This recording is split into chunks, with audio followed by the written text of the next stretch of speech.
Good morning, and I'm absolutely delighted to welcome you all to the Bennett Institute for Public Policy annual conference for 2022. It's terrific to see so many of you here in the room, and I know we also have a large contingent joining us online. A very, very warm welcome to you all. Can I just check that the microphone is picking me up well at the back? Oh, wait, thank you. I assume that wasn't a rude gesture, but thank you. For those of you who don't know me, you really do need to get out more. I'm Dennis Grube. I'm a co-director of the Bennett Institute, alongside my colleagues, Professor Diane Coyle and Professor Michael Kenny. Mike is actually on research sabbatical this year, but as you'll see, in a moment, we've coaxed him back for today's annual conference to chair the first session shortly. The Bennett Institute story really is a good news story. You know, it's hard to believe we're actually only 4 years young. 4 years ago, the philanthropic vision of Peter Bennett and the hard work and support of leaders across Cambridge, in particular in the Department of Politics and International Studies and the wider School of Humanities and Social Sciences, brought into being this thing that we now know as the Bennett Institute for Public Policy. Our goal, our mission statement, is to rethink public policy in an era of turbulence and inequality. Our research sets out to connect the world-leading work in technology and science that is done here in Cambridge with the economic and political dimensions of policy making.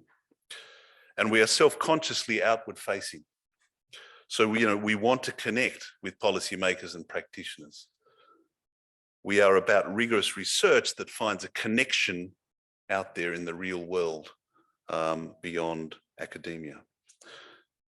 We're also interdisciplinary and very much by design, not because it's fashionable, but because we are convinced that the only way we're going to get to grips with some of these complex problems of our time is by looking at them through multiple perspectives. So that's very much a part of our DNA.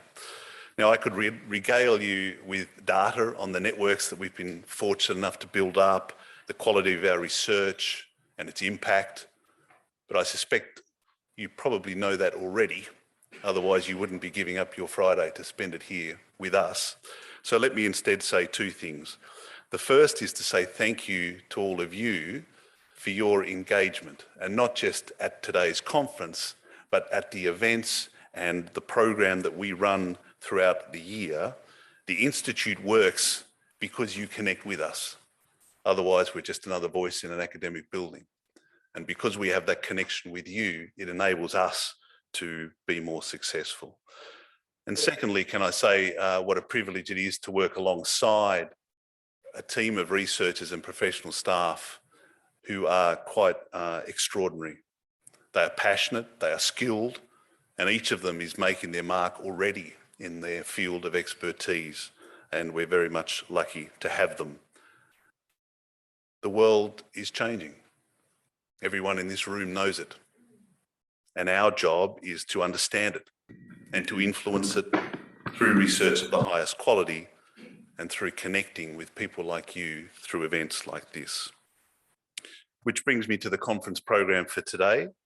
There are, as you will have seen in your program, 4 main sessions covering the Bennett Institute's work across our 4 research themes of place, progress, productivity and decision-making in government.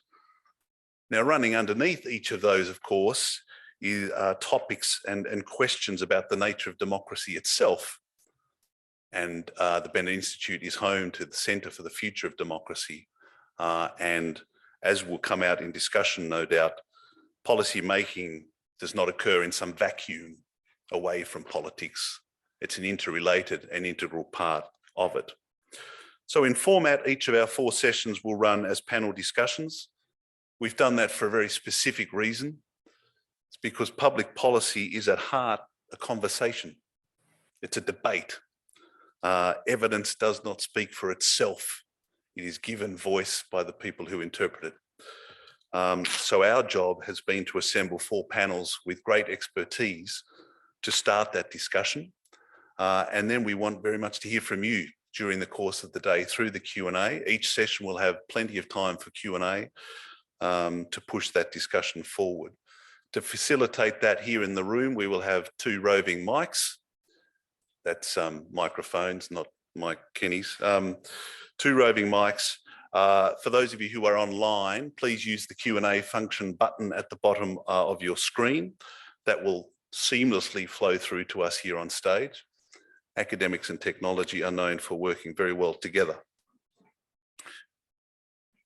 Late this afternoon, I'm delighted that we will have as our keynote presentation Sir Patrick Vallance, UK Government Chief Scientific Advisor, and that will be chaired by our Vice-Chancellor, Professor Stephen Toop. Sir Patrick has specifically asked that we build in time for Q&A into that keynote. So very much looking forward to that and that engagement. And we will then conclude by 6:30 p.m. With some closing remarks from Peter Bennett and then some drinks to follow. So I hope you all really enjoy the day. Thank you again so much for coming along, and I hope it sparks some good conversations and connections throughout the day, over lunch and drinks, and afterwards as well. So let me now hand over to the first panel on the importance of place for people's life's opportunities.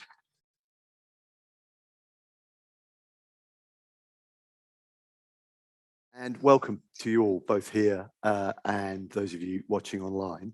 I'm Mike Kenny, definitely an unroving Mike, and I'm director, or one of the directors of the Bennett Institute for Public Policy, and I'll chair this first panel discussion. The theme of the panel is, as Dennis says, to explore the question of what a focus on place brings to our understanding of the different life chances, or sometimes called outcomes, for different groups of people, and what does that mean for public policy? And this has been a theme that we've been interested in since we launched several years ago. We began, one of our core programs then was indeed on place and public policy, and we developed quite a wide-ranging program of research on that theme, which I've been very proud to lead. I won't give you all the ins and outs of everything we've done, but just to summarize some of the work, I mean, some of it led by my colleague Diane Coyle, focusing very much on the regional economy and issues of regional productivity, and you'll hear more about that later. Some of it that I've been more directly engaged with, looking at how inequalities play out in Britain's towns, the issues around devolution, and at what level decision-making and policy ought to be developed in the context of place, and the question of the importance of community level infrastructure, and whether it's why my government might need to spend resource and effort in rebuilding that. So those are issues that we've worked on, and the work in that area continues. I mean, just to step back and think about place as a concept, as a theme in public policy, it's been around for some while as a notion, and it obviously has a long prehistory in things like regional policy and urban regeneration and other sort of spatially focused policies that different governments have attempted. But I think the really interesting thing that I want us to get into today is, what does a place-focused approach to policy bring with it that is different, potentially, or not, from those other earlier iterations of spatial policy? How should we define it? It still seems to me the definition of place-based policy is still quite elusive. What does it actually mean in terms of quite crunchy things like how governments make decisions, what priorities get set, where decisions are best made, and what kinds of engagement governments ought to have with the communities and people who live in different places. And now, quite recently here in the UK, we've had the publication of a major, as a landmark document really, in relation to this idea of place-based policy, which is the Levelling Up white paper, which I'm sure we'll be talking about. And that gives us, I think, a nice point of reference for this discussion, but it's a reference only. I want us to range more widely to think about some of these questions about place, and also to think about examples, lessons from other countries, as well, I think very importantly, about examples of placemaking, to use that phrase, locally. so beneath the level of state level government. So to explore these issues and more, we have a great set of panelists, and I'm just going to introduce them to you. I'll do that in the order in which they're going to speak, even though it's not quite the order that they're sitting. A late addition to the panel, but a great addition to the panel, is Josh Bailey over here on the far left. Josh is Senior Policy Advisor from the Levelling Up Task Force that produced the Levelling Up White Paper earlier this year. And before that, he's held a number of roles in the Cabinet Office and indeed the Treasury, and has worked across domestic and international policy within British government. He was one of the key authors of the White Paper. I'm not going to ask him which bits he wrote. But also I can announce, I think I'm okay to announce this publicly, sort of breaking news is that Josh is going to be working with us at the Bennett Institute on a project on the history of regional policy making. This, I should say, is outside his civil service role. He's going to be doing some part-time work with us, and we're absolutely delighted to have him in our midst thinking about these issues. So welcome to him. To my immediate left is Professor Francesca Gaines. Francesca is Chair of Public Policy at Manchester University. She's Academic Co-Director of Policy at Manchester, which a number of you will know is a very, very impressive public engagement vehicle, and she's a Fellow of the UK's Academy of Social Sciences.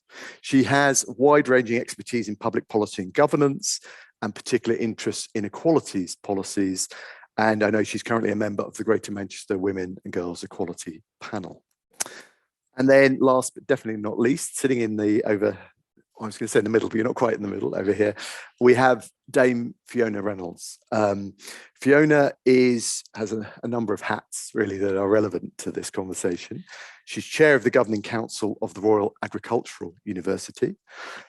She's also Chair of the National Audit Office since 2021. And just as we were chatting beforehand, nicely revealed that, of course, they'll be auditing the Levelling Up White Paper. So that's going to be an interesting exercise. We can see how that starts to go. And she's, of course, a well-known figure here in Cambridge from her time as a Master of Emmanuel College. She's also, I should say, the Chair of the Bennett Institute Management Board. So in a sense, is our boss. So we are definitely on our best behaviour.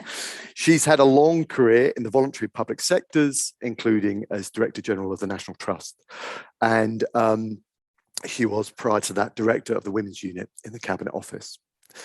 So those are our speakers. How the session will run is like this. Each of them are going to speak quite briefly, just for 3 to 5 minutes maximum, just to give some early thoughts on this broad question about place, opportunity and policy. Then I'll follow with a question or two to each of them, and we'll have a shared conversation here. After that, there'll be an opportunity to have questions from the audience, both you here, but also those watching online, if all goes smoothly with our technology, which I'm sure it will. So enough from me. Let me hand over to you, Josh.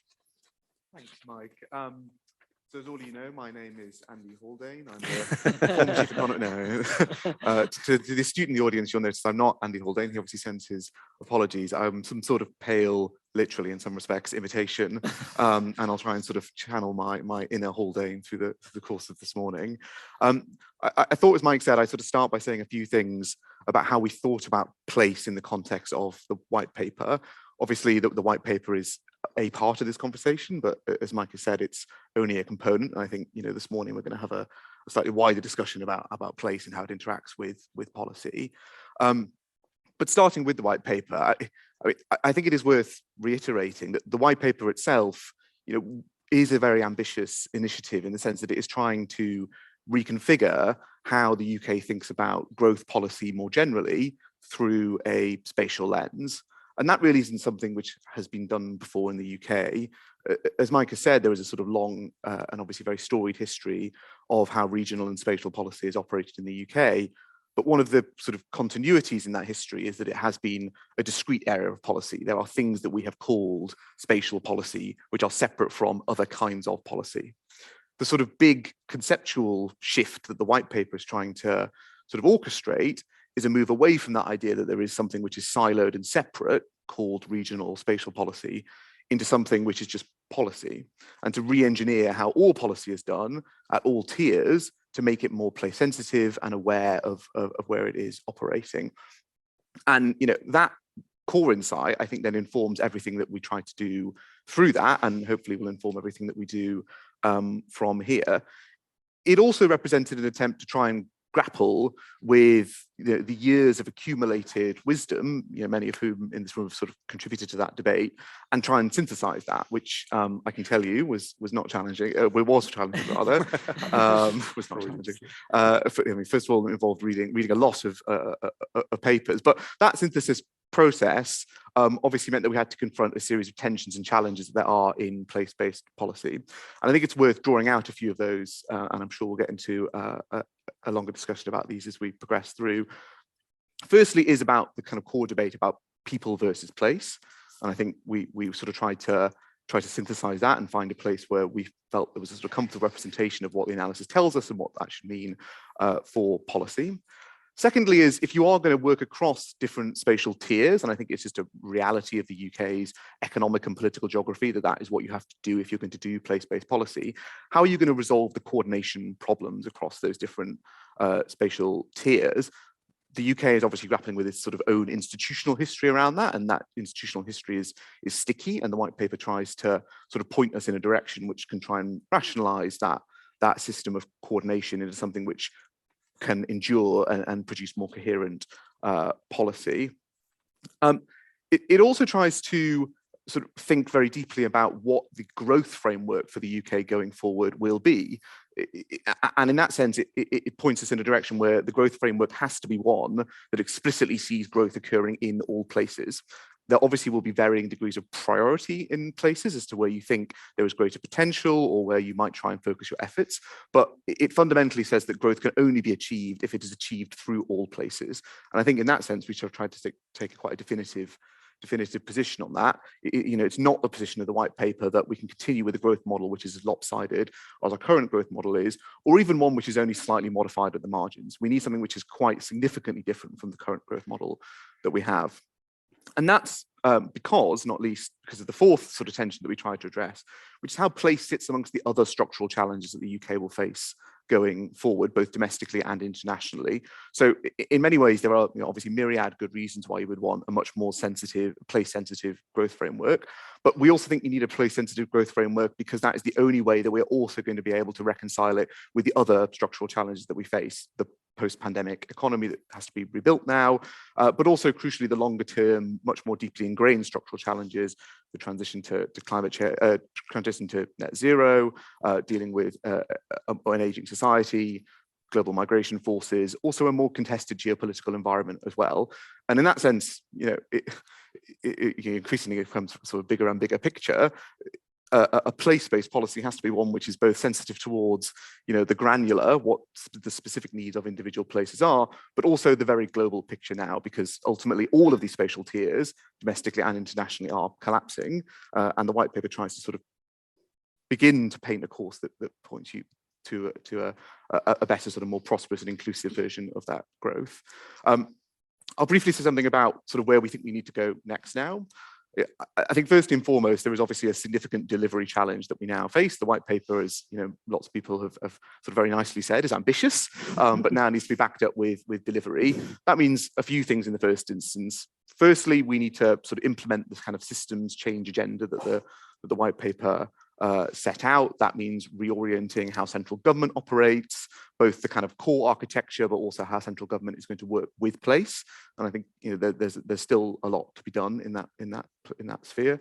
Secondly, is to move forward now with the next phase of the devolution agenda. Crucially, that sits within this broader conception of how we see the distribution of power and how that leads to the allocation of resources operating, and that now needs to be taken forward at speed. And then thirdly, and most importantly, and this comes to the core challenge in all of this, how this framework will endure. Ultimately, we're all familiar with the sort of short-termism which has at times plagued the history of this policy area. We need a framework, and the white paper is obviously very explicit about this, that will endure. That is a hugely significant challenge, and there is a series of quite significant institutional reforms that you need to take forward to ensure that you have any fighting chance of that being the case. So I'm sure we'll get into more of these as we go through, but I thought that's where we'd start. Thanks very much, Josh. That's a really good summary of the ambition or the different kinds of ambition that are in the white paper. So in many ways, whatever, there are lots of criticisms, of course, that have been aired of it, but in many ways it is a landmark document for the reasons you say. Just a couple of follow-up questions. That question about the idea of growth everywhere as an ambition, which is pretty clearly stated there. As you know, and well, you will have known because of all the papers and debates you will have read, you and your colleagues, there is an alternative view which says actually you need to prioritize, and that if we really are going to go for growth, that's going to ultimately, if you like, trickle down or benefit other lots of places that may not have their own kind of economic engine, or at least that engine is not functioning well, that we should prioritize and have a strategy that focuses on our second-tier cities and really make sure that they are performing to the kind of level that other countries' second-tier cities are. I'm sure you had a pretty lively internal debate about that. How did you, just give us a sense of how you came to that decision to go for growth everywhere, and without, and I don't mean this, crudely, but how much of that was about politics, because it is a response to some of the key political developments of recent years. Yeah, I'll start there then, which is, I think the way we think about that imperative is there is a moral imperative in all of this. I think irrespective of where you come down on the debate about the economic literature and where you sort of most productive and sort of allocatively efficient growth strategy lies, there is a sort of separate and equally important question about sort of what a socially just version of this policy looks like. And I think the view that we come to in the white paper, and I think a view that Andy and the Secretary of State were keen on throughout, is that anything that we do in this space has to work for everybody, otherwise it is not a legitimate project in that sense. The whole point about the history in this space has been that that we've had an incredibly lopsided growth model, which has to some extent produced a degree of prosperity, but that it is not acceptable to continue to do that at the cost of all of these places. So in that sense, there is a moral and I think sort of social justice imperative to trying to focus on all places. But on the economics, I think that as you say, that we obviously did have a quite lengthy internal debate about that, and it was also a debate that we had with lots of others in the kind of run up to the white paper, both reading everything that's being written about this, consuming the literature, but also getting out and talking to others. And what we took from that literature was that there is no good correlation between the GDP per capita in, say, OECD countries and lopsided growth models, right? So it's not the case that to achieve very high levels of aggregate growth that you have to have this lopsided growth model. There's a very poor correlation between those things. So in that sense, our reading of that literature was, well, there's no reason at all in the UK's case economically why we can't be unlocking much more growth in some of these places. Now, then you get into the conversation about whether or not it should be cities and focusing on the sort of underperforming second tier of UK cities. And, in some senses, and, obviously you can challenge this on the basis that it's a kind of have your cake and eat it kind of approach. But, the white paper says that we can actually have both if we're willing to make the right investments. The Living Standards mission explicitly calls out the need to have a globally competitive city in every region of the UK. So there is a very clear focus there on improving the UK's second-tier cities and closing that productivity gap with our sort of peer competitors. But that also more broadly, that doesn't need to come at the exclusion of improving the productivity and living standards of the towns and villages that surround these larger economic agglomerations. So, to some extent, those are complementary efforts as well. So lots of people, their revealed preferences, they don't want to live in big busy cities, but we should be able to plug them into different kinds of places where they want to live, and they should be able to then commute and go to work there. And that's a vision that's sort of built into the way that you think about growth in the white paper. Okay, and just one other follow-up before we move on. On this issue about how do we know, or can we be confident this will endure? That there is a future to this. I mean, if you look even since the white paper was published, politics has moved quite radically, and obviously the cost of living crisis has become a sort of major, potentially enormous obstacle to aspects of this agenda. Certainly in terms of fiscal further resources being released for it. But I'm just interested in this about what is it about the way in which you've set the framework up you think that means that this will, in a sense, defy the laws of British politics? Because as you touched on, we've had lots of different initiatives that have usually lasted a few years and either been scrapped by or quietly forgotten by that government, or indeed scrapped by the one that follows it. What's different about this, do you think, in terms of its longevity? Yeah, so I think there's a couple of things going on here. One, on the policy itself, I think what we've tried to consciously do, and obviously time will sort of be the judge on this, is to build a set of institutions that will have a greater chance of enduring into the future. That is sort of the primary motivation behind the missions.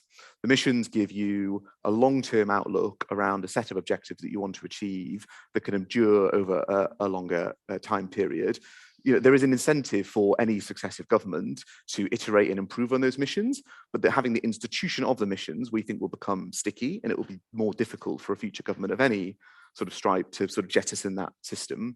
We're trying to embed that system of thinking about missions and place-based policy in legislation. Governments will have to produce an annual report on how they're progressing against their missions.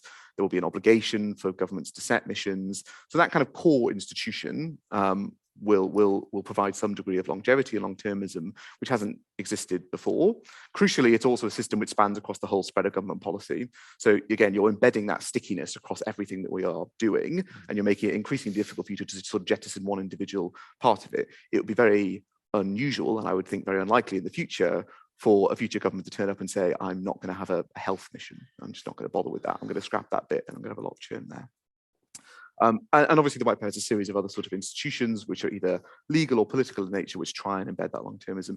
The second thing is, I think, just we have been storing up this problem in UK political economy for decades now, and I think it's not an accident that this issue has reached where it is in the agenda today.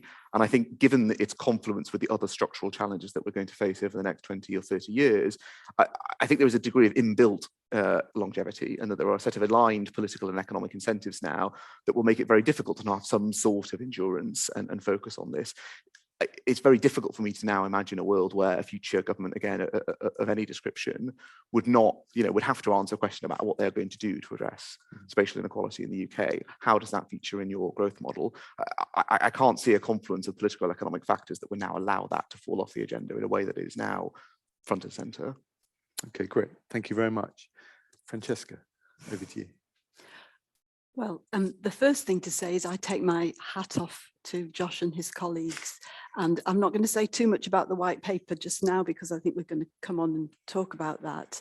But I did just want to acknowledge that. In fact, Mike set us some homework, which was to reflect on our experience of working with place and the relationship to life opportunities.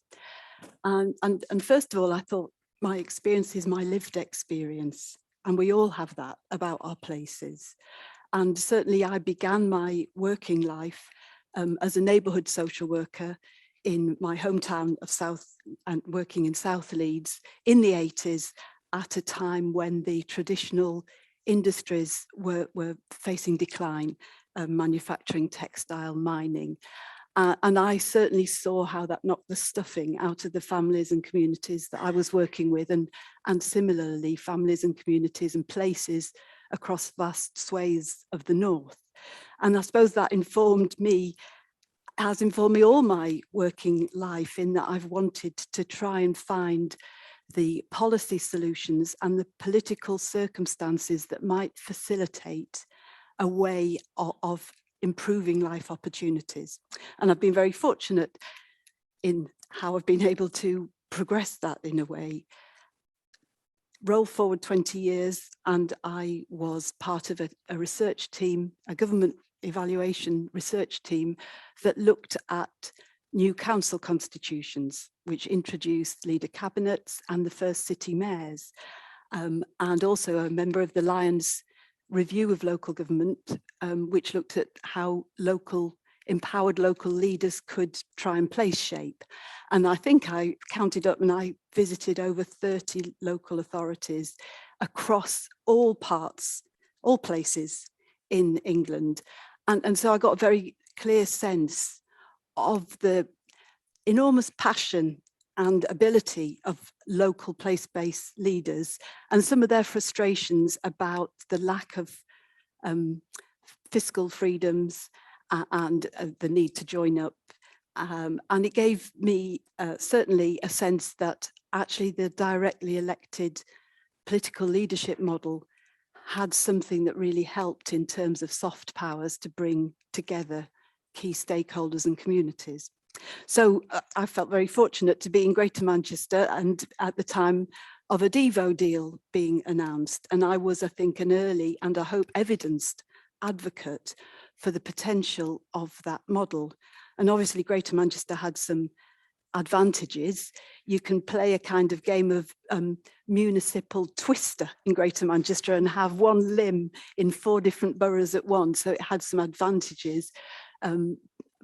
But I think what we've seen there is the real potential to put an investment into driving up growth, innovation, skills development, and the associated infrastructures of housing and transport. So that's been a fortunate privilege to be part of that system.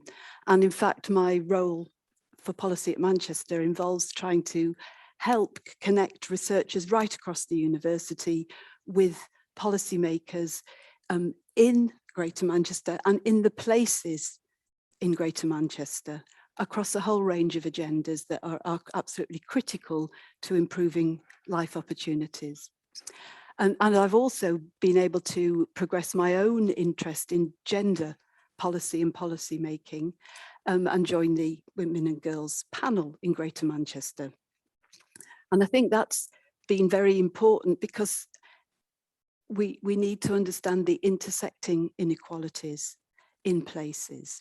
And in Greater Manchester, just as elsewhere, there are some gender-based inequalities about the kind of occupational choices that women end up with, working in low-paid, insecure sectors where they're hugely overrepresented, and being very underrepresented in sectors that we want to see growing if we are to hope to develop local industrial strategies, the sectors, green technologies, digital, advanced manufacturing. And we also see that women drop out of the labour market during the childbearing years. And this leads to consequential poverty over the life cycle.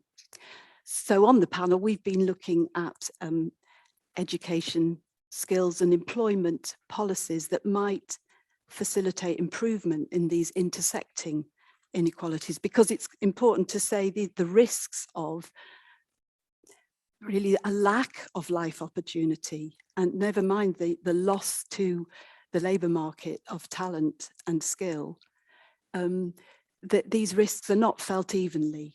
And it is women of colour who face a greater risk of lower employment rates and job insecurity. And women in certain parts of Greater Manchester face much greater pay gaps. So we've been looking at the whole range of levers, both place-based and also national policy levers, to see what can help women and girls in Greater Manchester live their best lives. And unless we might talk some more about that. But so in concluding and reflecting on my experience of place and the link to life opportunities, I think I would say I wholeheartedly endorse a focus and giving freedom to place-based political leaders, because they know what the problem is, they know how to solve it in their areas, and they have the knowledge and connections to get things done. But it's not the only answer, and there are other policy levers that we need to address to improve life opportunities. Great, thank you very much, Francesca. Can I just pick up on that very last point, actually? I think because it opens up, it sounds like from your experience of working on that panel, you're touching on what is really one of the biggest questions in this whole agenda, which is, to what extent, because obviously, issues of inequality and disadvantage work themselves out in people's lives in places. But actually, is it better and more effective and maybe more legitimate to tackle some of those disadvantages through policy that's place blind? that is in areas like skills or health policy or education?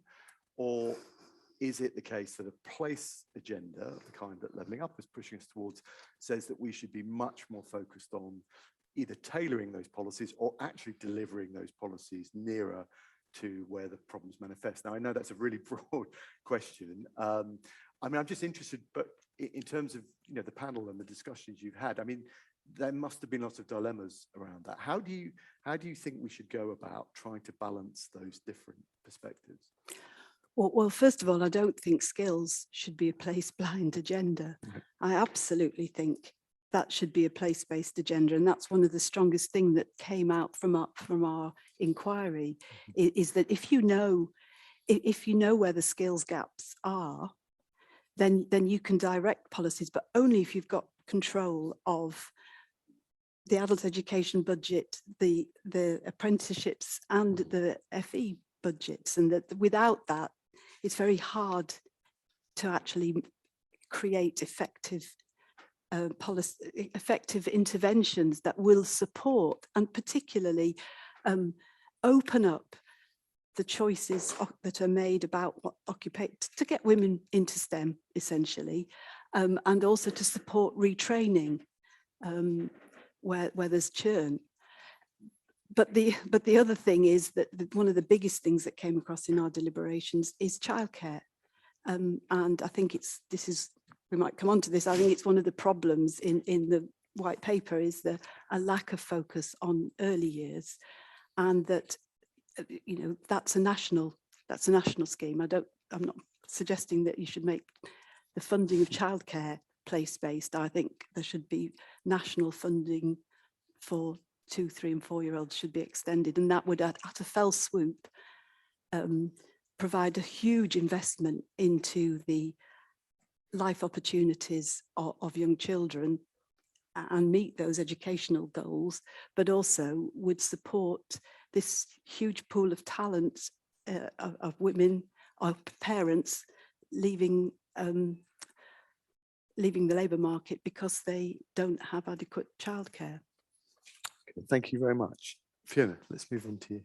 Oh, thank you. And I'm going to come at this in a little bit of a different way. I mean, as a geographer, as a human geographer, actually, who I've worked in all kinds of contexts, it seems to me that place is just absolutely critical for everyone as a human being.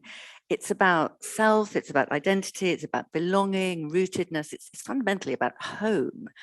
And I think government in many ways sees people as customers or users, doesn't see them as people who live in and occupy a place and who have worked out how to live together.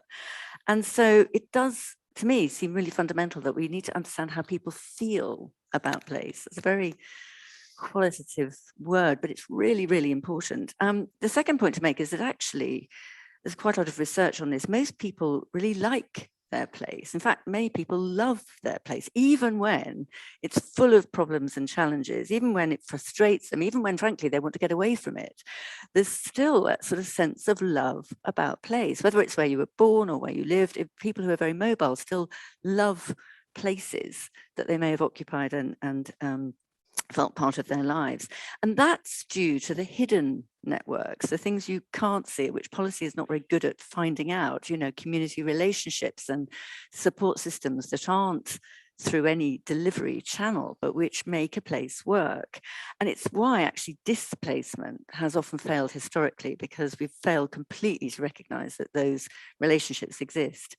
So when you think about how government works classically, and I know this is what the white paper is trying to get away, but it has a brilliant idea and then it rolls it out. That's the, you know, my time in the Cabinet Office is all about rollout of policy, as if everywhere was the same, and manifestly everywhere is not the same. But actually, if we could turn that round so that every place matters, and you start by understanding what is special about every place, what people love, what people are frustrated by, what are the characters and the particularities of place that mean something to people, you would then, I think, be building a very different future, a future that is qualitative as well as quantitative, and which actually has real meaning for people.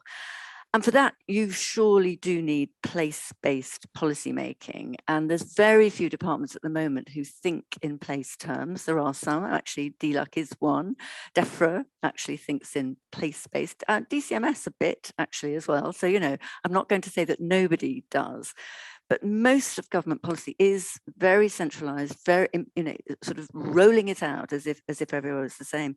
So I just wanted very briefly to talk about this exercise I was involved with, Where We Live Now, which was a British Academy exercise back in, we published this in 2017, which seems a long time ago, but just 5 very quick points which we recommended to introduce place-based policy making. First of all, and this plays back to something you said earlier, Josh, it's about a new definition of progress, not growth, actually. This is really important. And Diana Coyle and I share a kind of, I don't know how we describe our relationship with GDP, but GDP is kind of not a good measure, actually, of progress. And so thinking about progress and productivity, which I know we're coming on to today, and recognizing that in different parts of the country, there are different measures you would use.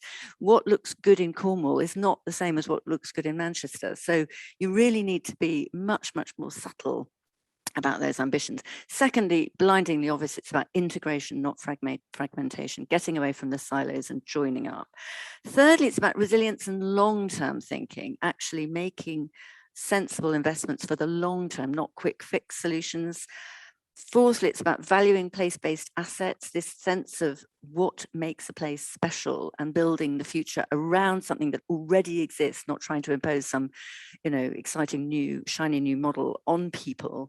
And finally, recognizing that quality of place fundamentally is what gives people that sense of belonging and being part of something bigger. So I want to leave it there with just some thoughts that, you know, we have sort of been here before a bit, but actually we have not succeeded yet in place-based policy. I hope we do now, but it's not a simple task. And I think it fundamentally is about people and how they feel and their relationship with place.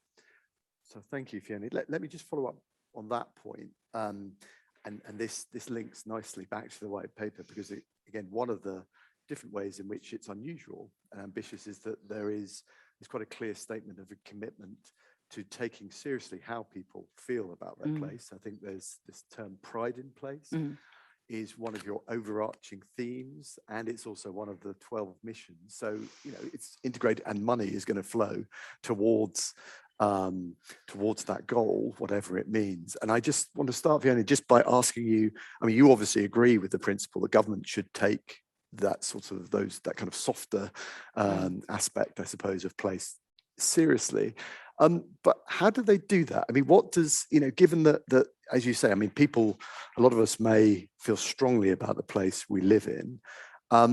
How should that be weighed by a government when it's trying to think about what Josh was talking about, a growth model, or it's trying to try to repair broken communities? I mean, how can it be confident that it's going to allocate money to the right kind of thing that's going to boost people's feelings? I think central government shouldn't try to do that, frankly. Right. I mean, I think that there's a huge issue here, which you touched on, Josh, about devolution. It's more than devolution, actually. It's genuine understanding of what level in the system is the best level to make decisions and to help people be architects of their future.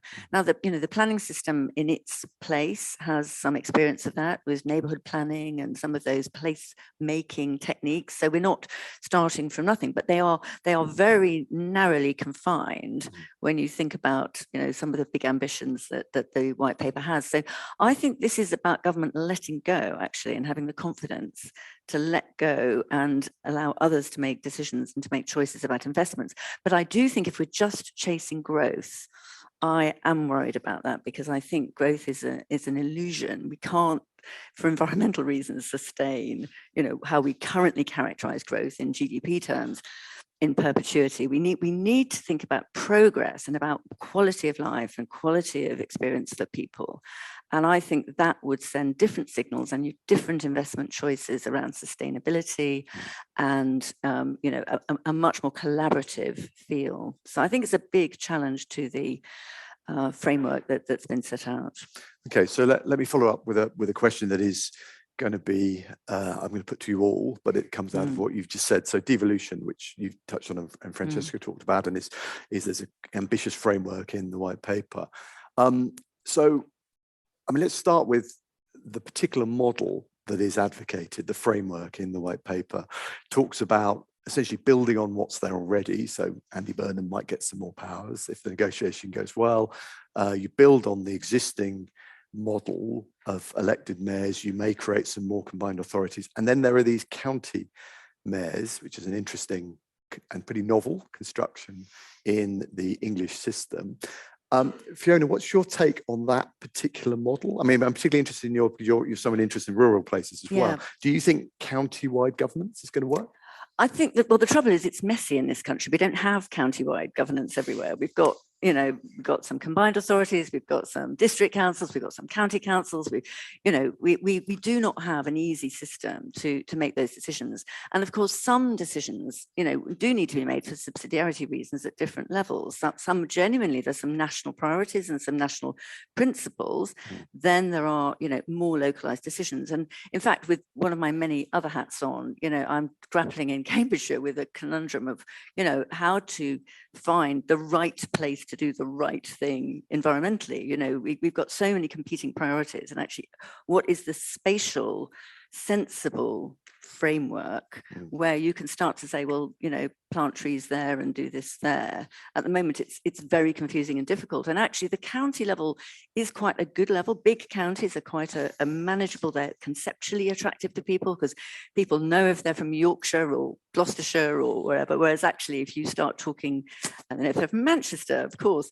So to some extent, you have to use levels of governance that make sense to people and that they can connect with. And in some issues, it's going to be much, much more local than that, the detailed decision making. So we don't start with an easy, fortunately, that's not my problem, it's yours. No, I mean, I think that's a really important point, but also I mean, in lots of places in England, that functional point you're making about thinking functionally, where would this policy be best delivered, does not sit easily with the, if you like, the place identity, the level of the geography with which people connect. And that's a major problem, isn't it, here? Josh, in terms of, I mean, obviously, you were part of the thinking behind the framework, and I suppose we can't ask too much about the negotiations that are going on right now. What do you think English devolution looks like in a few years' time, in 5 years' time? Well, hopefully we'll be making significant progress towards the ambition stated in the mission, which is that, if you are an area of whatever sort of geography, and I think the point about the county deal model is that it opens up and sort of more democratizes the access to that institution of local governance. If you are a local area and it is the sort of democratic will of the people who live there that they would like more powers, then they will either have those powers or they will be on their way to having them agreed. And I think that really is the innovation that comes through the county deals model, because to exactly as we've been saying throughout already this morning, it's about going to people where they feel they belong to a sense of place. And actually, it speaks to a broader, you asked right at the beginning, Mike, about things that we thought we were doing differently through the white paper compared to what we were doing before. I think one of those innovations is that we are trying to rationalize what might be the sort of theoretically, economically most optimal thing with people's sense of place, a cultural and political identity, and to try and rationalize those things. And I think county deals is, in essence, an attempt to try and do that, to give people agency over decisions about public services and about growth and living standards in their area, whilst rationalizing that with a sense of where they belong and where they live. In theory, it might be optimal to divide the country up into travel to work areas and to, give everybody a directly elected assembly in your travel to work area. But we know that's not true. And I think that's the model that we are shifting towards, is one that makes sense both from an economic and a political and cultural geography. And, more broadly, that is built into the framework in the heart of the white paper.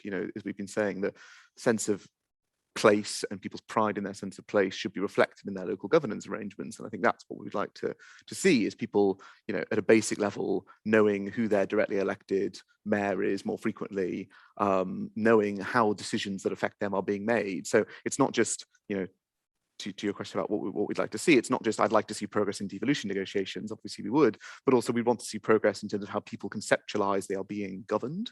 And in that sense, we'd like to see people if you ask them, if you go out in 5 years' time and poll people in County Durham, I'd like for them to respond with, well, I think I'm governed from Westminster, but also I'm governed locally from County Durham, and it's not just a local authority that takes out the bins; it's a local authority which is making decisions that affect me, and I feel I have agency in that.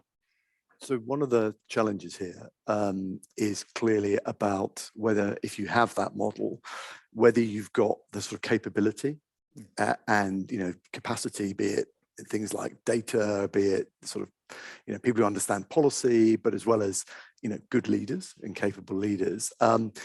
You obviously mentioned Manchester, which in a way is the poster child, I think, for this sort of model in some ways. I know there've been spats between the government and Andy Burnham, but in some ways, many ways actually, Manchester is presented as the most sort of optimal example of the devolution model we've got, this very half-built model.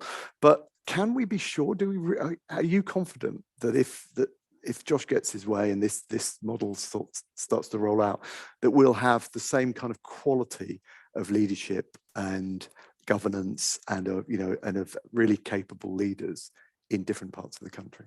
Well, I think that's not a difficult thing to ensure and support, is it? Really, it's not beyond the wit of our systems to enable learning and to support the development of capacity and capability where it's needed.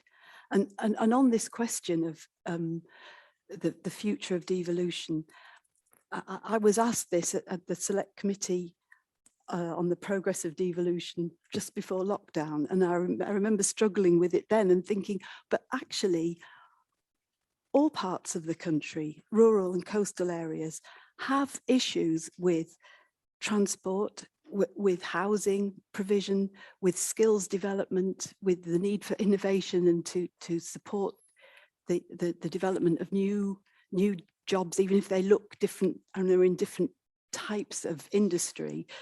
That those problems exist everywhere, and they're not problems that can be solved without some kind of joining up. And I think the masterly trick of no, I don't say trick because that sounds somehow sleight of hand, but I think that the really sensible thing the white paper has done has been to set out a framework and to offer carrots and not sticks, because these are tricky decisions that people have to make, as you're describing here. They are, and I know in parts of the country that are very concerned about a loss of local autonomy, which I'll come on to that. So you need to give people, local political leaders, the parties and the public, the information so they can look at the costs of making changes that they're perhaps a little bit uncomfortable with. But I don't think that a path of greater devolution should undermine local autonomy. I mean, if you asked any of the 10 leaders in Greater Manchester about their local autonomy, they would fiercely seize it and be very aware of their own places, and within their places, the different life opportunities within their places. So we've just got to be a little bit more politically courageous and seize this opportunity.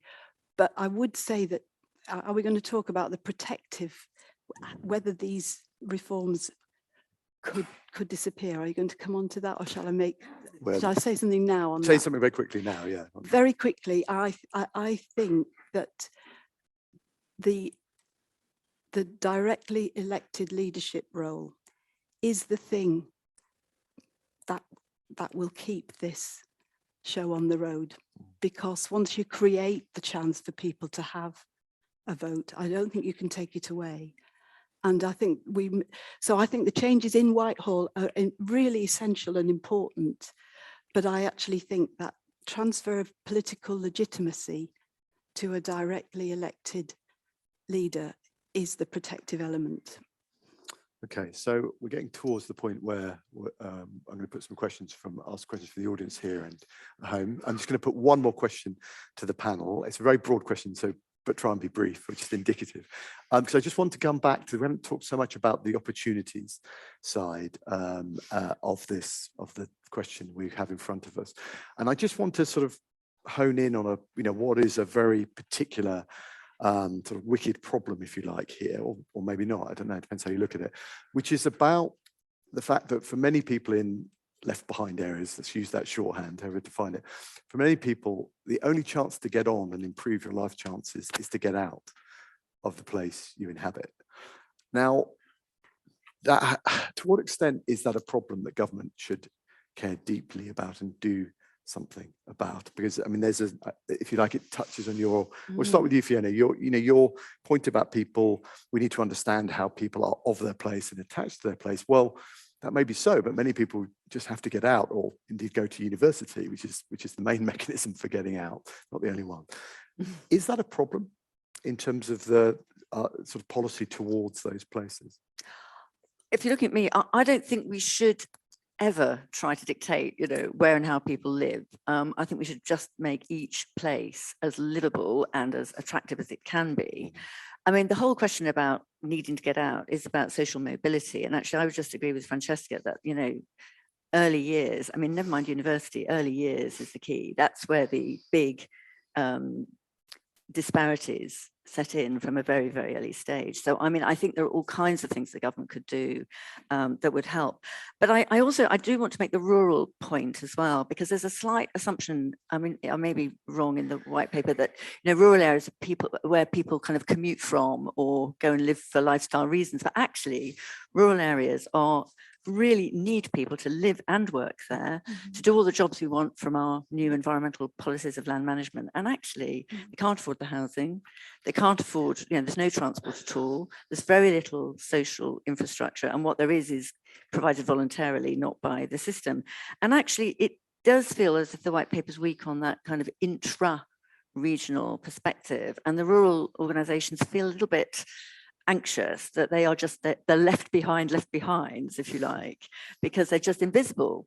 So I think, I've already made my kind of big challenge on the environment, which I do, and there isn't an environmental capital, which I was personally really, really surprised by. And so I think this whole sense of how sustainable this is, so people will live where they will choose to live if they have opportunity. And I think that's where, rather than trying to sort of feel it's about people climbing out of somewhere, just recognize every place should be able to provide a mix of opportunities for people. So my sense is, Josh, that the government in general, I mean, I don't know about the task force in particular, but does think that this is a problem and is keen to develop a sort of alternative offer, as it were, for some of those places, be it further education colleges, or be it, some of the commitments in the white paper to improving the sort of infrastructure of places and so on.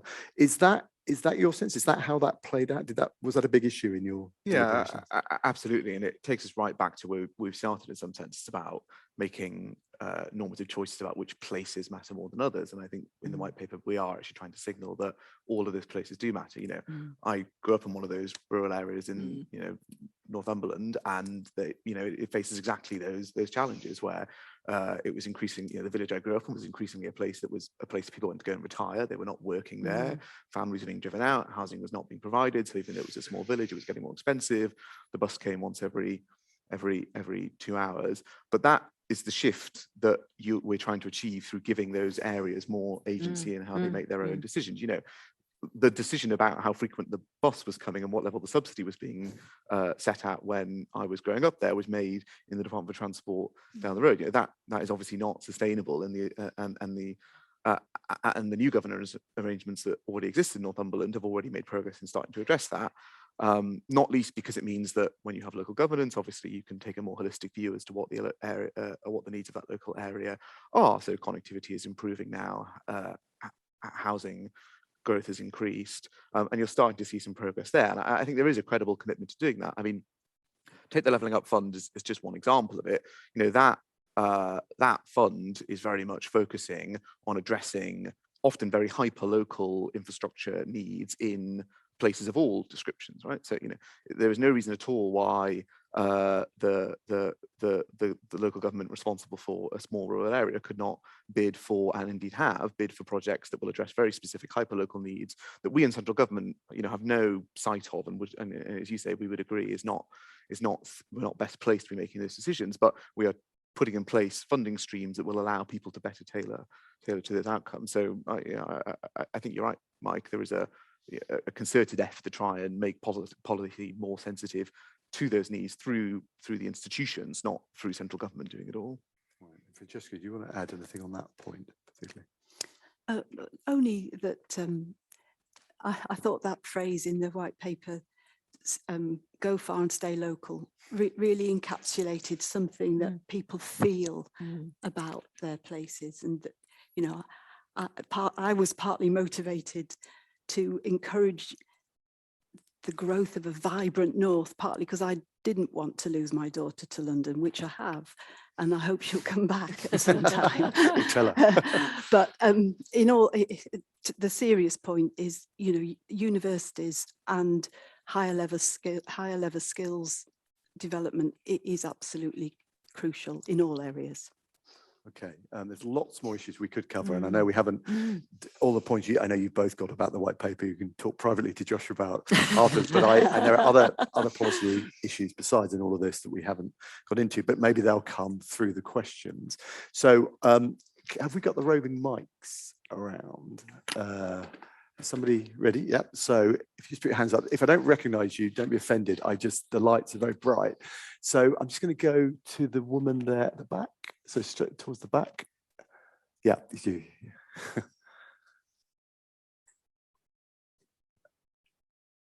Yeah, start there, and then we'll go to the person behind.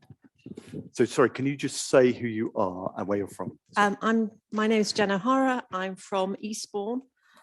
So one of those very sticky, difficult local authority places that none of this naturally fits in. But my concern and my interest is in, Josh, what you're saying in referring to growth. And if there is capacity within what you're developing for a redefinition of growth in terms of net zero and the circular economy, and actually, as Dame Fiona was saying, thinking more in terms of progress and quality of experience rather than growth. Thank you. And then, person behind that. Thank you. I'm Beena Agarwal. You know, and thank you for all the interventions. All the panelists in some way or other have focused on the importance of local community rootedness, culture as enriching. So you would want people to stay in their own place. And now suppose there's a counter argument. Raj Chetty at Harvard had created this atlas for the US, which showed that physical mobility makes a huge difference to increasing life's opportunities for education, for earnings, even for marriage opportunities. So that argument would be that you would need to, as you said, get out. And it seems to me, which argument you take depends on where you're born. So if you're born in a rich family, in a rich neighborhood, it's fine to stay there. But if you're not, then clearly there has to be public policy which enables people to look for other opportunities. And this would not be just within a country, but cross-country, which is why so many people from the global south look for opportunities elsewhere. So it seems to me it would be very narrow for us to say, well, we can all bring every opportunity to the place where somebody is born, because clearly that's not realistic. So my question is, has such a mapping been done for the UK, as Raj Chetty did for the US, on the link between place and people's life opportunities? And if you did do that, how would you reframe public policy if your findings were similar to his? Thank you very much. I'm going to take one more question on this side of the room. So I can see, was it Chris had his hand up, Chris Wormold. I will come to that side of the room in a bit. So you'll get your time.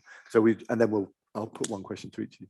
Yeah, thanks. Chris Wormald, Permanent Secretary of Department of Health and Social Care. First thing I wanted to say, brilliant panel and fantastic insights. I've previously been responsible for some of this under Gordon Brown's spatial policy, and just looking at how the thinking has moved on, it's wonderful to see. My question, so I've been in Whitehall for 30 years, yet to work for a government that didn't want some form of decentralization or devolution, and it largely hasn't happened. So the question is the why it hasn't happened. And just to specify a bit more, I think there's a sort of what question and a where question. So where, and I'll take my own responsibilities, in health, what is a place?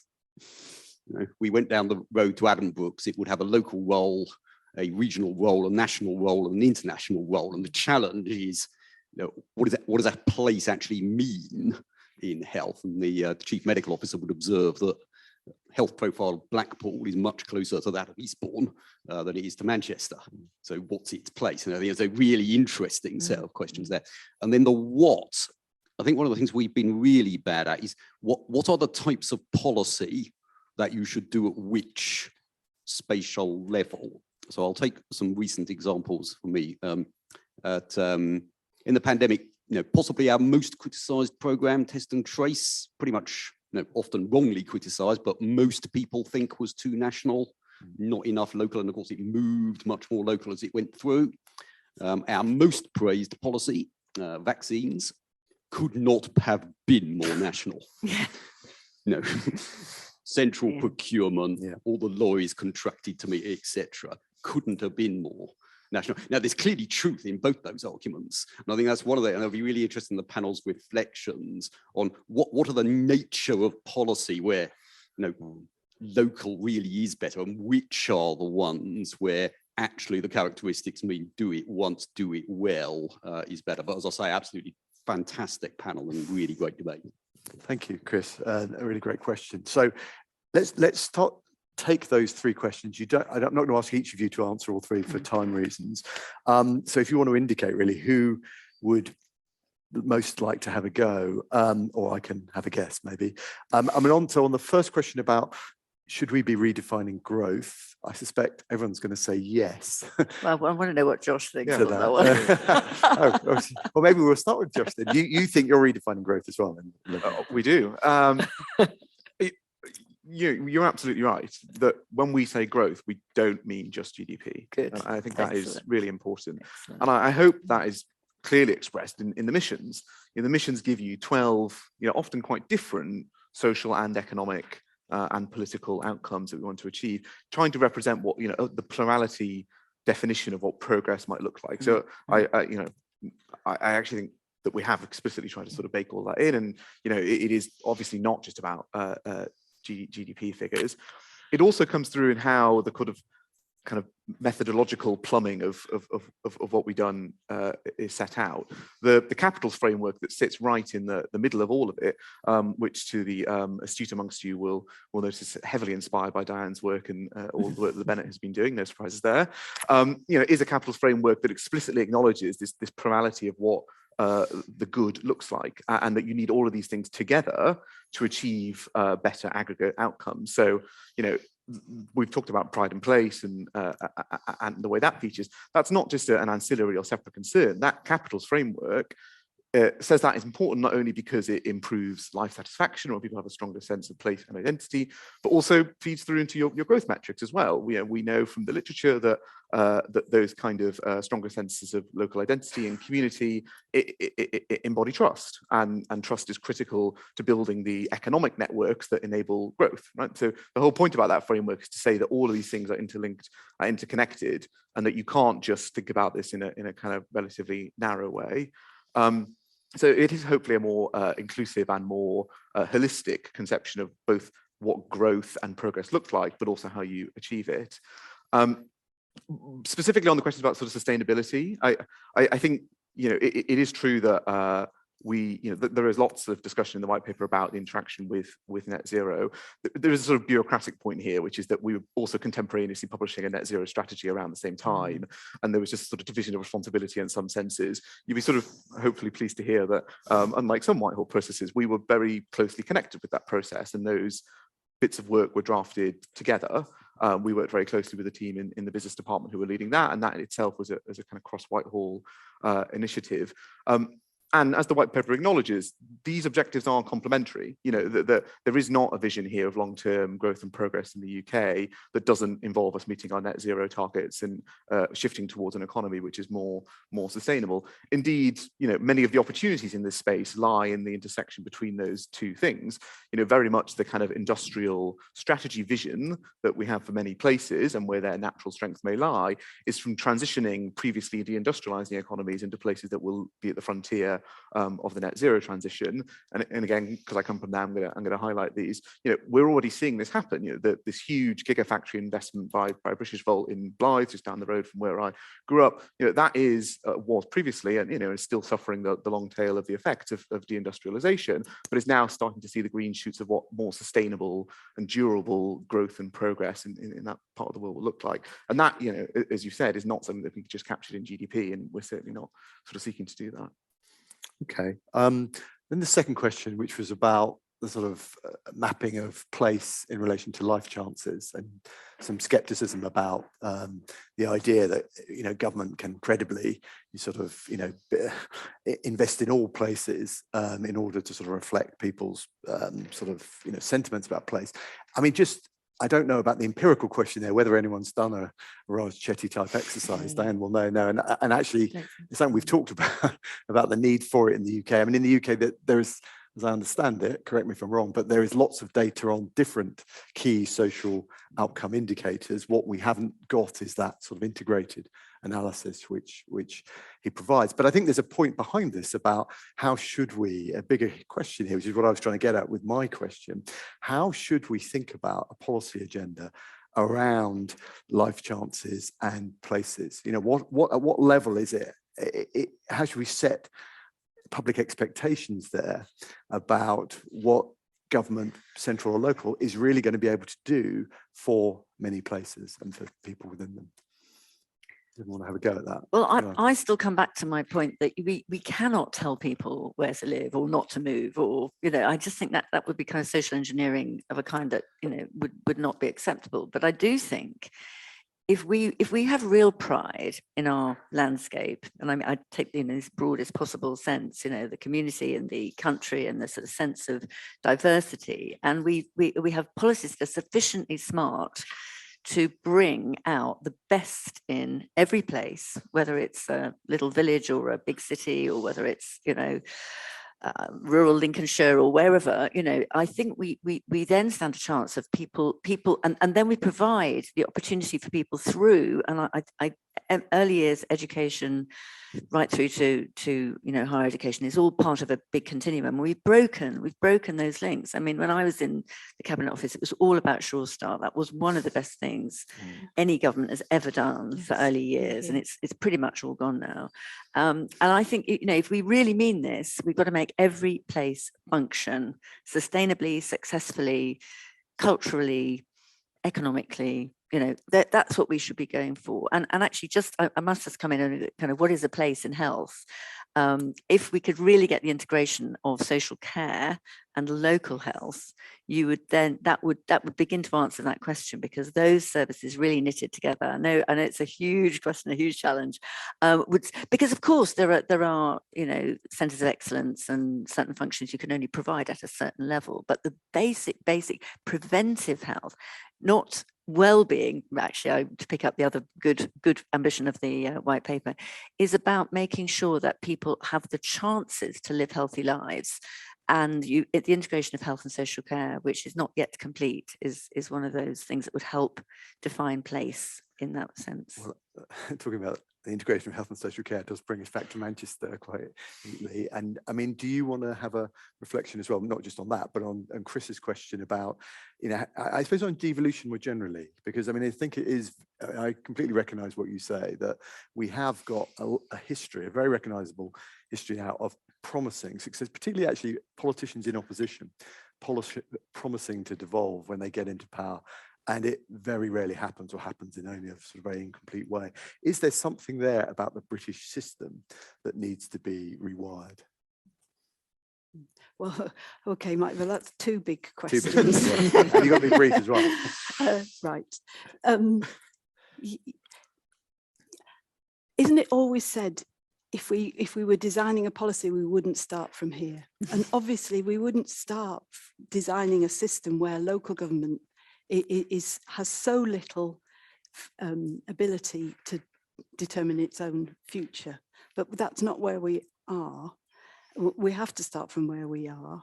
And, you know, I hope that this, that the Levelling Up white paper devolution framework will provide some robust defense against the kind of things that have happened to previous big national rollouts like Next Steps agencies in government.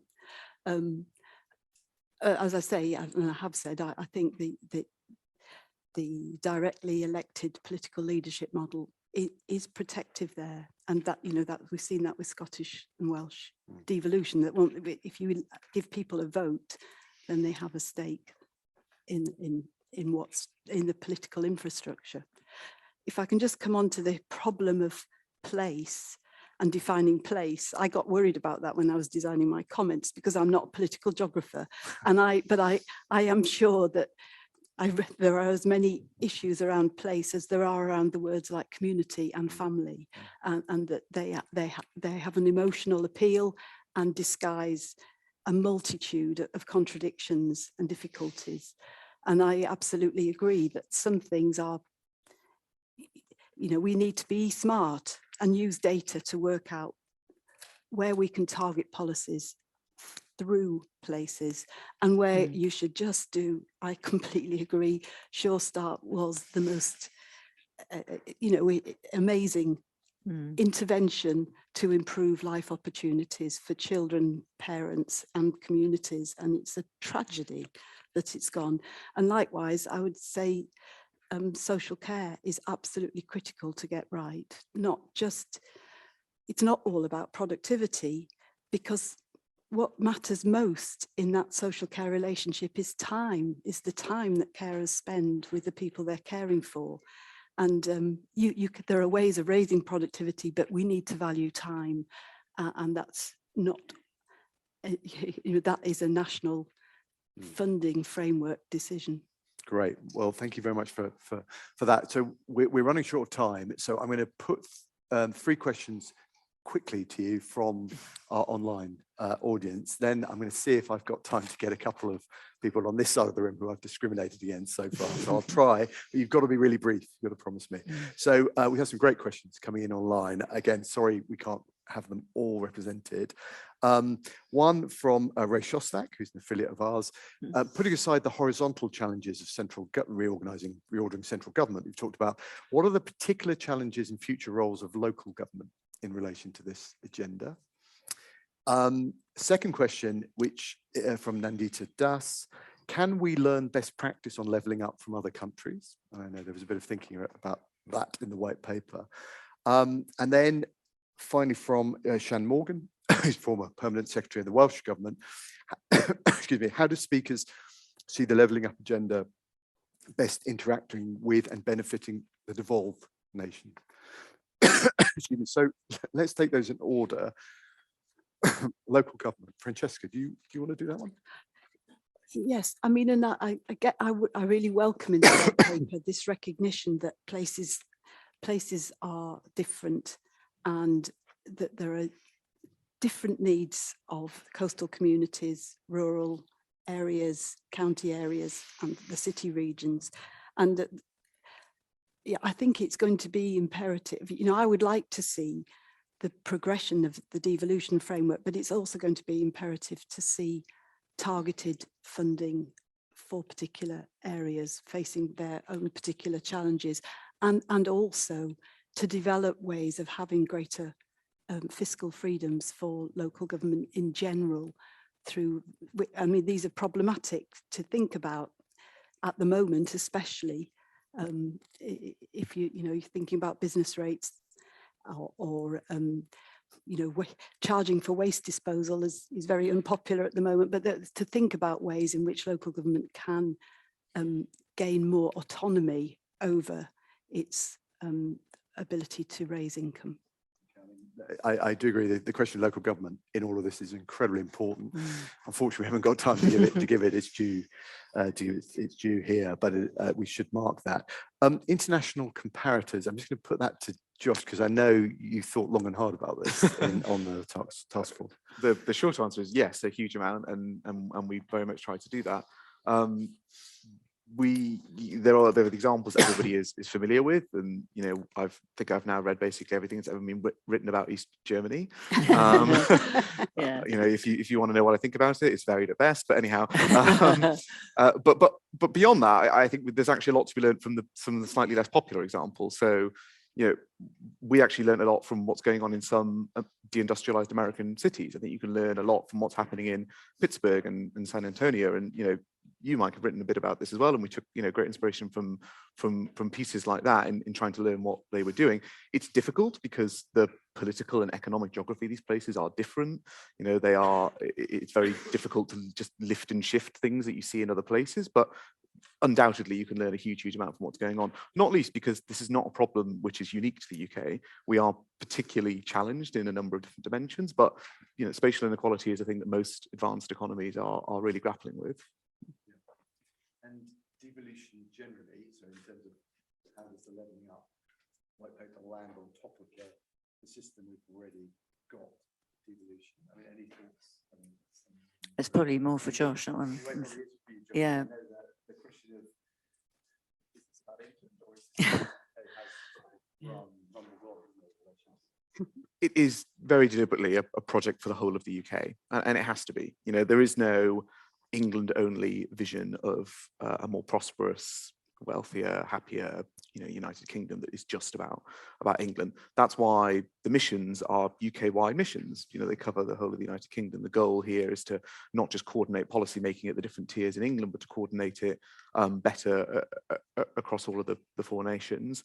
And there have new structures been put in place in the last couple of years, sort of interministerial level, to try and put the plumbing in place to allow it to happen a little bit better. So, I think in short, the short answer is yes, it's fundamentally a UK-wide project and has to be. And, there is a real, I think, political commitment to working with the devolves in how we achieve this ambition across the piece. And indeed, the early discussions that we've had since the white paper has been published, and indeed before it, have been quite positive, because I think there is a shared sense that there is work to be done here, and that you can, and that it has to be a shared endeavour. Thank you. I'm afraid we have come to the point where I've run over time by 5 minutes, which I did because Dennis took 5 minutes off. But I think the organising committee of the conference will kill me if I go any further. I'm really sorry, because I know a number of people over there wanted to speak. What I'm going to suggest to the person who chairs the next session is that they start with this side of the room. But anyway, look, it's a really good sign that it sparks such interest. It's such an interesting discussion we've had. I'm really, it's been very wide ranging, and I think we've kicked around some of these pretty big and difficult questions about place and what it means, and how, both I think in operational terms, but also more generally. And obviously we've talked a bit about the white paper, which is a key point of reference. So I want to finish by really thanking our panelists for a really interesting, wide-ranging discussion. Thank you very much.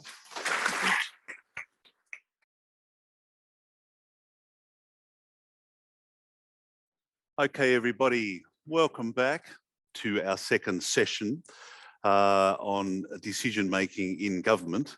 I am joined by an esteemed panel.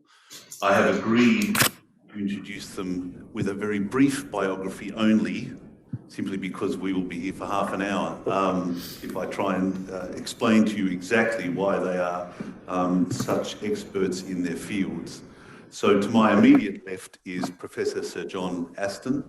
John is the Harding Professor of Statistics in Public Life here at Cambridge, and he's the former Chief Scientific Advisor at the Home Office for 4 years. And if you think that's an easy job, it isn't. So John has seen the workings of government close up, and delighted to have him on the panel. Next to John is Professor Sarah Dillon, and Sarah is Professor of Literature and the Public Humanities at Cambridge, and last year was co-author of a very interesting book called Story Listening, Narrative Evidence and Public Reasoning. And there are a lot of dimensions to some of the crises we've been going through that connect to the kinds of stories we tell about them. So very much looking forward to your contribution, Sarah. And finally, on the end is Professor Dame Teresa Marteau. Teresa is a behaviour scientist and director of the Behaviour and Health Research Unit here in Cambridge, and someone with great experience in advising governments, including through the SAGE process, and she will no doubt discuss that as we go along. So thank you to my esteemed panel, and looking forward very much to our discussion. So as with the previous session, let's start with a few minutes from each of you on the sort of guiding question, the exam question, if we want to call it that, on how are political decisions best made and communicated in a crisis. And John, if I can start with you. Thank you, Dennis, and thank you for being in a room with lots of people. It's a very surreal but lovely experience. I'm going to be drawing, as you might guess, on my experience in the Home Office. There were, a number of things in the question about political decision making, how it is best made and communicated, and then in a crisis. And so the Home Office has had its fair share of crises. During my time, there were a number of things that I think would be very legitimately called crises. I was there during the Russian use of chemical weapons in Salisbury. I was there when drones were flown at Gatwick. And then, of course, I was there during COVID. And those, among others, all had different aspects of decision making. I think it's important to start with something that's almost a tautology, but that good political decisions are made by political leaders. And I think we need to be really careful to make sure that we are giving our political leaders the best opportunity to make those decisions, and that those decisions aren't seen to be made by experts or others, that experts absolutely need to put into the decision-making process, but ultimately in a democratic system, we need to be able to hold people to account for their decisions, and therefore the decisions must be able to be made by our political leaders. Crises are all different, but they share common features, and usually the sort of obvious thing that happens during a crisis is that crises are made under huge pressure and sort of stress. And that needs to be taken into account in the decision making, but good crisis decision making still follows a process.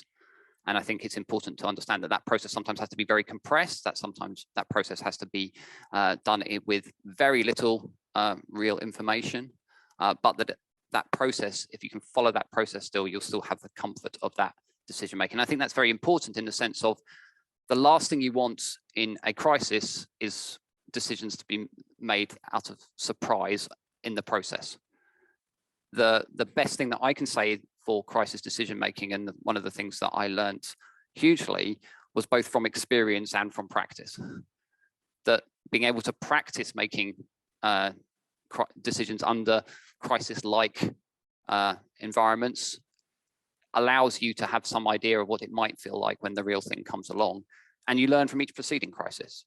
I certainly know that the decision making we made in COVID was absolutely informed by the way we'd made decisions and helped decisions be made in previous crises.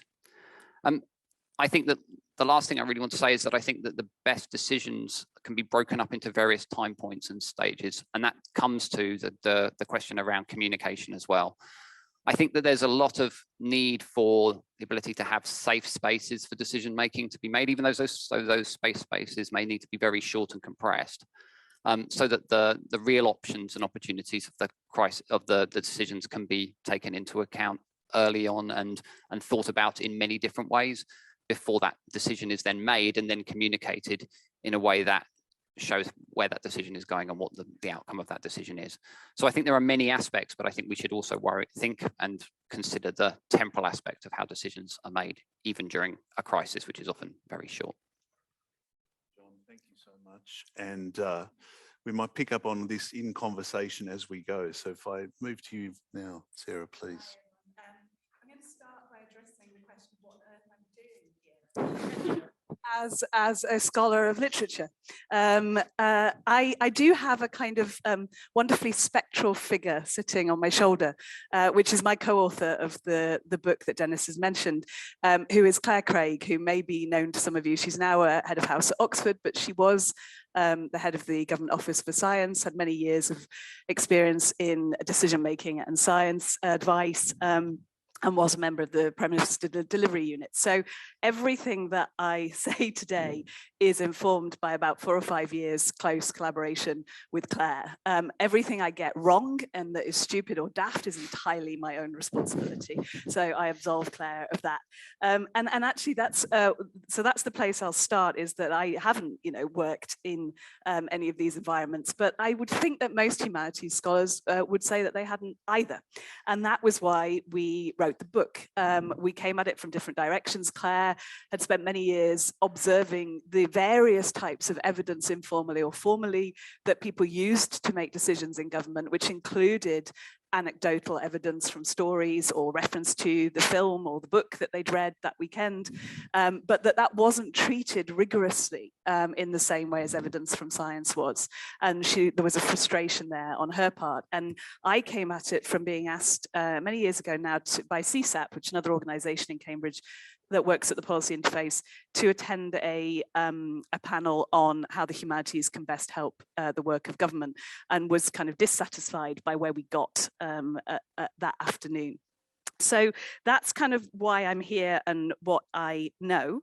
My specialism is in literature and narrative and the epistemological value of it. So what forms of knowledge we can gain from stories, and then more broadly, what forms of knowledge we can gain from qualitative evidence more broadly, which might be narrative evidence as we call it, but other humanities disciplines might class the kind of evidence they would produce differently. What I'm not here to talk about, and this may surprise and go against the expectation, is about telling stories.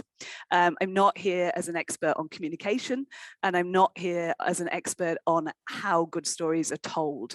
I'm here as an expert on the cognitive value of stories and how they can provide evidence to inform decision making as part of a pluralistic evidence base. And that would be where my answer to this question starts, which is how are political decisions best made? I'm not going to address the communication. How best made in times of crisis would be informed by evidence. And that means both the decisions are informed by evidence that is relevant to the question, but also to address communication, that the communication is informed by evidence about best practice around science communication or political decision-making communication.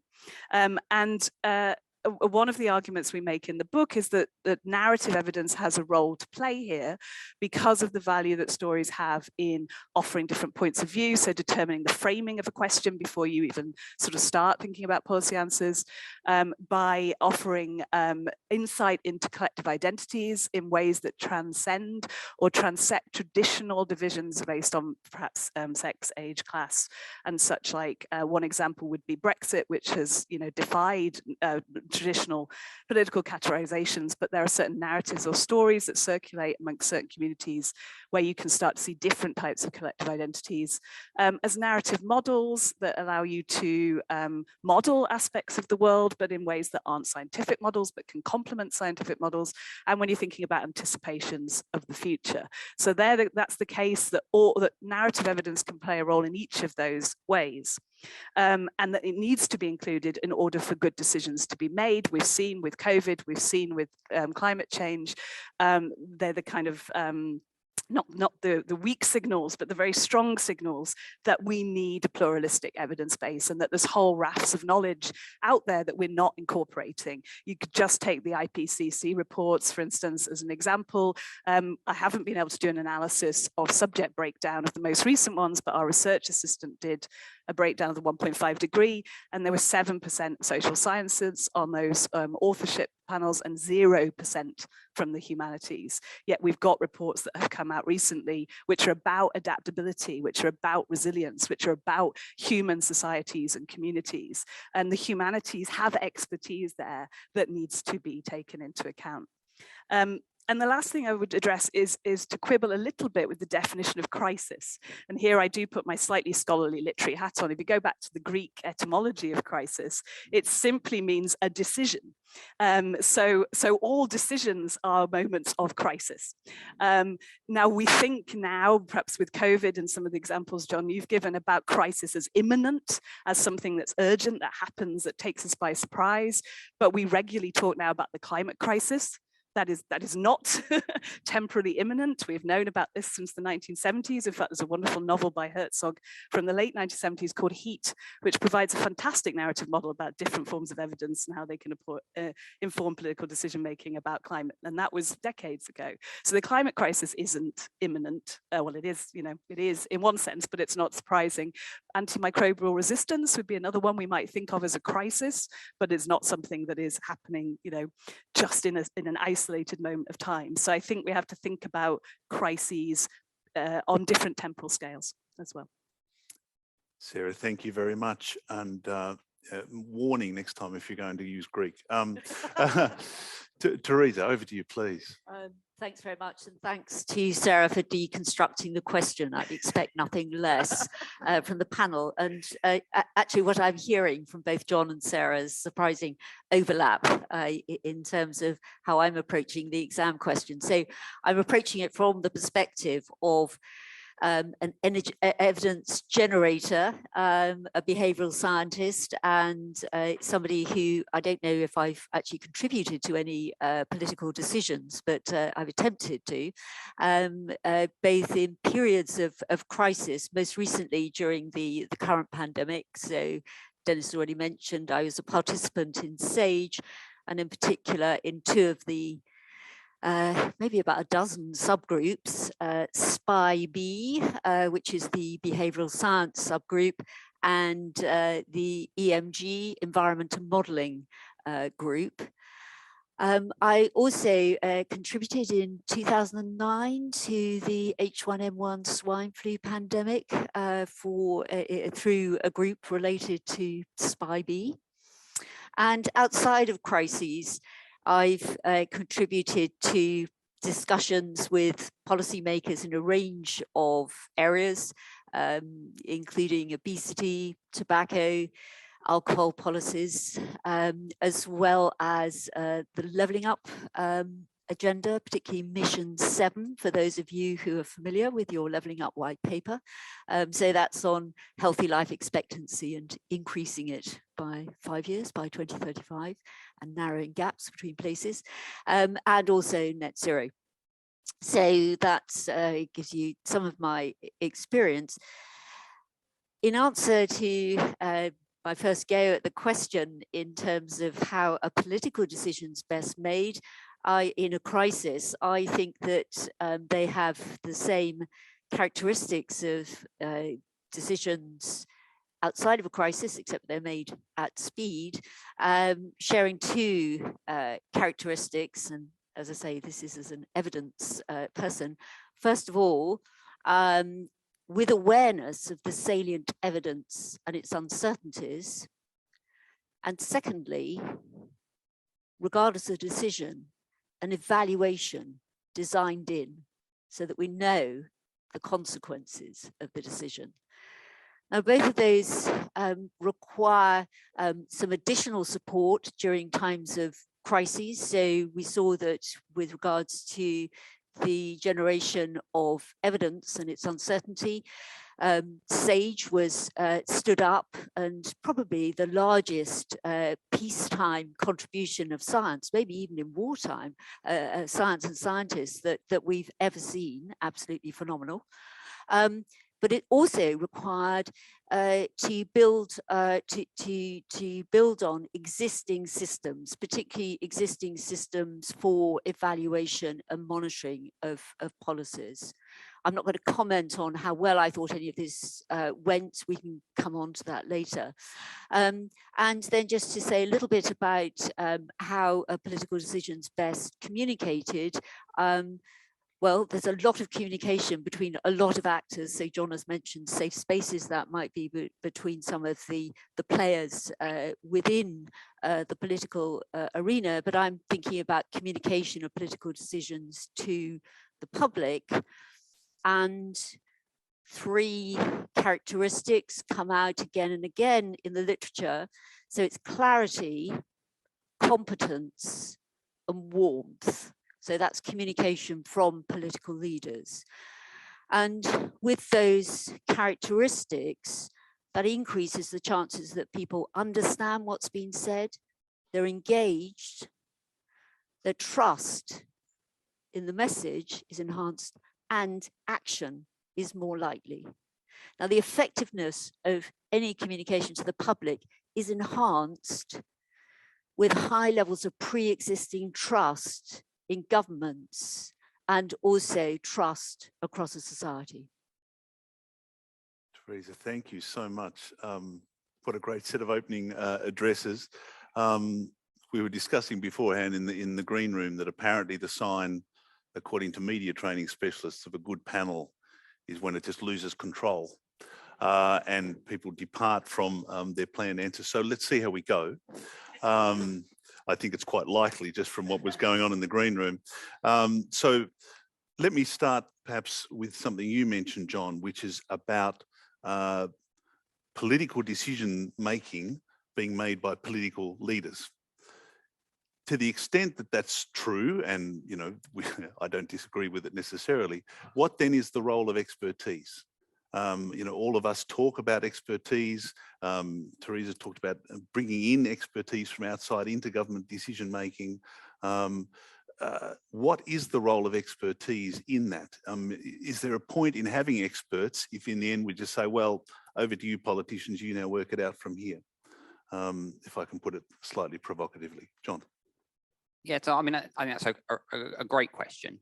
And I think that in no way am I advocating that there should be evidence in the that the evidence shouldn't play a huge part in that decision-making process. It's simply the point of decision.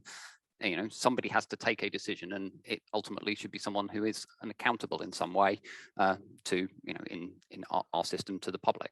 But for me, it's vital that the decision-making process has the best evidence available to it. And I think that the best decisions are made when they consider all angles that could be part of that decision-making, both the positives and the negatives. And that can only come if they have the expert information to do that. Now, I think there's differences between expertise and evidence. I think we need to say that, you know, there are many sources of evidence, and experts are often seen as people from outside, not completely, but often seen that way. There's a lot of evidence that's generated inside government that, you know, gets used in making the decision-making process. And I think often, if we only see what's happening, evidence that's coming from the outside, we miss that underlying bit that's also being generated inside. And it's the bringing together of all of that that actually helps make good decisions. But I do think it's really important that when decisions are made, that there is expertise available, particularly before the decision is made, in order to really help explain what the options are and what the implications of those options are. And for me, in my role when I was a CSA, the most important thing was to make sure that that evidence was being presented, because then the decision has to be made in light of that evidence. That decision can go many ways, and expertise and evidence is not the only thing that is taken into account during a political decision, and I think that's fine. That's not something I think is wrong. It's not a technocracy where you say this is the evidence, you do that, but you lose a huge amount. And, you know, I think ultimately worse decisions are made if the evidence is not being seen before that decision is made. Can I jump in? I think I hadn't thought about it, but the question of who counts as an expert links quite nicely to the first panel, actually. Brian Wynne did some really interesting work on Cumbrian sheep farmers in relation to Sellafield. And the Cumbrian sheep farmers weren't considered experts. So their evidence, their knowledge was not taken into account when decisions were made. And one could argue that poorer decisions were made as a result. So there's place-based expertise, I guess, in some ways, ways, which would link the panels. The broader question that I was interested in, well, what would a humanities expert look like? Like, is it beyond conceivable that we might have chief humanities advisors that play a role of synthesis and pluralistic evidence gathering? We don't have those. But the model that we found useful was, and many of you may be familiar with it, which is Roger Pilkey's book, The Honest Broker, which is quite an old book now. But he gives a kind of taxonomy of the ways in which experts or scientists, as far as he's concerned, can relate to government, depending on their view of what science is and their view of what democracy is. And there's the pure scientist, there's the issue advocate who's very much committed to a certain policy outcome and whose evidence is intended to try and make that happen. There's the science arbiter who's responsive to questions from government. And then there's the honest broker, which I think is possibly the closest to the CSA in the sense of their responsibility is to provide, to make decision makers aware of the many options and the evidence around them, but not to make decisions. And Ian Boyd, who was CSA at DEFRA, I think, has spoken really interestingly about this. And he said that the role of the expert is to be the voice of reason, not dissent in the public sphere. And I think sort of enabling a division between one's political opinions and whether they align or not with the administration of the day and the responsibility to presenting evidence is a really important one. And that chimes with your distinction between who then makes the decisions. Yeah. Therese, would you want to come in on that, or? Yes, so I'm just thinking about the very different perspectives that we're taking. So thinking about John as the CSA, so he is there to have a dialogue with the decision maker. And I'm thinking about myself in a beautifully coloured organogram that the Institute for Government produced for decision making during the pandemic. And Sage is in a pink box on the left-hand side with the two messengers who are Patrick Vallance and Chris Whitty, and then all around any number of different committees, and underneath, not shown, are all the other SPADs and various special advisors and various others sort of trying to get in. And one of the frustrating things that I found, particularly in relation to one or two political decisions, which I felt definitely went against the evidence that we continue to give them, was that the policy was made and there was no communication back, so that the people who had written the carefully constructed papers, but clearly maybe not carefully constructed now, could say, oh, I can see in relation to this policy, what you've done is you've suddenly introduced a punishment if people do that. We said in the paper, actually, that would not encourage this behavior, but you've done that. So can we just have a conversation about that and why we put in that sentence? So the frustration is that sometimes the evidence is lobbed over, and unless there's somebody like John who is curating it, it can get lost, or at least to have an opportunity to say, are you really sure you want to do that? Because the evidence would suggest that's going to undermine all the other things you're doing. I think that's a great point. So having a more of a conversation. I mean, obviously you can't have a continued conversation, but not for it to be such a one-way street. I think it's a great point, because it emphasizes that public policy, as I said at the outset, is a conversation, it's a discussion, it's a debate. And as an observer, you think there is or let me pose it as a question, is there a tendency for silos to emerge, in the sense that Sage is one silo out of which here is some information, do with that as you will. And then there are people actually in the room, wherever in the room is in 2022, who are making the decisions. But because you're not in the room with them, arguing back and forth and saying, no, you've misunderstood this aspect and that aspect.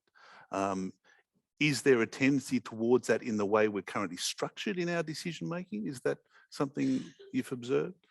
Perhaps John, and then move along. So, I mean, I think there is I can only go back to my role. I always saw my role very much as a translation role. in the sense that I was trying to take evidence that was coming from many sources, and I'm absolutely agree with Sarah in that I always said that science meant academia. The Home Office is a social policy department. Social science was probably the most important areas of science that were needed in the Home Office, far beyond, there was a role for physics and chemistry, but it wasn't the same role as you needed for social science. And so trying to work out how to take that and then allow, in exactly the way Teresa said, that conversation to happen between two sets of people who often don't actually speak the same language. And I think that's part of the issue, in that very, very carefully crafted sentences in some evidence get sometimes misunderstood. And I need to take it on board when that translation has not worked, because it's about making sure that translation happens. But then similarly, political leaders, policymakers, senior officials in government have questions that they want to ask. They frame those questions and then they're taken by academia in a completely different direction, because either that's the easier way to answer them, which is, or there's a slight misunderstanding of what the actual real underlying question is. And sometimes it's actually quite difficult to ask the real question, because that, that acknowledgement of lack of knowledge can be quite difficult sometimes. So trying to then work out how to frame questions that are being asked on the decision maker side, so that they are actually viable questions that can be answered by experts, academia, etc., is actually one of the biggest things that needs to be done to have that, to allow that conversation to happen.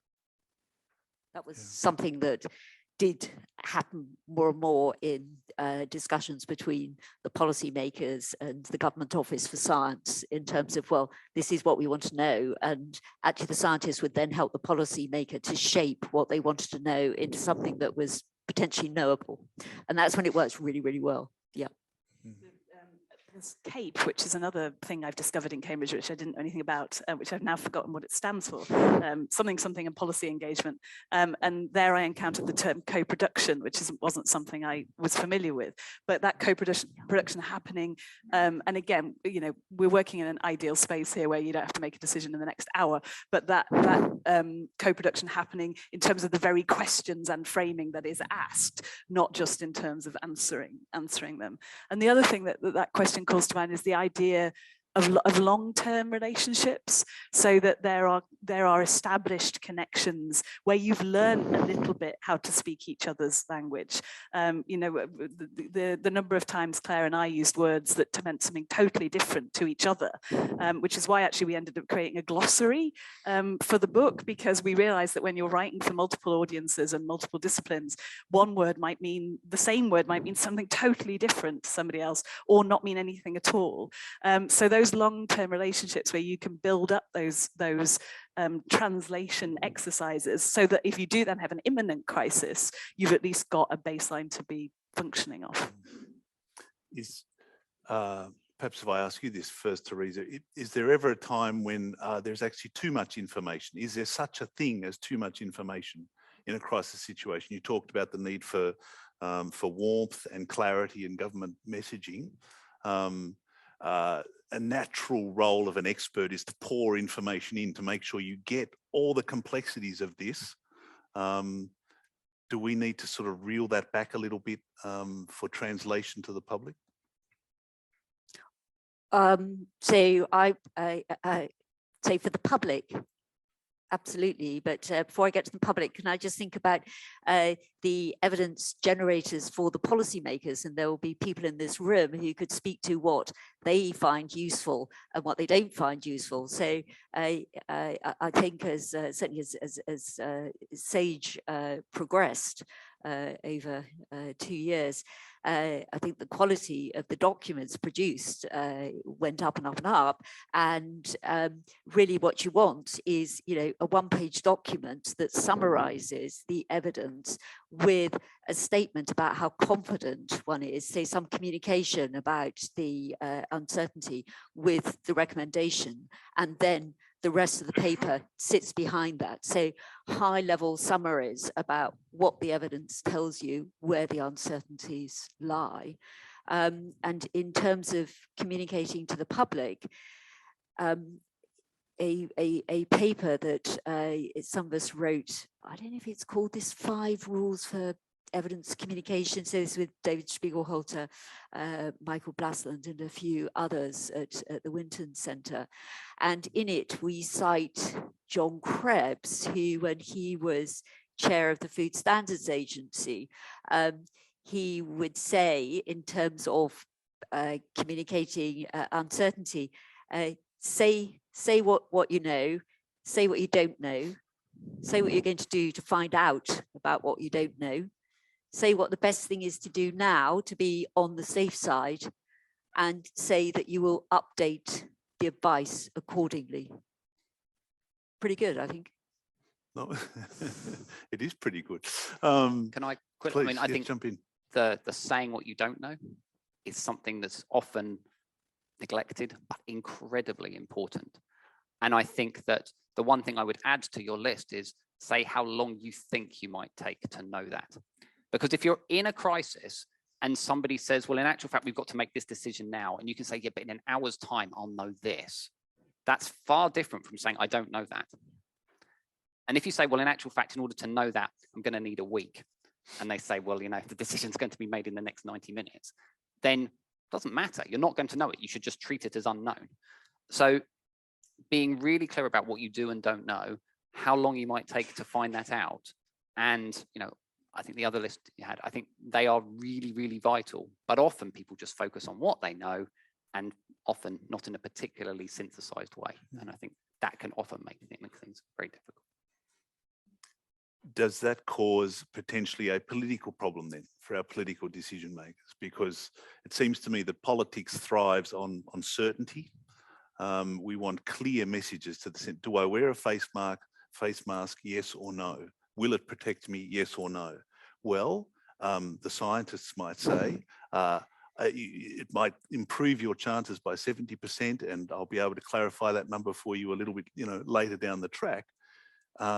You know, how do we resolve that tension? Because a politician is almost certainly going to reach for the binary from the complexity of information that is given to them in different forms. Perhaps, Sarah, is this where narrative, understanding of qualitative information can help you get around the starkness of numbers?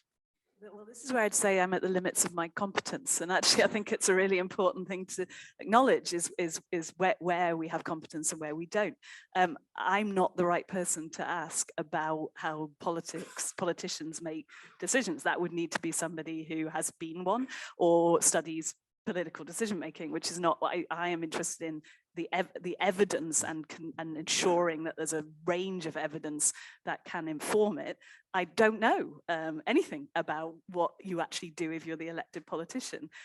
So I think that's also, I think as academics and as experts, it's really important that we just go, I don't know that, not because I haven't found it out, but actually because I'm never going to know that because that's not what I do, which is probably not the answer that you wanted, but it does come back to John's point that that's the politician's role, and they're the democratically, hopefully, elected decision maker in the ideal democratic state. And there must be, I'm sure there'll be people in the room, the whole body of research done on how you make decisions in the face of complexity.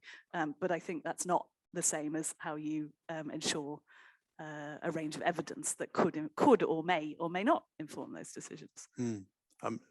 It's great. Please pick up. Communicating uncertainty, as John has also said, that uncertainty is, actually you didn't say this, I'm going to say it, but I think it was implicit in what you said, that uncertainty is implicit in science.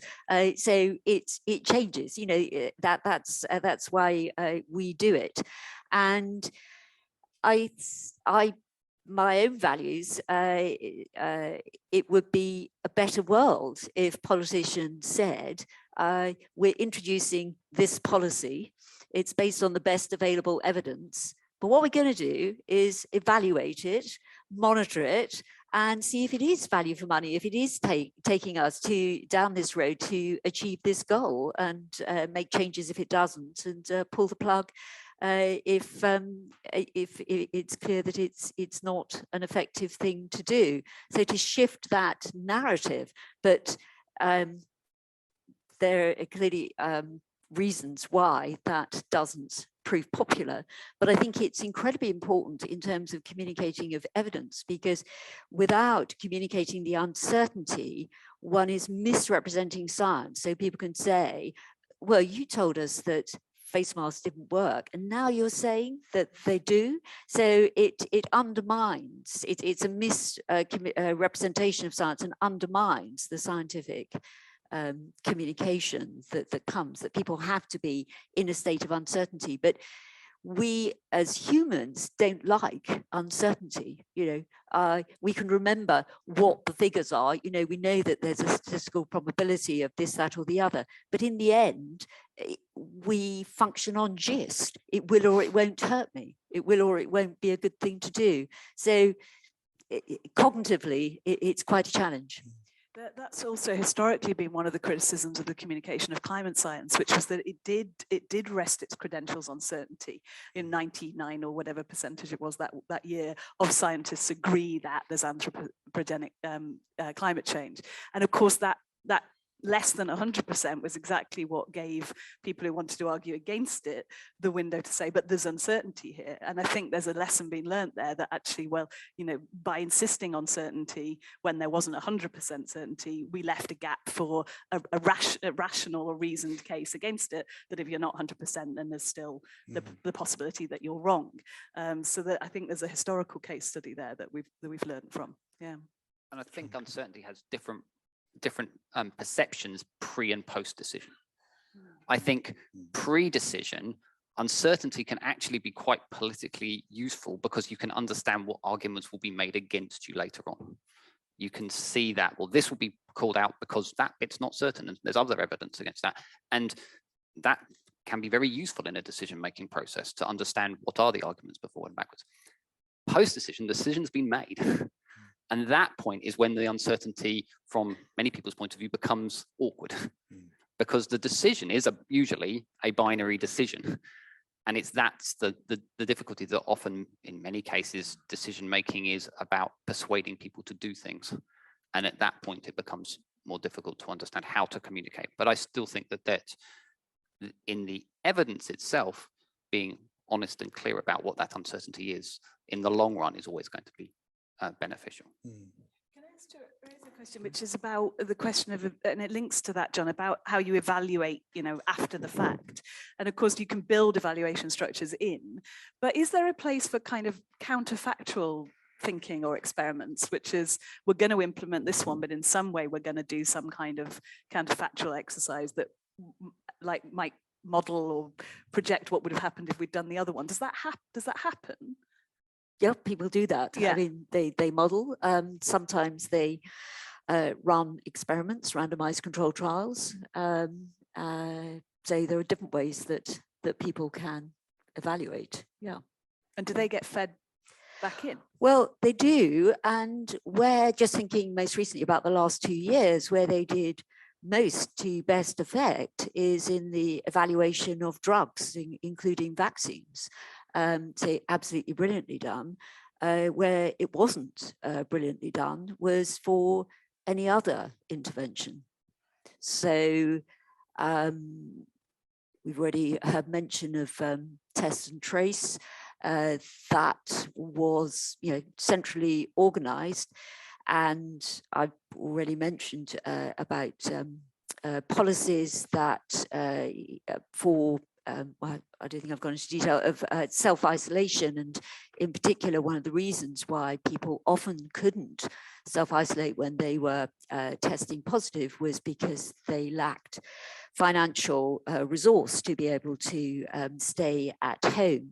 And there were various policies that were introduced, and they were never evaluated to see whether or not they did shift what beginning of the pandemic were very low estimates of people self-isolating, around 20%, but particularly amongst those who were young and those who were poorest. So we never learned if the policies that were introduced, such as offering people £500, but also a threat of a fine of £1,000 going up to £10,000, actually did increase the proportion of people who were able to self-isolate. So it's an incredibly important thing. So just to build in those evaluations. Actually, I've got an evaluation for you, Sarah. So coming back to... You've lost it at this point. So coming back to communication and communication of uncertainty, and something you haven't mentioned is the very gendered nature of communication and leadership that was seen during the pandemic that exists elsewhere. And what was seen in analyses conducted across 194 nations, comparing the countries where there were 19 leaders who were women, comparing the states in the US where the governors were women, looking at the mayors in Brazil where they were women, the infection rates were lower, the death rates were lower. And it's complicated about what might be going on. But one of the things that happened was that women acted more decisively. They were more risk averse to loss of lives. The men were more risk averse to the economy. But also the communication was different. So in the study of the American, the governors, they looked at briefings that were conducted by, I think, 250 briefings. I don't think they looked at the communication of uncertainty, but what they did find was that was where the women were generally more competent and warmer than the men. But critically, there's an interaction between what you're asking people to do, what your policies are, and how you communicate. So when the male governors, like some of the men and some of the women, ordered stay home policies, those were more effective when they were communicated by the women governors. So they're not experimental designs. So there's an awful lot of confounding that's going on there, but it'd be really interesting to have some analysis of those narratives, what it was in those communications that are coming from leaders. So this is the women versus the men, how they were communicating uncertainty, whether they were telling different stories. I mean, in Norway, the female prime minister, she had special briefings for children. So I think there's an awful lot that we can learn from a huge amount of communication over the last 2 years from the leaders speaking directly to the people. Yeah, it raises the question of whether that is because women are in some way essentially better communicators, in inverted commas, or about the gendered prejudices of the reception of communication. And it sounds like a non-sequitur, but it isn't. So work that's been done on the gendering of automated voice systems like AI and Siri, Alexa and Siri and such, which are all gendered as female. The defense of those companies is that they did their market research and that when they were gendered as female, they were better received. But that's not necessarily a good thing. That might just reflect more about the prejudices of the people who are hearing male or female voices in different environments. Ones that were being helpful and supportive worked better if they were gendered as female. Ones that were authoritative, so for instance on an aircraft, had to be male. So that could play into that. The other thing, and it does come back to the question I sort of refused to answer about how narratives might play into decisions that are made. We do talk in the book about charismatic narratives and charismatic numbers, actually. So it's very, and this links to the lockdown question and debate. It's very easy as a politician to make decisions, I say, knowing there's people here who know much more about this than me, but motivated by the charismatic story or the charismatic numbers. So the imminent, very present death rates, for instance. Much more difficult to make decisions based on less dominant or visible or charismatic narratives. For instance, the systemic and distributed and more long-term effects of lockdown, for instance, on children and their mental health.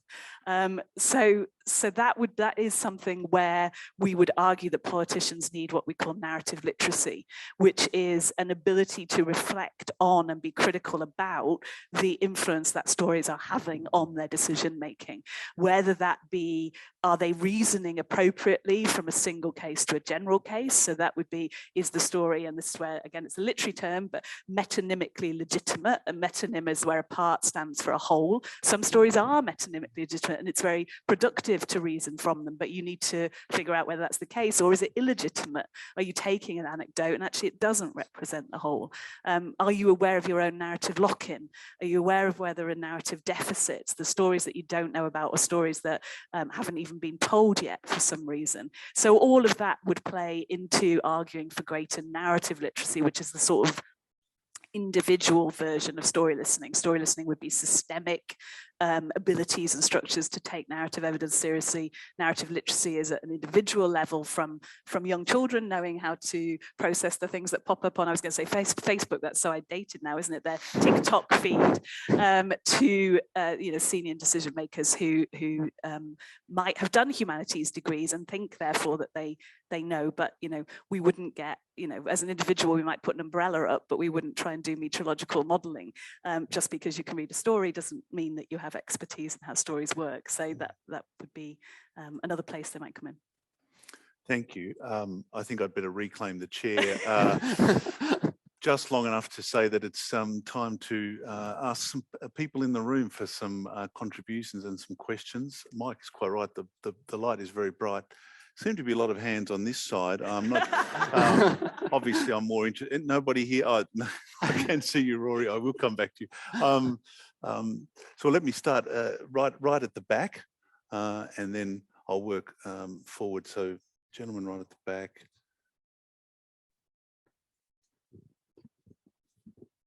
Thank you, Hugh Lloyd. I've worked with a lot of politicians in my time, and one of the things that strikes me about the decision-making process that they're making is that they're not actually that different to their personal decision-making processes. The political is only because of the job they happen to have at that moment. But in that process of decision-making, they're taking evidence that we might provide to them. They're bringing their own expertise, and we should acknowledge that they have that. Because there wouldn't be those politicians if they didn't. But they've also got a worldview or a mind map and a set of installed software, you might call it, that helps them process those things. How would you go about understanding what that mental model might be, and what difference would it make to how you present evidence to them? Good heavens, that's frightening. So let's think about. We'll think about that and gather a second question as we go. Sitting just in front of the person who asked the last question. Sorry. Thank you. I'm Liz Killen. I work with the Institute for Manufacturing here at the University of Cambridge, but previously within government. I think there's been a fantastic role on the brilliant structures like SAGE and the CSAs in terms of bringing science evidence into government, but I know there's also people in this audience that have that scientific training, and they're working within government, they're generating evidence within government as well. And I think the role of those people within government is really interesting. I know there's a call for a lot more of them within the civil service with that sort of scientific training, but the Institute for Government has put out a report last year suggesting that maybe the civil service does actually have all of these skills, but isn't necessarily aware of where they are. So mobilizing those in a time of crisis can become more difficult. And I would just like to know your thoughts on the internal capabilities of government in terms of that scientific training and evidence generation. Thank you, great question. And one more here, right down here at the front in excellent blue waistcoat. Thank you, Michael Soper. What the short question is, why is the outlier so important in decision making? It is really why, when making decisions, that we reference, or so many, particularly when you say in government, we reference the outlier as being a particularly powerful reason to frame a policy. My own personal example I would cite is, just to bring it down personal, I have a friend who worked in the fishing industry in Lowestoft, working in trawlers for 30 years, and his body's basically broken, yet when he engages with the benefit system, that benefit system is designed to prevent the outlier, prevent the 1 or 2 people cheating the system. So we built a system that is meant to help people, but we built it around the outlier, around the 1 or 2 cheats. So the story of the cheat, for example, is so powerful that we'll design a system around that. There are many other examples where we suddenly pick on an outlier and go, oh, I want the system to, or the policy to take account of this outlying thing rather than the majority, rather than the main thrust of the policy. The outlier becomes really important. Why is that? Thank you very much. Well, let's have a go, panel, at these 3, and then we'll move to the other side of the room and some questions online. So let's take them in the order they were given. The mind maps of politicians. There are some places you don't want to go, but and there's sort of the mixture of the personal and the political in decision making. Perhaps Teresa, you're good with the mind. I'll start with you. Great question, and I recently had that experience. I very rarely meet with or interact with politicians or secretaries of state. They're always kept way away from me. And it so happened, and it wasn't health, the Department of Health and Social Care, it was another government department. And the Secretary of State was in a bit of trouble.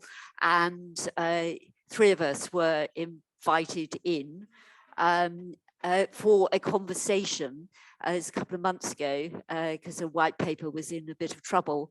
And his opening salvo was his mental map of human behavior, and it was so wrong. And so my immediate temptation was to say, no. Anyway, I got feedback from the 2 others who were there to say that actually it was a really helpful intervention that I made. I think it's made absolutely no difference. That's the first thing. But secondly, as a behavioral scientist, I felt I had to say that's so interesting that you've putting personal responsibility at the heart of this. That is such a common misrepresentation of human behavior, that we underestimate how much our environments shape our behavior, and we overestimate how much it's within our control. So I made that sort of relatively simple intervention. As I say, I don't think it had any impact. Actually, the white paper isn't out yet, but I doubt that it will. So it's quite rare that one sees that. I'm sure you wouldn't mind me. Yeah, no, well, actually, I won't mention the name. But anyway, a senior person working in government said to me that he spent a lot of time with his Secretary of State trying to work out how he thought. He was a CSA, that's right. And that was, he saw that as his key role, because it was through understanding that mental map of the problems that were on his desk that the CSA could refine the evidence to be of most help, both to the population and also to the Secretary of State. So I think it's a great question. And so perhaps what I'll do is I'll direct each question to one of you, and if you want, anyone else wants to jump in, then please do. So we'll just keep rolling and keep moving. So John, perhaps if I put the second question to you about the capacity within government for science and scientific knowledge. Is government ready to go whenever there's a crisis?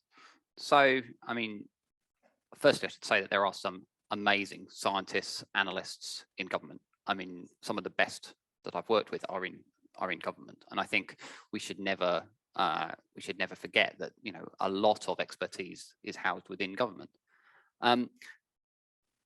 Could there be more? Yes, I think that's I'm probably not surprised that I would say that. But I think there's also, there's probably a little bit of structural change needed about the value that is placed on civil servants, particular as they go through the system. I think the value of expertise is absolutely well considered at certain points, but as career structures go through, the value of being a generalist is also highly prized. And I think the ability for scientists and analysts to move through the system in a way that is really recognizes the value that their expertise brings is something that I think will need to be thought about, and how best to do that. I don't think there is an easy answer to this. I think it's not as simple as saying, oh, we'll just allow experts to go up the string. I think that's not what we're saying, but I think there is something about working out how to best value expertise. The things that I thought was always sort of really showed that to me was that I discovered so many people who had scientific backgrounds that I would never have known unless they sort of sidled up and go, you know, by the way, I'm a biologist, or, you know, by the way, I did physics. And it was almost, don't tell anyone else. And it was, and I think we need to be in a position where somebody's prepared to say, I'm a proud physicist and I've gone through the system. And I think if you look at the top level, the really top level of government, there are really good examples of scientists, mathematicians who've got all the way through. But at that sort of middle there, people slightly hide the fact. And I think if we can get to this position where, along with everybody who's done PPE, economics, they're prepared to say, I'm a proud physicist, I'm a proud biologist, I'm a proud social scientist, then I think that would, you know, would show that we'd got to the stage where we're in a good position. Do you think that the areas of research interest that each department's meant to have, are they working to identify the people with expertise in the department to connect with academia? I think that they certainly help connect the department to academia. I'm not always sure that it's the direct connections come that way, because I think sometimes they ask about the questions that they don't know the answers to, as opposed to the ones that they've got real expertise in. And I think encouraging government to be more, you know, more open about the fact that you know, you can publish things, and that, you know, some of their that there should be an ease of move between people coming into academia and going out of academia back into government, and that, you know, publishing things within government is actually a very vital source of good academic research. Making that more prominent, it would actually, I think, be very helpful to connect those ones who are doing that research. They just don't necessarily publish it in the same way. I would see a bigger problem, not so much in terms of individual expertise, but in what I would call sort of literacy in scientific method. I think it's far too low in the civil service, in my limited experience. So certainly room for developing that. And probably it's not higher because there isn't a culture that values it enough. So the National Audit Office report, they published many, they're great reports in December 2021, which looked at evaluation of government spending. And only 8% of major projects were evaluated in 2019. So that spend of, I think, up to, in total, to £450 billion. So a part of the analysis is that there isn't a culture, as well as some capability and capacity, for valuing the generation of evidence. And we had a lot of consultants who were brought in during the pandemic, but some of the civil servants, they might have topic expertise, but in terms of how would you evaluate a policy, how would you evaluate this? I think this is room for the Government Office of Science, now that it's stood down from the pandemic, to really, and people are really keen to learn just the sort of basics of evaluation. So I think the message is for anyone out there in the civil service, when you go back to work next week, just ask the person next to you, are you secretly a scientist? And it's a good conversation, a good icebreaker.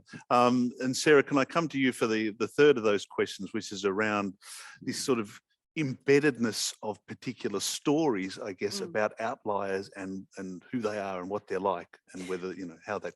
Well, that would be my response to that question, which is, whilst having, you know, deep sympathy with the individual, I have no idea if that story is metonymically legitimate or not. I don't know if systems are designed primarily around that outlier. So I can't answer the question because I don't know whether the premise is correct. And if so, if it is, then I would say it would come back to this idea of the persuasive power of a charismatic narrative. A charismatic narrative, for instance, that people on benefits are on benefits in order to, somehow cheat the system, rather than because, we have a society in which people end up in that situation and need support. And the question then would be about changing that narrative and that perception of those kinds of people. And that would be about how you research and gather evidence on the collective identities that are primarily affected, or primary stakeholders in the policy decision that you're making. And that would mean getting out to the people that are actually being affected by it, rather than being influenced purely by a narrative about what you think they're like. I did have a quick thought about the first one, which is not from the sort of psychology or behavioral science perspective, but I'm going to bring the Greeks in again. Diane, I think you have or did have a project on wisdom at the Bennett, and this is where my interest in the history of knowledge and the history of the way in which different forms of knowledge are privileged or valued comes in. And here I guess I would say I'm speaking as an individual in answer to this question, which is it's the responsibility of the electorate to put people in those positions of power who we think are wise. And I think wise, a bit like talking about feeling or love this morning. You sort of say wisdom and everyone thinks, you can't measure that. Can't measure that with numbers. But we've failed as a society if we exclude from our forms of knowledge and what we value things that can't be measured in quantitative ways. And so that would be a kind of, and the reason I go back to the Greeks is it's Aristotle who had these different models of reason, and that all of them might be valued in different contexts, in different ways, and wisdom is one of them. So that would be a personal answer rather than an expert answer. Could I talk about cheating? If you know something about it, Teresa, of course. So I'm not cheating on the question. I think it's a really good point. And when I was frustrated about the sentence that was glossed over when government decided to introduce fines and not very much money for people to self-isolate. And so I went on my own quest, and I knew somebody who's a senior economics advisor to Treasury. And it was, so I asked him, say, why? After all these fantastic papers from SAGE saying it's, the poorest households, they need not to lose any money each week and get the money immediately. Didn't you implement that? And it was almost like a moral panic. So it was an overestimate of the proportion of people who would cheat. I was then able to give him a review which showed how populations overestimate cheating, and it's not as high as people think, and give him other evidence that when you've got objective measures, people don't cheat as much as people think they do. So this advisor was very grateful, and into the Chancellor's office went this evidence, but it was a year after, and I would have given it had we been able to have that conversation. So I think you've absolutely got your finger on one of the things that happens, that a narrative grows, which actually can be a narrative that can be subject to a question that has a knowable answer. Look, I've got a couple of excellent online questions here, which I'll come to. And this right-hand side, you are movers and shakers over here, aren't you? This guy's literally sort of jumping out of his seat trying to get you to answer. So I will take the question from the jumping at the back there. And then I'll read these two out, and we'll answer the three as a three if we can. Please. Yeah, it better be a good one if I'm jumping. Eh? Yeah, I think one of the things I've liked is the fact that most of you have sort of alluded to the fact of what's needed in terms of best practice. For example, if it's clarity and competence and warmth in decision making, or just being cognizant of the narrative literacy. But I'm just wondering, either based on your evidence or frustrations, then what should we stop doing? We're not used to short questions up here. What should we stop doing? Who's the we? Who's the we in that question?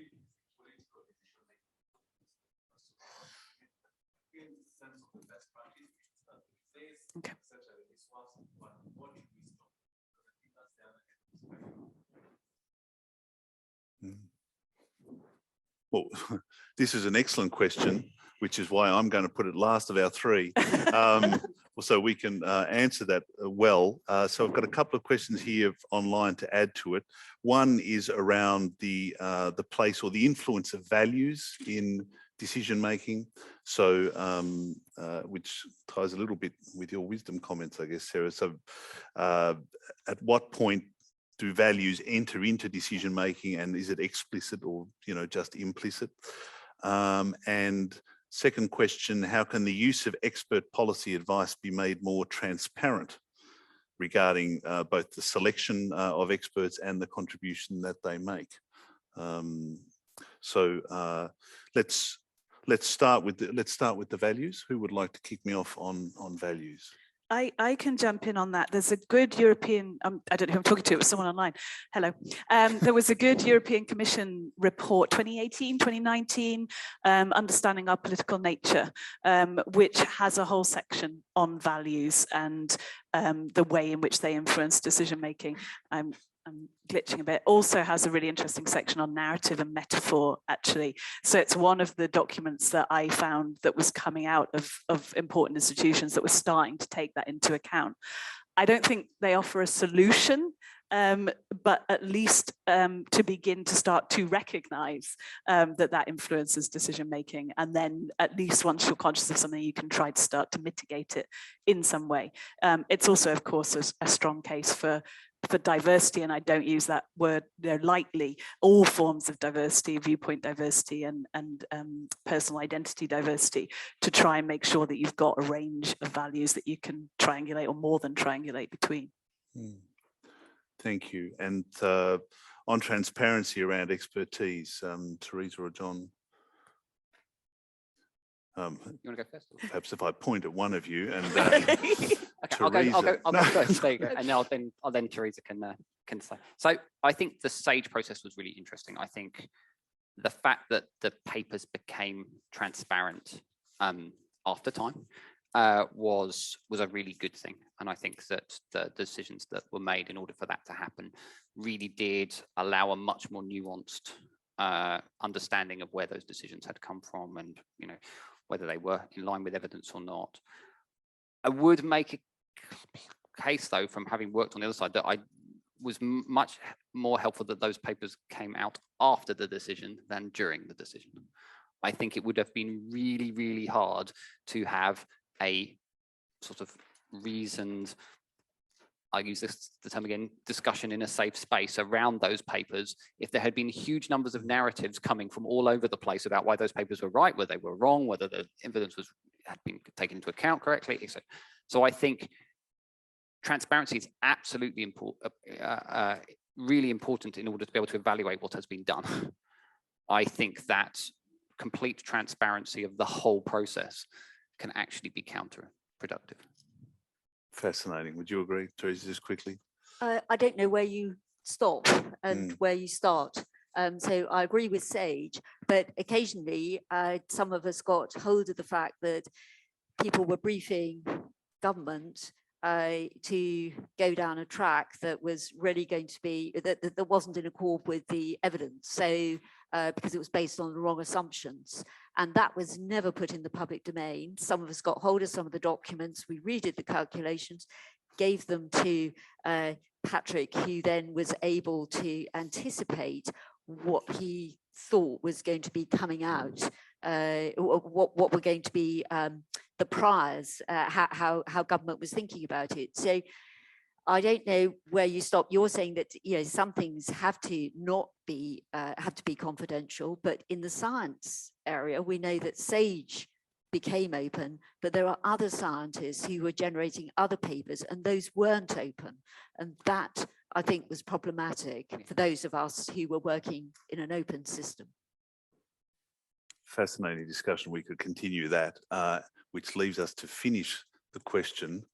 Which was the excellent question on what do we stop doing. I heard the word stop a few times in your answer there, Teresa, but are there particular aspects of the decision-making process and communications in a crisis that we could do away with? Is there a learning from what we've just been through that we don't need?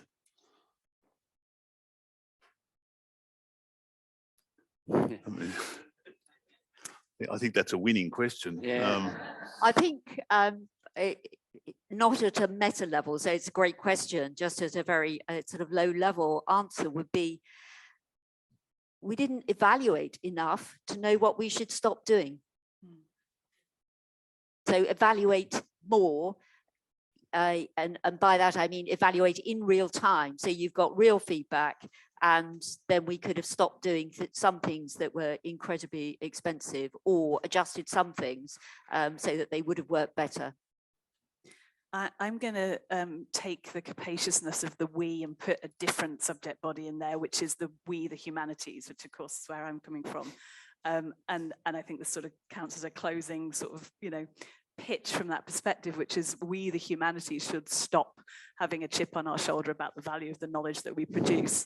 And we should stop defining ourselves only as of value if we're in positions of opposition and critique, and recognize that we can start being confident in the knowledge we produce, being confident in how we communicate the rigor of the knowledge we produce, and being confident that there's room within the self-definition of the humanities for collaboration and engagement, as well as opposition and critique. And sometimes those two things are not mutually exclusive.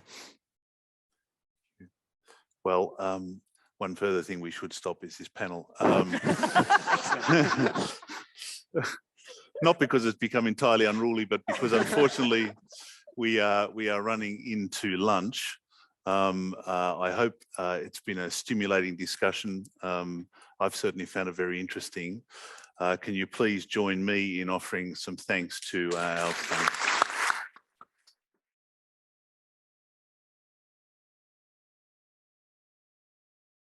we are delighted to have a highly esteemed panel with us this afternoon to talk about what does progress mean in today's context, and how do we know there's been some. To help us answer this question, we have three brilliant colleagues. We have Professor Anna Alexandrova, who is Professor in Philosophy of Science at the University of Cambridge and a Fellow at King's College here in Cambridge. We have Professor Beena Agarwal, no relation, who's Professor of Development Economics and Environment at the Global Development Institute at the University of Manchester. And we have Dr. Claire Melamed, CEO of the Global Partnership for Sustainable Development Data. I'm delighted to share this panel with this particular group because we have people with whom I'm currently co-authoring research, people whose work I have read over the past decade, and people who I would like to be co-authoring work in the next few weeks and months. So it's a great chance for me. But without further ado, what I'd like to do is sort of open with my view on what gets us to this question of defining and measuring progress. I was trained as an economist, and much of economics, at a superficial level at least, is about constrained optimization. Constrained because the resources at our disposal are scarce, and optimization because we want to do the best that we possibly can with those scarce resources. Now, that worked for the first few years of economics for me, but fairly quickly you learn that that begs a much deeper question, which is, what do we mean when we say the best we possibly can with those resources? And so to help us answer that, I'd like first to turn to Anna to share some of your experience working in this area. What do you think progress means in today's context? And how do we know there's been some? Thank you, Matthew. I shall start as a philosopher, and I make no apologies.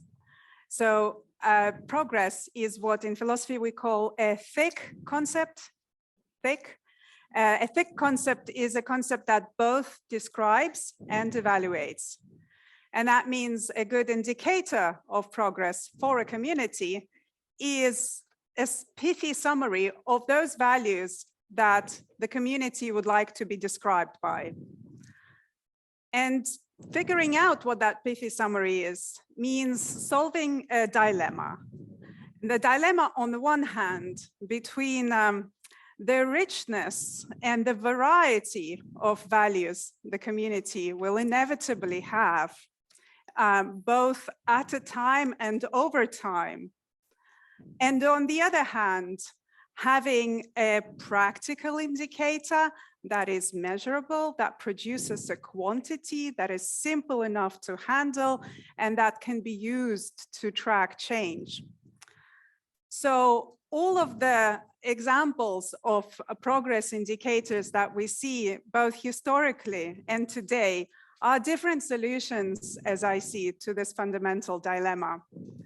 And often enough, I think we should consider the option that perhaps that dilemma will just cannot be sort of addressed.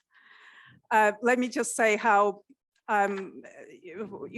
we've heard a lot today about the economic indicators of progress, such as growth, gross domestic product, etc.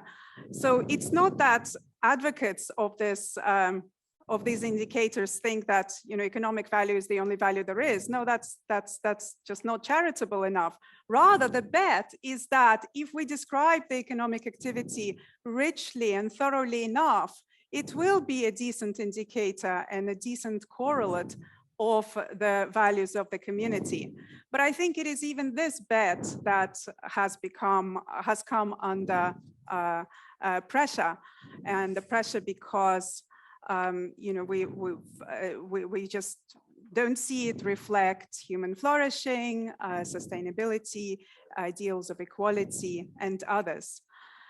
So here at the Bennett Institute, together with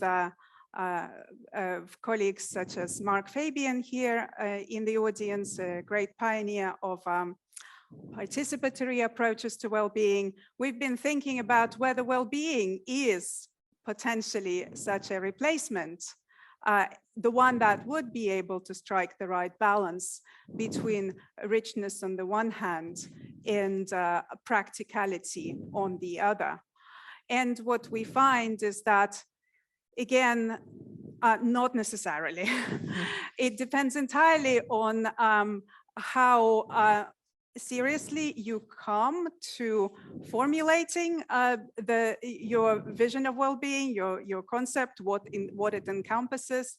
And it depends entirely on also, whether you plug it into a good decision-making process, a decision-making process that in particular doesn't just chase the indicators and doesn't just mechanically evaluate a policy on the basis of whether or not it has raised an indicator like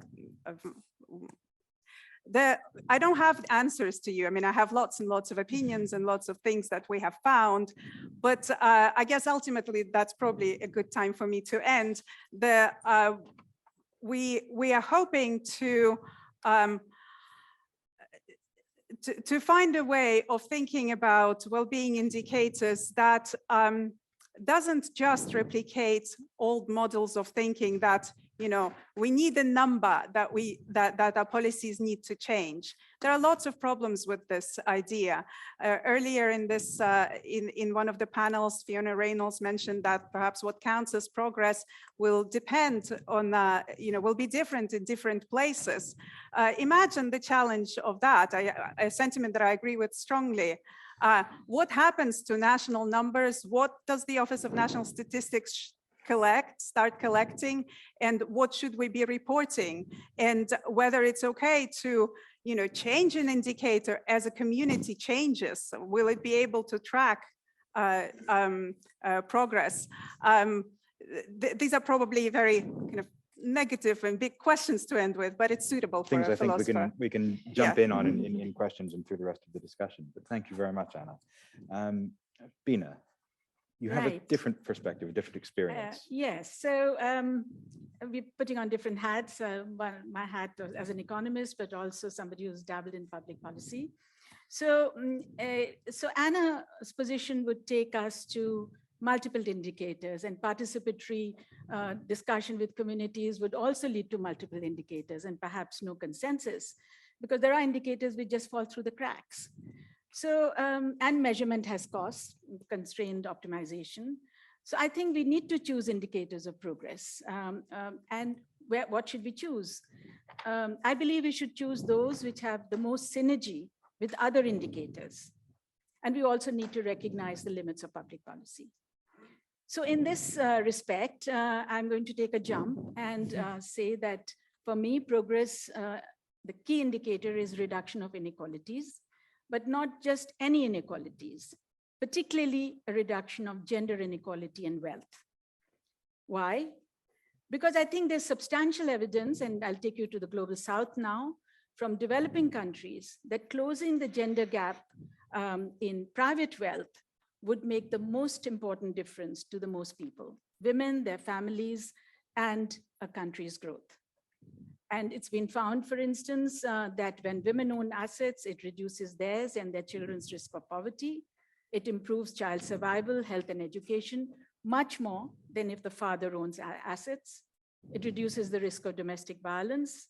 It improves food security in households and communities. So reducing the gender gap in wealth would directly help us achieve not just SDG 5 on gender, but also SDGs on poverty, on hunger, and overall inequality, and indirectly many other SDGs. So these are what we might say positive externalities, which go much beyond household level wealth inequality.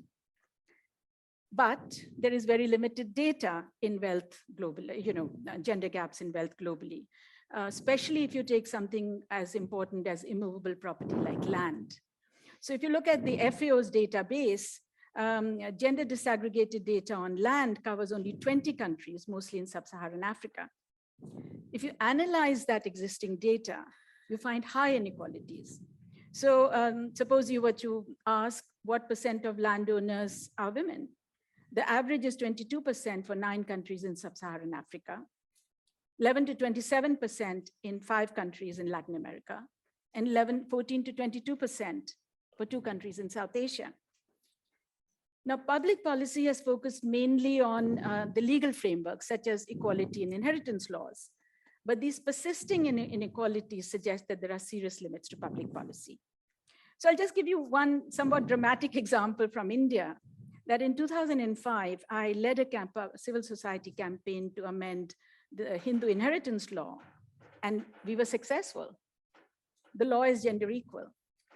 Yet when I very recently analyzed a very rare data set for 9 states across India, in 2014, guess what would be the measure of what % of women are landowners?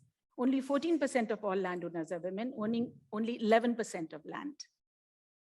So we need to ask what obstructs public policy, and it takes us to other kinds of measures. I would say disabling social norms and the low social legitimacy of women's claims. Now, social norms are not social capital. I want to mention it because we economists have now caught hold of social capital and believe it can explain a lot of stuff. It can, but with limits. And then one needs to ask which social norms matter.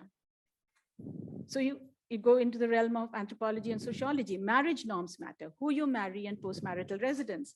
So in South Asia, parents are very resistant to endowing daughters with land in regions where social norms dictate that they should marry strangers for incest reasons and at long distances from their birth villages. They're much less resistant where you allow within kin marriage and in the village.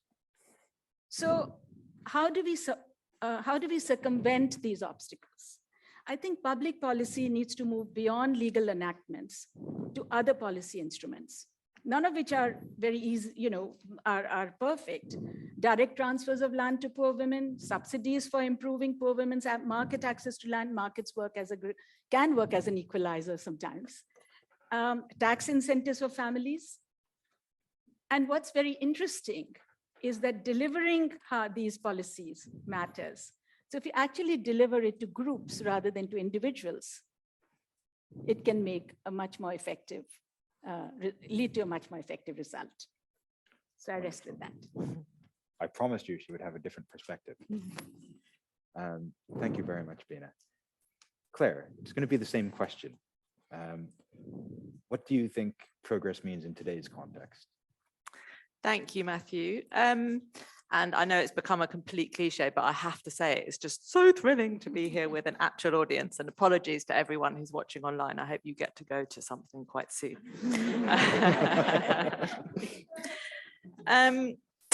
So in my day job at the Global Partnership for Sustainable Development Data, we work with governments, and we're very focused on working with governments to develop the data systems which underpin public policy. So very relevant to I'm kind of the link, I think, between the previous panel and this one. And thinking about where does that data and evidence come from, which is then used to inform the kinds of crisis decisions that we were talking about last time. And in that context, obviously, I think, I'm very aware in the sort of day-to-day of that role, how developing or sort of building, and particularly, making choices around where investment goes, where risks are taken in terms of innovation, and what are some of the trade-offs about the interplay between the kind of technical requirements of data and all of the methodologies and sort of rules that have been laid down by statisticians over the years, and the politics of data.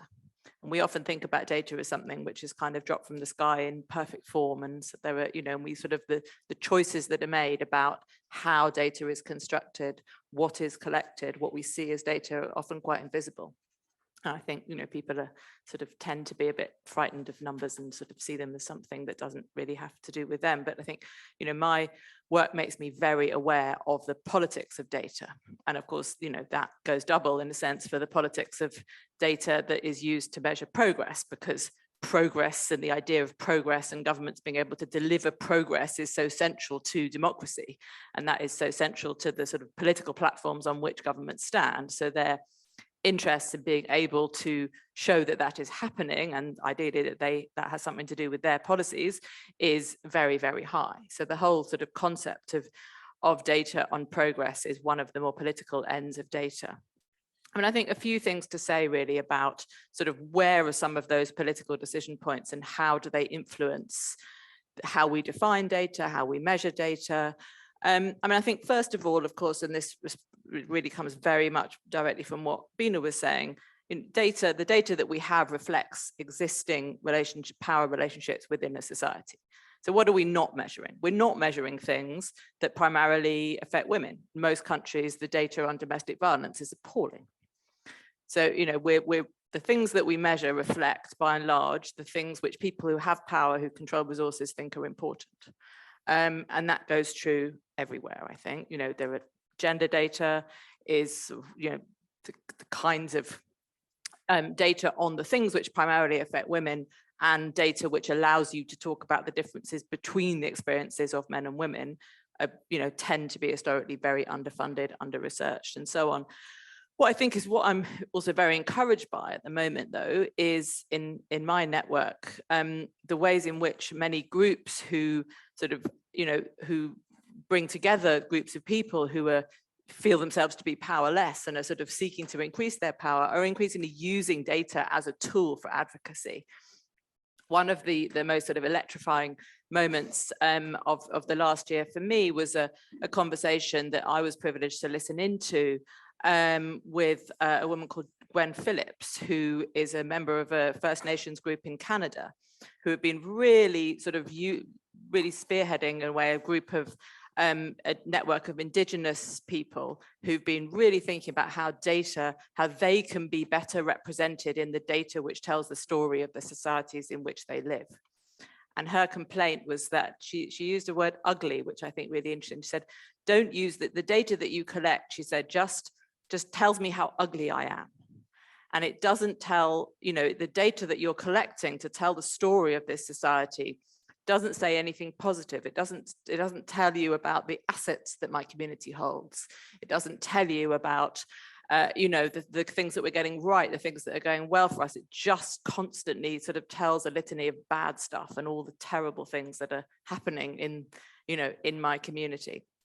And I think, this idea of agency, of people, if data has power, thinking harder about the power relationships that are involved in collecting data, and then thinking about, if you want, and this links very much directly to Anna's point as well, data is just as any other sort of democratic process, what the outcome has to be the product of sort of contestation between different communities over what's important.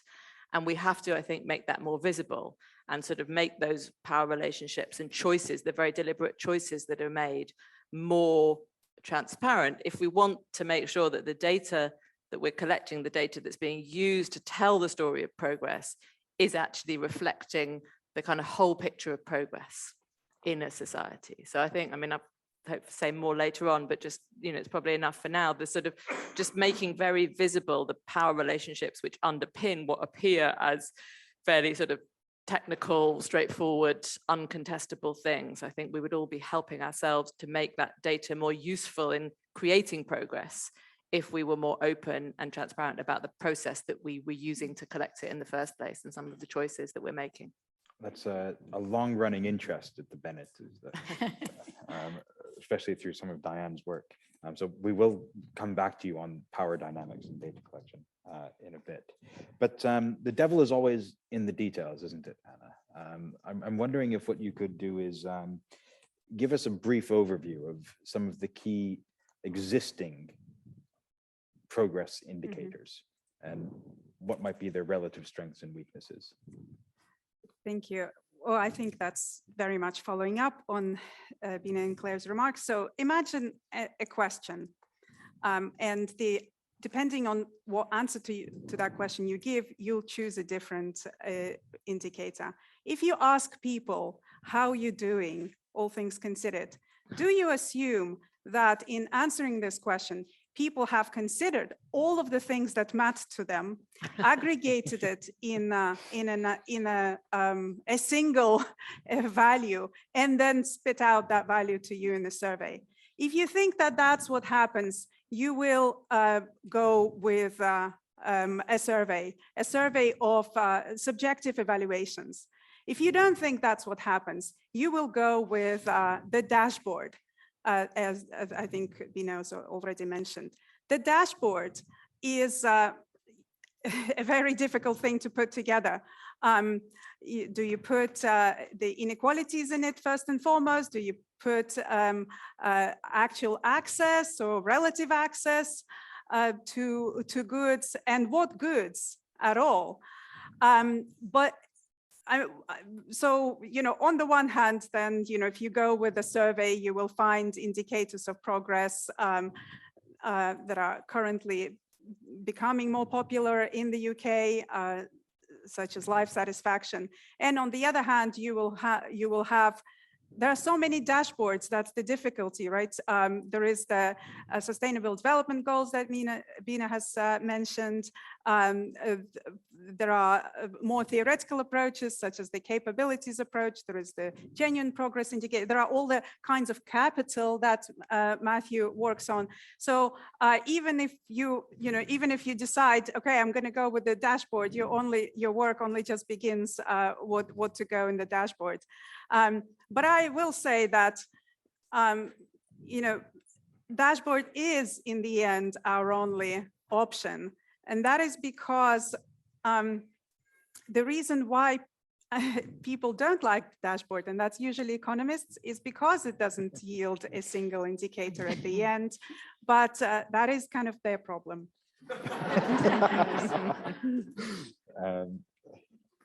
Well, luckily, as chair, I don't have to respond. I can just move. You can. So, all right. So there's a range of indicators then. Which brings me to the next question. Do you think we need more measures? Why do we need these measures? Should we have more? Should we have fewer? In my view, I think I've partly answered it in my intervention, that you need fewer, but we need to then do much more work. We shouldn't just lay out and say, take what you want, but we also need to have some guidance for public policy to say, well, A affects B, B affects C, whereas D is just an outlier.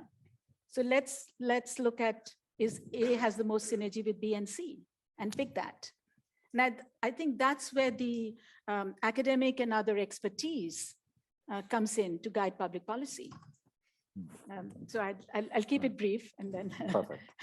And Claire, I wanted to ask you, because we've discussed previously about the problem with a lot of the economic measurement world is that we operate under this assumption that if we build it, they will come, and that might not be entirely accurate. I mean, I think this links to the last question and Bina's answer. You know, do we have enough? What do we need? The question is, I think, kind of enough indicators for what? What is it we need this data for? And how can we make sure that the data that we're collecting is right for the purpose that we're collecting it? I mean, I think the build it and they will come mentality is very, certainly very rife in the world that I inhabit, of, people who are sort of trying to, who believe very strongly in the potential of data to inform progress, to drive progress, to be the kind of evidence base for progress, the frustration that sometimes this isn't happening. And the response is always, well, if we just throw more and more data at it, eventually some of it will stick. And if we just create another dashboard and another way to present this, and maybe we change the font a bit and let's change the color scheme, suddenly everybody will realize that this is incredibly fantastic data and will start using it. And of course, that is never the answer. Yeah. And the reasons why people are not using the data on the whole is not because they don't know it exists, or because because they somehow aren't accessing it, but because it's not in the culture, it's the institutional frameworks are against them, the resourcing is such that it's too difficult. There are lots of reasons, but they're very rarely solved by a new dashboard. I mean, I think.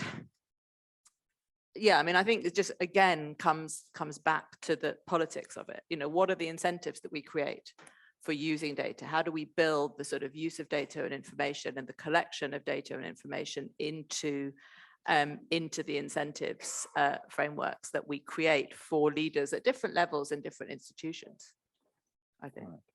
So it's a question of, oh, sorry, Bina. Yeah, Please. Just wanted to go. So it's adding on. I think economists are actually responsible for a lot of ill. They can be responsible for a lot of good as well. And we need, what kind of data do we collect? We go back to that point, Claire.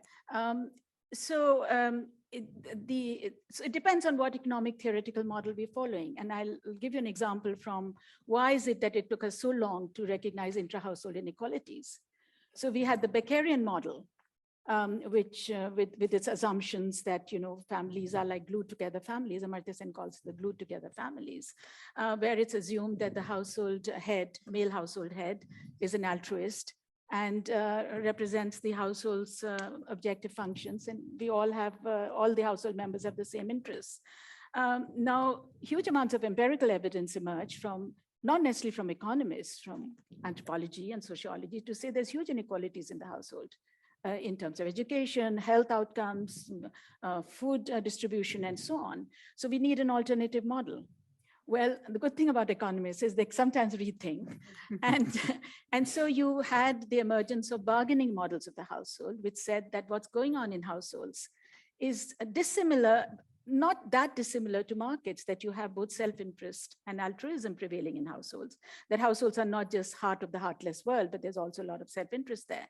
And the moment you begin to recognize that there are different, that people have different preferences by gender, by age, and they have different interests, and then you begin to, pay attention to data, and then you actually gather that data.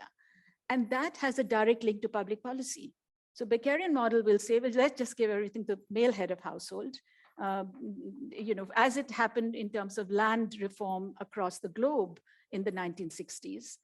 When you recognize the bargaining model as the correct model, you begin to see that it changes the power imbalance in the household, and you begin to transfer resources to the more vulnerable members, i.e., let's say women or younger women. And that makes a dramatic difference. Now, today we do see public policy. Take Brazil, which started transferring, made direct transfers, not to the male head of household, but to the woman head of household. And under COVID also, you see that. So I feel that economic theory linked with the kind of data you collect is then linked with improvement in public policy. That's a very interesting perspective. It leads me directly to the next question. We've spoken about power dynamics now within the household, but Claire, you mentioned the role that power plays in driving definitions and measurements of progress.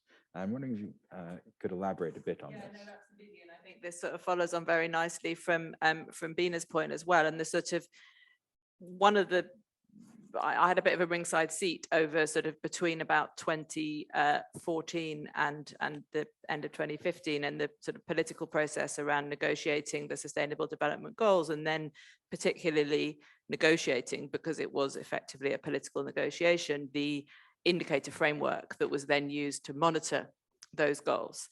And I think, you know, this I think really illustrates the sort of political reality of this two-stage process. So obviously the inclusion of the environmental goals within the Sustainable Development Goals was a big shift in the sort of global consensus around the definition of progress, from a Millennium Development Goals framework, which was entirely framed around sort of human progress in health and education, income, and so on, to, you know, the Sustainable Development Goals progress, which also included elements of resource use, natural resources, biodiversity, and so on. And that was a huge and really, really significant shift. When that went into the indicator framework, of course, that shift then there had to be then a sort of negotiated agreement between statisticians about what were the global indicators that were going to be used to measure that. And I think, you know, this speaks very much to this point about what do you want the data for. If you want data to reflect the reality of a specific community, you can be quite creative in your use of indicators and thoughtful about adapting them to the context. If you want indicators which are going to be globally comparable, well then, you know, the trade-offs become more acute, and you know, you necessarily lose quite a lot of that context. But one of the arguments, and this is a glimpse into the UN that perhaps nobody really wants to see, but was about the definition of what is a tree. Now, this is not as simple as you think, because if you have an indicator of deforestation, then clearly what you need to know is what is the definition of a forest, and what is the definition of what do you call a tree that makes up a forest? If you put a load of houseplants out in your garden, is that a forest? Obviously not. If you go walking in the redwood forests of California, that very obviously are trees. Somewhere in the middle of that is the boundary between a plant and a tree, and that really, really matters if you're trying to, if all governments are going to have to report on their progress on deforestation. And one of the big things that was contested was whether a coffee plant is a tree, because clearly, if you are a country that exports coffee and what you want to do is to cut down forests and plant coffee plantations, it suits you enormously if those coffee plantations are counted as forests.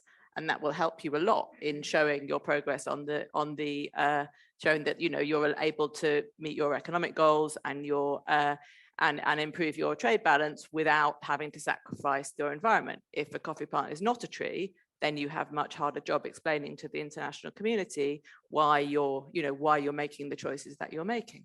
So you know, this was eventually they reached some compromise about height and size, and it's all very technical. But I think it shows the sort of complexity of even once you reach the sort of hard-fought negotiated agreement about what progress is and what's important, you then have to have another set of arguments that are equally political about how you measure it.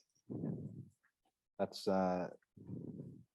so we've heard now about power dynamics and progress in the household and across countries at the intergovernmental level. And our work, your work, has increasing influence in government. The work on subjective well-being, the work on how we might measure well-being and progress is a hot topic. It's one of the missions in the Leveling Up white paper. But there are some power dynamics there as well, but largely among the expert community. And I wondered if you might be willing to share some of your thoughts. Thank you. So we are ending up at a certain pluralism, the idea that, you know, depending what the progress indicator, what work you want the progress indicator to do, you will have different demands on it. International comparisons will dictate one feature of indicators, figuring out the actual empirical strength of the indicator to pick out the most problematic areas, like Bina described, will lead you to another. I've been thinking about what sort of indicator works at a pretty small level. Like if a community such as a charity or a city decides to judge themselves by say their ability to promote thriving, which is one of the goals that was brought to us by a very important UK charity, Turn to Us, who asked Mark and I to help them develop an indicator of thriving. So speaking of expertise, the most important feature of that exercise that I'm very proud of for participating is the fact that we recognize different kinds of expertise about thriving.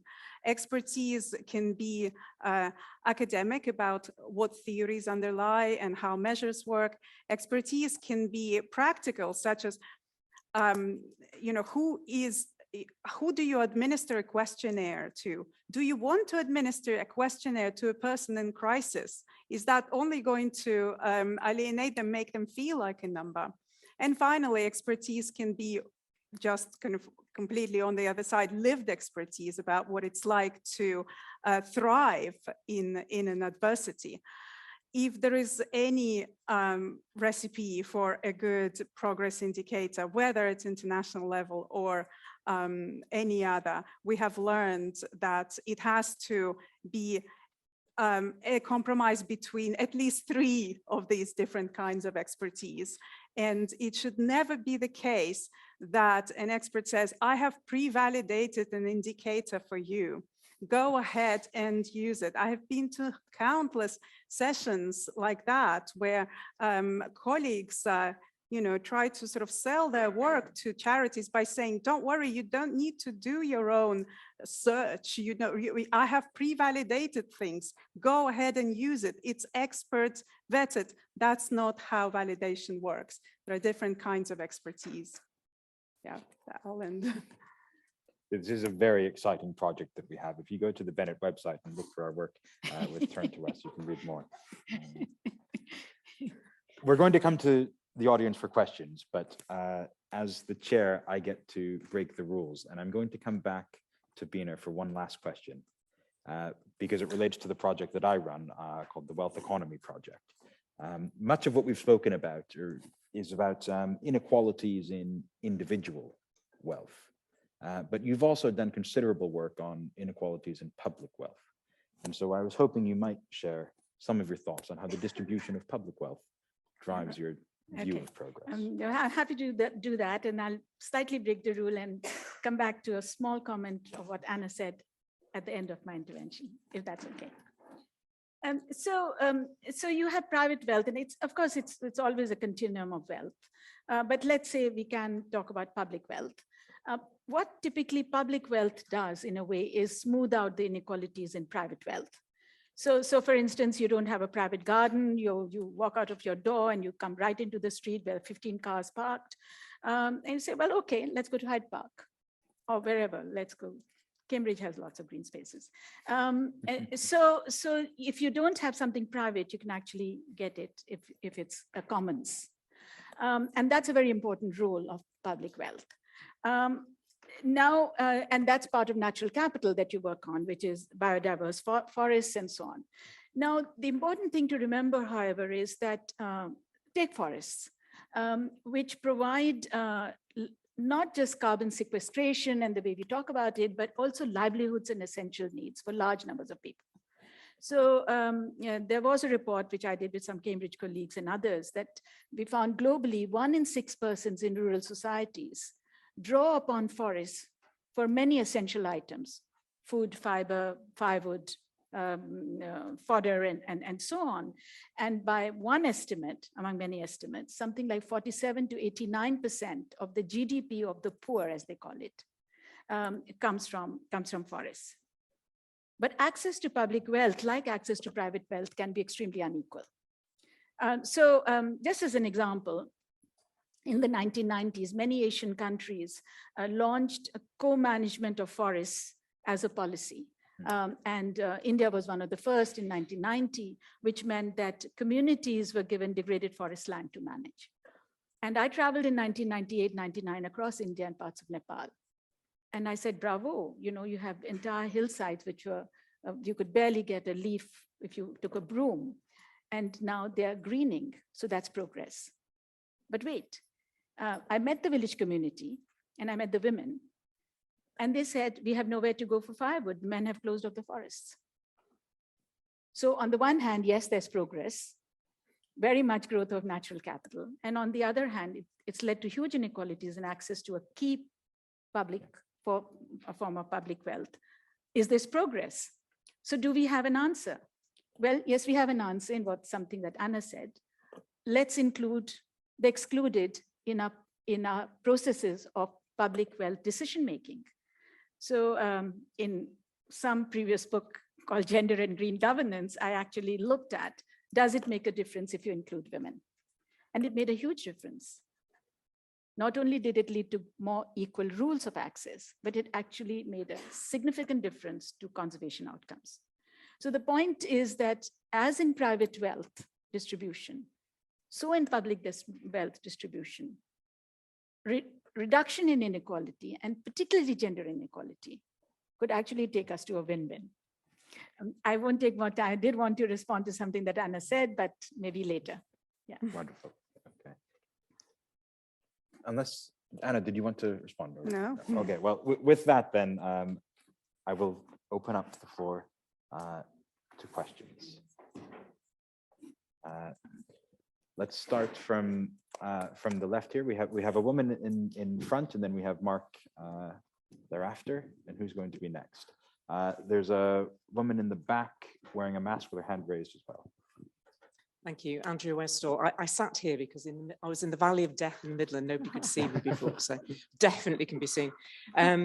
So I was involved with writing the standard for social value for British standards. Now, social value in the UK is being used to look at all the environmental, economic, social added value in procurement decisions, and it's become this thing, which is now another way of looking at multiple progress. When we wrote that standard, what was interesting was trying to get a definition, and we ended up with well-being in the short and long term. So it starts to talk to what you're saying, but equally it started to bring the SDGs in. So I think we're at a point where in some senses, there is a relative convergence of what I think we mean by this. But and then we can get into how we'll measure it. The bit that is just not being talked about, and we're still, particularly within things like ESG, environment, social governance, it's still about win-win. Oh, look, we can have it all. And I just wonder if, like you were saying, it starts questions about the interrelationships between different data, what happens. Do we need to start also thinking about trade-offs and how we might use different measures, and this really goes beyond the economists, to some kind of multi-criteria decision-making approach, which enables policymakers to be totally transparent about what those decisions are, what's being used, and what is being traded off. Because one can create progress in the short term, huge, but it's taking it away from the future, et cetera, et cetera. So there's more to it, I think, than having the dashboard, because that could be problematic in its own right.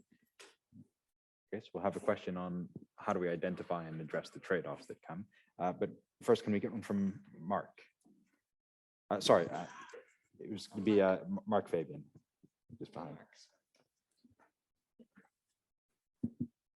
Hi, thanks for a great panel. So I'm Mark Fabian.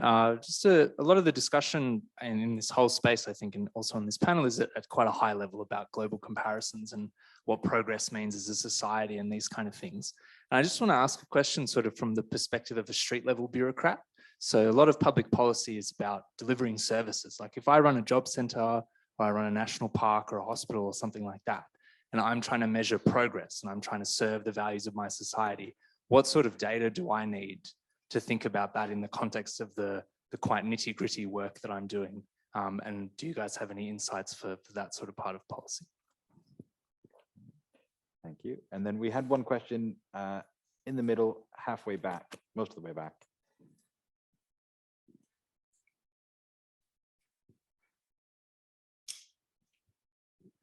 Hi, thank you so much for your insights.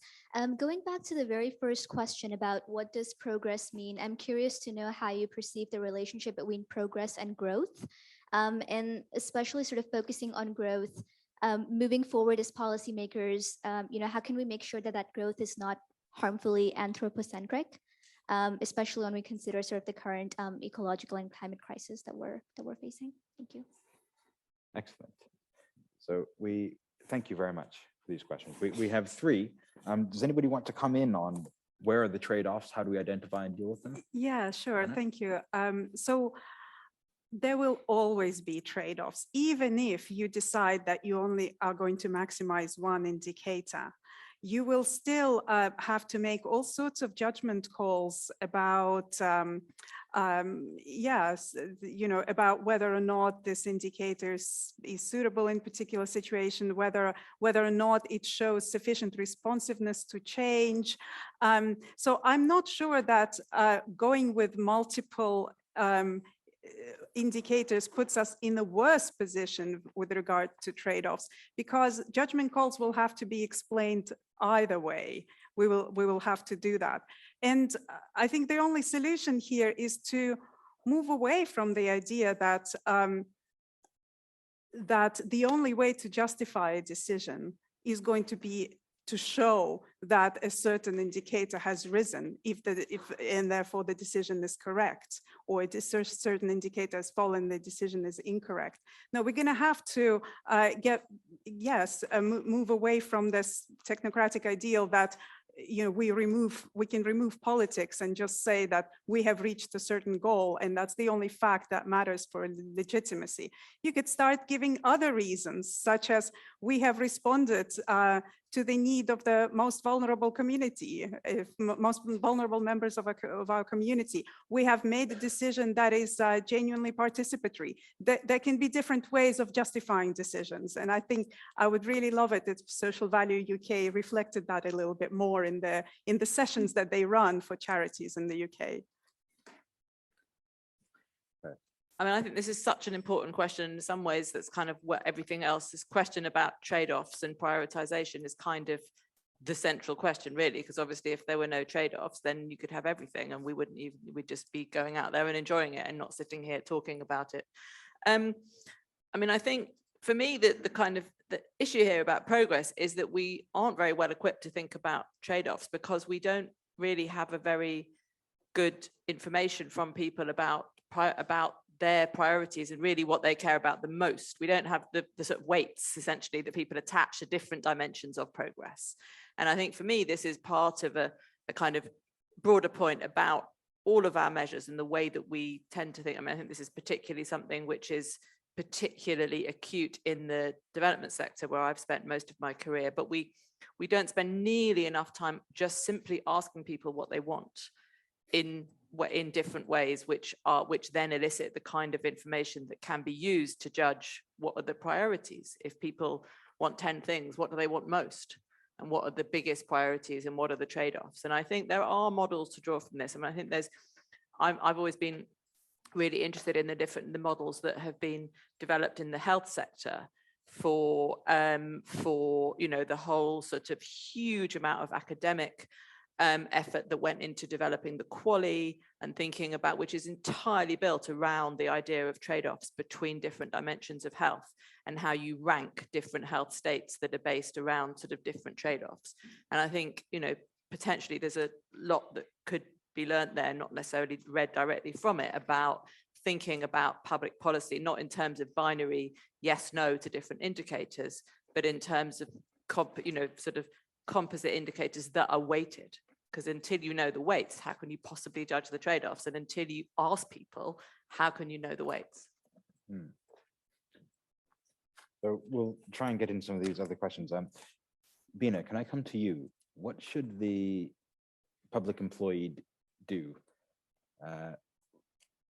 differently tomorrow, now that they've watched our session?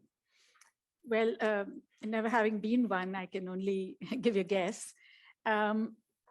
So taking off from, I think, a degree of consensus that we need to talk to people and ask them what their priorities are.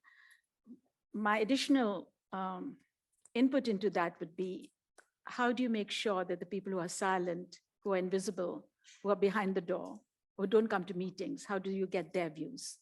How do you solicit those? And I've been to a lot of civil society meetings in villages across India and Nepal and so on. And so I'll give you just a little example, which is that it is very difficult to get women to come to these meetings because it was not seen as in a very male space, but they came, but they wouldn't speak. And the decision had to be made, who will visit, which group of people will be represented to another state on a cross-learning program. And the men said, well, X, Y, Z. And the NGO person said, and what do the women think? There were only 5 women. I was sitting in a corner watching. And the women looked at each other and they said something. It wasn't heard, except by the NGO. 10 minutes later, he asked again. But I think this is what the women said. So in the end, what you got was what they said actually came up on top, not because they spoke loudest, but because the person doing the meeting actually brought their voices up. So that's one part of it.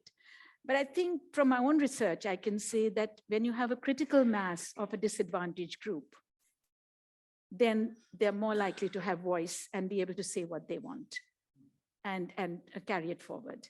Now, where does this word critical mass has come in hundreds of times, in Parliament, reservation for seats for women and so on. Nobody tested it, I found, when I was doing my research. So I tested it.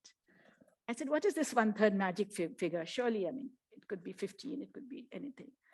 And I did find in my own research that 25 to 33% mattered. Now, I'm not saying this is the magic figure, but the idea that there is to have a critical mass present in and of itself, the power of numbers seems to make a difference. And just one little insight that if you talk to village women, and I talked to a group and they said, if 1,000 of us turn up at a meeting, we don't have to say we are strong. They just know we are. So. I like that thought very much. The growth question is for you, Matthew. You have to answer it. Yeah. That's far more difficult. I suppose not too different from Josh's answer this morning. I would say that whenever it comes to questions of growth and progress, we have to jump in and start thinking about growth of what. And if we're thinking about growth of GDP, growth of pure market outcomes or economic outcomes, then we have lost the plot. And we're having a discussion that was relevant only 70 years ago.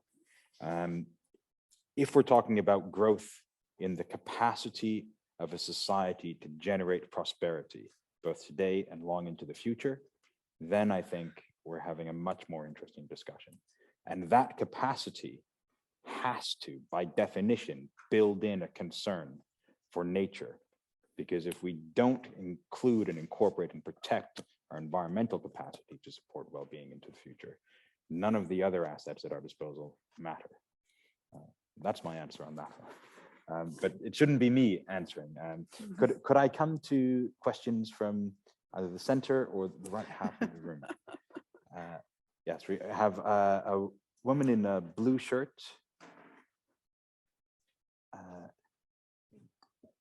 Hello, thank you. Am I heard? Okay. So I'm Mona Zakbi from CISL, Cambridge Institute for Sustainability Leadership. And for me, I think it's quite appealing having an all-female panel. I think that's, so cheers for the organizers for that. I think that brings quite a different appeal. And especially with regards to some of the key themes that emerged, whether on well-being, on the power dynamics of data, or on gender inequality. But it also, for me, begs the question, or makes me wonder on whether there is a distinct gender lens that comes with interpreting progress, with making meaning of how we make meaning or measure progress. So whether there is a gender differentiation on that. And so given the interface of personal and professional worldviews. And so maybe to make it brief, the key question for me would be, I'm wondering, had this been an all-male panel, do you think that the conversation would have been very different or not necessarily? Thank you. Oh, that's a good question. I like that. Just behind you, there was a question as well. I thought that was you. Thank you. Ambika Hirnandani. I'm doing the Masters of Public Policy. So within our audience, there are some of us who are sort of advocates for different ideas and sustainability. I personally work on sustainable technology. I was an environmental lawyer and I switched over to this. When I sit in meetings with bureaucrats or when I'm appearing in court, we often get asked, what about the human cost of a sustainable technology? Say, for example, now I'm working with cultivated meat. Farmers will lose livelihoods, but yet it's such a great technology. It's something that can reduce GHG emissions. It can help food insecure countries. It can help bridge nutrition gaps. Can you, because we have such an amazing panel, I'd love to know, what should I do when I'm sitting in a room and a bureaucrat fires this question at me? How do I answer it? I may as well get some advice as I go into the next thing. And for our final on this set, we had a gentleman towards the front here.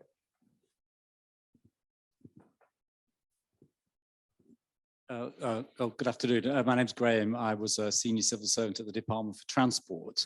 And I'd like to ask the panel what they think about the fact that if you ask people what would represent progress in their lives, you might not always like the answer that you get. For example, if you ask young people in the global south what sort of future transport would they like, they will tell you, I'd like to own and drive a car like the rich folks in the north. And if you rewind 50 years in this country, there were very few women who drove or owned a car. Now the rates are broadly similar between men and women. Does that constitute progress or is that somewhat ambiguous?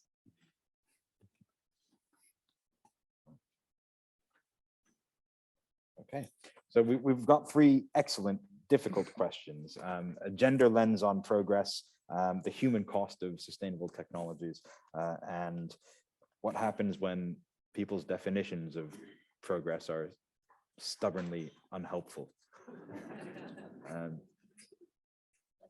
Go ahead, yeah. I think what great questions. I don't know. I'd love to speculate on what we might have said differently had this been an all male panel. I mean, I think we have talked about gender. I guess the way I would like to see that question being answered is the point at which we get to all male panels talking about gender. Then we'll know we're winning, I think. So it's slightly reversed. I think in terms of the point about the costs of transition, I mean, I think the point about actually there's similarities, I think, in those last two questions about the costs of transition and what if you ask people what they want and you don't like the answer. I think, both are about the kind of really difficult, the unpalatable political decisions that people need to take. I think, there are going to be costs of transition. There always are. We don't have a sort of horse and cart industry in this country anymore. Some people probably went out of business. I think, I don't know, I feel quite hardline about this. I feel kind of, yes, there are going to be costs of transition. That is no reason not to progress, however you define progress. The point that we should be thinking about there is how you enable people to cope with those transitions, not whether they happen at all. But it seems to me there is a question there, but I don't think it's the question about whether you have the transition. The question is, how do you help people to manage it? And that is, I think, the question that our politics should be answering. And unfortunately, I missed the Levelling Up session this morning, but that's kind of implicit in the Levelling Up agenda. Really, is we're still dealing with some of the costs of previous transitions. And then just quickly on what if you ask people, what they want and you don't like the answer. We actually had this. One of the things that I did in the run up with the UN in the run up to the Sustainable Development Goals was run with the UN Development Programme, a big global survey called My World, where we got 10 million people around the world. That's 1 in every 700 people answered one question. And it was, most of the responses came from sort of hundreds of grassroots organizations. So it was all, pen and paper out in communities, answering this one question about what were the priorities for you and your family. And the reason we did that was so that people's voices could be taken directly into the negotiating rooms of where they were negotiating the Sustainable Development Goals. And the people who were those politicians could kind of hear that answer and be informed by those priorities. The really concerning thing, that the things that were at the top of the list are totally unsurprising, really important: health, education, jobs. The thing that was concerning about that was how low the climate was as a priority. And of course, that was that was an example of asking people, lots of people, what their priorities were, and really, it was even quite a worrying answer. And you see that now also in some of the politics around low traffic neighborhoods and all those kind of things. I still think it's better to ask. It's better that politicians have that information, because then that can guide communications, it can guide how policy is implemented, it can guide the incentives that you provide. It's still, even if, I think the question is, if you ask people what they want, that doesn't necessarily mean that public policy just simply becomes a kind of mechanistic exercise of tick, tick, tick, they want this, so we'll do X, Y, Z, because then there'd be no politics. It's still about the trade-offs and the complexities, but it's better to do that with the information, I would say. Okay. And so, this issue about technology and exclusion is a very old question. And one way to think about it, in my view, is that issues of property and ownership and institutions could be brought in. So you have a technology, and then we imagine that one person is going to own it and is displace all these farmers. But what if the group of farmers actually owned it? So you have a much more group approach to ownership of assets. It's a very old idea, but I think it needs to be revived, rethought through. And if they did that, then they could all gain by the gains of that particular technology. So we need to redefine and stop constantly thinking about ownership in terms of individual property. And it's something in between, Matthew, between a commons and individual private is the in-between. It's something I've been working on in a very different context, which is groups of farmers coming together to actually access technology, which they wouldn't be able to do individually. Does that make sense? Very quick quick comment on the cars issue. So I would say that if women and men are both driving cars, that's progress. There's less inequality. But the fact that they're driving cars may be a problem for the future, for sustainability. So I think I would go in the direction of public transport. And if it's, in London, you hop onto a train or a tube or a bus. We're very well endowed, and then it's fairly egalitarian. So for me, that would be progress. This varies across different parts of the world. And it varies across different parts of the world. For women so we need to lobby much more for full access for everybody to, and move away from cars, if you like. Anna, did you want to come in on? I would love to. I'll start on the last question. It is really important not to think of progress as an aggregation of individual preferences, and to think the relevant preference is not of what you'd like as an individual. The relevant preference is what you'd like as a citizen, as a member of a community. And it may be naive, but I do think that people's preferences as members of community can be very, very different and a lot less selfish than their preferences as individuals. So that's one answer. You have to get, but then you have to figure out how to get people to talk about their members, about their preferences qua citizens. And so that's my worry about surveys. It doesn't come out in surveys. That sort of preference. It comes out in a joint conversation where you're speaking amongst your equals. And about gender, thank you for raising it. The feminist thinking has transformed ideas about methodology of qualitative and quantitative research. Feminist thinking has transformed our definitions of what counts as labor and what counts as good. So I guess I would like to think that the things you've heard about today about progress had already incorporated all of that, and I also, again, might be naive, but I think has also become consensus. that, you know, any kind of good thinking about progress has to be sensitive to both qualitative and quantitative evidence and has to be ethically aware. I hope that, you know, feminism has already done the job, and at this point, male colleagues would recognize things we say as not particularly controversial. Yeah, you've never been controversial. I will turn now to some questions from our online audience who joined us from all around the world. And one of the questions that I think is particularly poignant comes from Richard. And he's asking us to comment a bit about on whether the extent to which our understanding of progress incorporates a concern for fragility or resilience. And how do we understand progress in a world in which we see looming existential risks coming down the pipeline? I mean, I think, first of all, I think there's two things here, I would say. First of all, I think we're all become, as if we needed reminding, but extremely aware in the last few years that, you know, progress can go down as well as up, and that, you know, progress kind of, I think we perhaps, you know, there are some lucky periods in history where we've been able to become a bit complacent about progress and think things will always just continue to get better. And I suppose we've been reminded over the last few years that that is not always true for the world as a whole, and certainly not for individuals within it.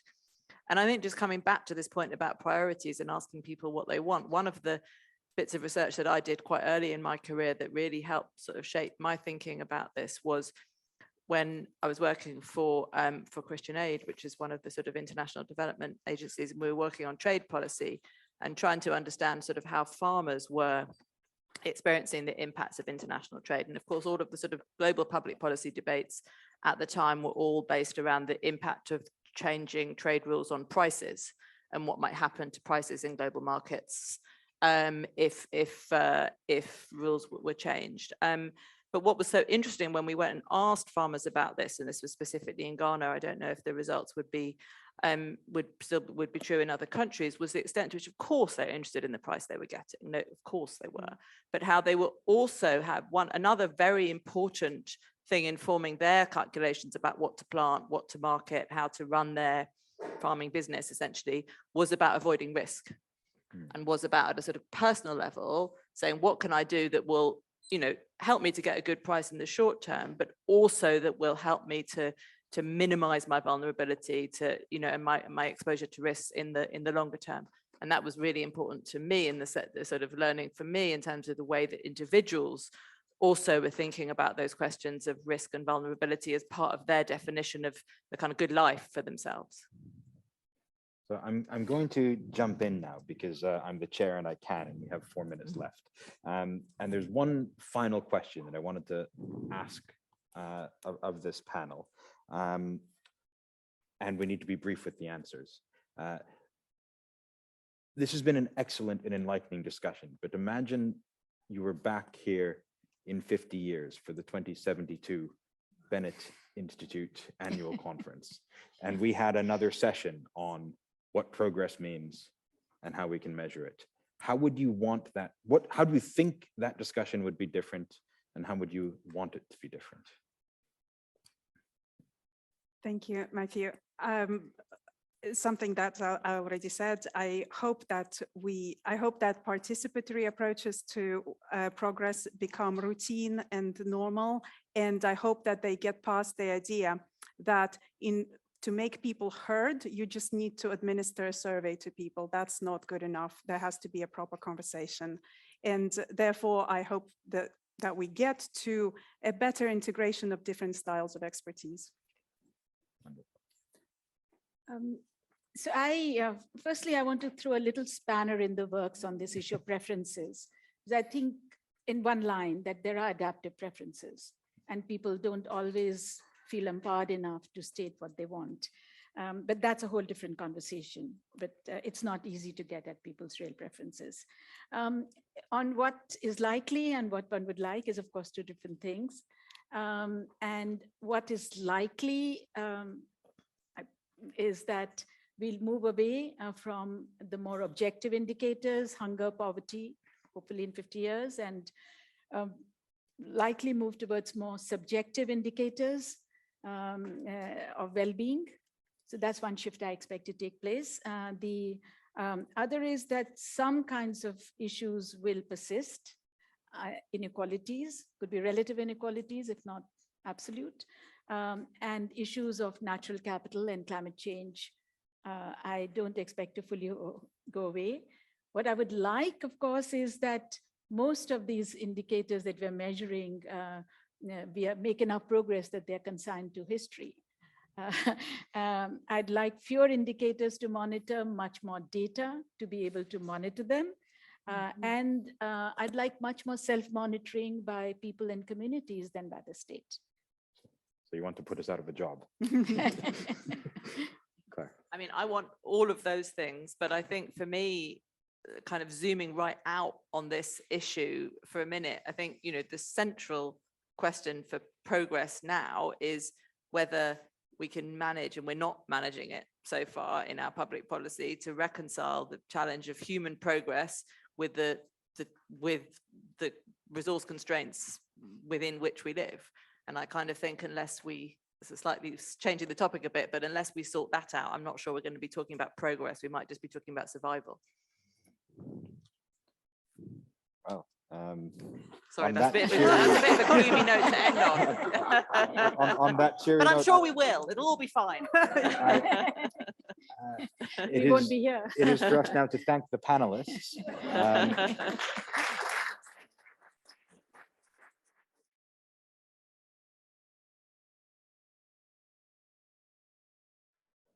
So welcome back from tea break, everybody. I think we'll get going again.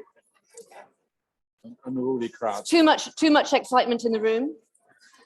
I know you've all been concentrating very hard already today, but luckily we have a fantastic final panel. But haven't they all been fantastic today?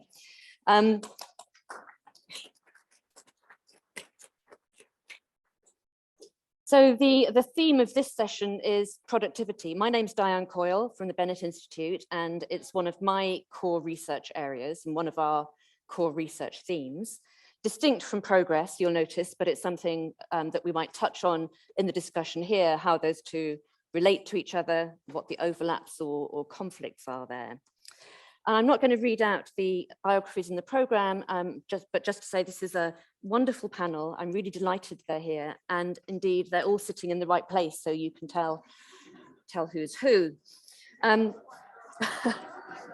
they're not sitting in the right place. But we'll live with it. So Professor Bart van Ark, Professor Meredith Crowley, and Julia King, Baroness Brown of Cambridge. So a really distinguished panel. And we'll do the same thing. We will ask them each to say a few words initially, give us their perspective on this broad theme. I might do some follow-ups. They might talk to each other a bit, and then we will come to the audience for questions and comments as well. And I want to start with Bart. Bart, you are the Managing Director of the Productivity Institute, based in Manchester, and it's the ESRC's biggest ever research investment. So you're an economist like me. Could you start by sketching out what is this beast productivity? What does it mean? And why does it matter? Thanks, Diane. Well, you're already putting me in a difficult spot because as an economist, and you talk about productivity, you have to begin with the concept that's not very popular in this room today so far. Because economists, most of the time, fairly enough, will talk about productivity at some measure of GDP per hour worked or GDP per person employed. And we've had really good discussions around this today. That perhaps is not the ideal concept if you want to talk about progress. But we also have to admit, I think we all agree that unfortunately or not, still 99 to 95% of people out there still talk about GDP. That's how business people, how the city, how lots of people still measuring this. So we have still a lot of good work to do in this space. And Diane, you actually should get a lot of credit as one of the people in the Productivity Institute to help us really think more creatively about, that output is perhaps not quite the right concept to look at, and that we need to think much more broadly around this. But to start with that economist concept, output per hour, that is what you read in the media. That's where a lot of the popular discussion is around. And when you look at that concept, we of course see this sort of slowdown in productivity growth. We have this perception that this is worse in the UK than it is in other advanced economies, which is true to some extent, although the latest revisions by the Office of National Statistics actually shows that that gap with the other countries is perhaps not that big as we thought before. We also now begin to figure out that maybe it's not so much in the fact that we don't invest as much in our regular capital things, but that a lot of this is something in what economists call a much more difficult concept called total factor productivity, which is that after you take account of investments in capital and so on, there's something left, which is the way you put all your resources together and the output you get out of that you call total factor productivity. That seems to have slowed a little bit more in the UK than it has elsewhere. And that probably has to do with some things that we'll talk about, well, that we a lot talked about also earlier today, but talk a little bit more about, which is lack of diffusion of technology, which has to do with weakness in the skill base that we have in the UK, particularly in the intermediate skills end of our skill base. And of course has a lot to do with issues around place and so on and so forth. You can, however, and now I'm going a little bit out of my comfort zone as economist, you can stretch that concept. You can basically, first of all, begin to say, well, maybe GDP is not quite the right concept. We have to think about other things that have something to do with progress. But if you talk about productivity, you then also have to think about the input side and think about what are then the type of inputs we need to create that output or outcome concept that we have. So the way that I like to talk about productivity is not necessarily about output or GDP per hour, but more like what are actually the outcomes that we're interested in and what are the resources that we need in order to get there. So you can already see we're stretching that concept. We can now begin to include a lot of things that we talked about. For example, the previous panel about environmental resources, and at the input side, you talk about natural capital. Many of you will have heard this concept of intangible capital, which is not just about human capital, but also technology inputs and organizational competence and so on. So if you begin to think about these kind of concepts, you're stretching your concept quite significantly, and productivity becomes something that's beginning to look a little bit more like progress. I want to make, if you allow me, one very quick comment on some of our early discussions, because there's always this sort of debate that we're having about it shouldn't be growth. We shouldn't be talking about growth. We need to talk about progress. Well, when I think about productivity, it's always about something about an outcome over the resources you need. And you either do more with the same, or you do the same with less, or you do less with even less, right? But it's always, you have to look at both sides of the equation, and it's always growth or it is degrowth. It's one thing or it is the other. So I think we have to sort of be a little bit careful how we think about this term growth. If it is about progress, it's fine. We love to talk about letting our kids grow up. We like to talk about leveling up. So why wouldn't we want to talk about growth of the economy if we think, as Matthew said earlier quite correctly, it's about what kind of growth are we talking about?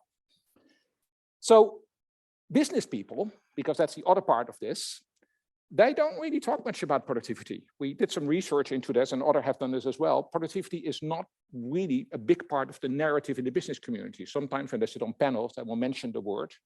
There are very few businesses that measure productivity as a key performance indicator. And this is a bit of an issue, because if you go to businesses and you say, well, what are you actually thinking around productivity? They will come up with all sorts of KPIs, efficiency measures, cost efficiency measures, cost savings, technical efficiency measures that I want to talk about, but quite often it's not productivity. We think this is actually an issue because we think we're missing a bit of an opportunity here. If you talk to a CHRO in a company, you talk about productivity, he or she will probably talk about, well, it's probably some measure of worker engagement and health and well-being in the company, because that's what makes my workers productive. If you talk about the CFO, it's probably around cost efficiency. And if you talk about a COO or a digital manager, it may be about the sort of the technical efficiency part of it. So we think it's really important also in the business community to think about what are these different ways that in functions in companies you talk about productivity, and bringing that together in the boardroom really would then enrich the discussion on how business can contribute to this productivity story. So now you talk about, okay, how are you doing it? How are you turning your inputs into your outputs, where I started? But you're also talking about for how much are you doing it? So how are you using your budget in order to buy yourself the right inputs and the right resources? But you very much also talk about why are you doing it, which is about how do you turn your outputs into outcomes? In other words, you're not only talking about in productivity, you're not only talking about whether you do things right, but also whether you do the right thing. And sometimes you can do productivity, which sounds like doing it right, but you're not doing the right thing. So I think there's a lot in this concept of productivity. If you stretch it away from this economist term, which is my comfort zone, to concepts that are wider, that take into account well-being, that take into account environment, and that we can also begin to use in the business community to have a much more productive conversation. Can I ask you to say a word as well, Bart, about public sector productivity, because I know that's one of your areas of particular interest. Yeah. We've got a lot of people from the public sector here who will be taking notes furiously. Yeah, actually, I have to confess something. I did an interview a while ago for the Financial Times, and the headline, unfortunately, was a remark that I did make, which was that productivity was done by the private sector, which I simply made just from a mathematical point of view. It's the largest part of the economy, so most of the productivity comes from there. That didn't give me a good day on Twitter, because people said, oh, how can you ever say that? So I had to sort of deliver something there and make up for my guilt, I guess. So got into, what are the issues around public sector productivity? Public sector productivity is important for two reasons. One, of course, the public sector itself is a significant part of the economy. It's, during COVID, it was 50% of our spending was actually done by government and by the public sector, but it's also 20% of the economy in terms of output and also in terms of employment. So that's important. But then, of course, the public sector, as we discussed all day today, and that's you do all your work around in the Bennett Institute, is all about what does the public sector do to the rest of society and the economy. So I went into this and again thought about the same discussion I talked about before: resources. What's your budget? Inputs, what do you spend your money on? How do you create these inputs to outputs, which is the boring part, but it's quite important. How do you use your inputs in order to technically get those outputs? But also, how do you get to outcomes? And a lot of the confusion in the public sector is quite often in mixing up outputs and outcomes, right? Of course, you want to do, if you're a hospital, you want to make sure that the people actually are not coming to you, that are healthy, and that if they come to you, that they can go home as quickly as possible and can lead a healthy life. That's outcome. But the output is that obviously you have good surgery and that you have good therapies and everything else. These things quite often get confused in public sector organization. And I think it's critical in public sector organization to really understand what I call this delivery chain, from resources to inputs to output to outcomes, and begin to see where are the bottlenecks. Where are we, first of all, are we doing the right thing and are we doing things right? And if that's the case, where are the bottlenecks in our process, and let's try to organize ourselves around it, because there's so much going on in the public sector and there's so many things that public sector managers have to deal with every day that sometimes it just looks too complicated. And that's what I hear quite often. I did a dozen interviews with public sector managers, and quite often what I heard is say, it's just too complex, there's too much going on. So organizing your thinking around this and developing that productivity narrative in the same way as I argue to do that for private sector companies, I think it's going to be really helpful, I hope. Thank you, Bart. I'm going to turn next to Julia. I mean, Bart's talked about stretching the concept, but it's about the way you link resources and outputs. You're sort of coming from the other end of the telescope and thinking about the resource use aspect of it. Yes, thanks, Diane. I must admit, I had what I shall now refer to as my Sarah Dillon moment when you asked me to come and join this panel, which is, for those who missed Sarah this morning, is that what am I doing on this panel? Because my background in the last 15 years or so has really been in climate change and climate change policy, in particular with the Committee on Climate Change. But I'm very glad you did ask me, because it made me think about what is the relevance of productivity to our work on climate change. And I think it probably really does help us to start looking at climate change through a productivity lens, both in terms of adaptation to climate change.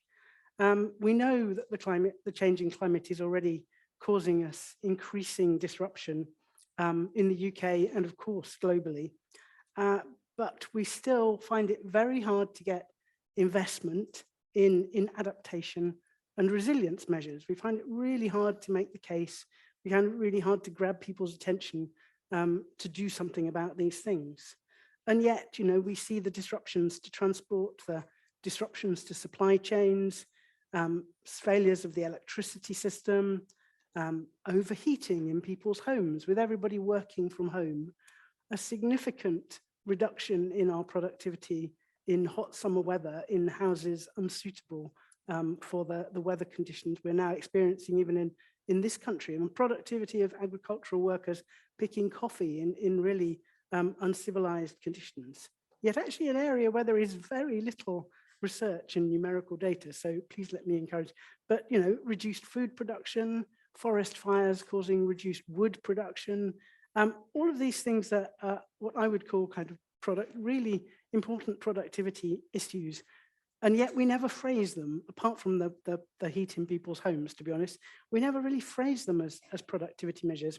And it made me think, would that be a better way of sometimes of communicating to policymakers, particularly in the UK, because as Bart has reminded us, UK productivity is such a sensitive issue because we've got this feeling that we're so much worse than everybody else. So whether that's a kind of emotional hook for some of our politicians as a way of kind of talking about impacts of climate change.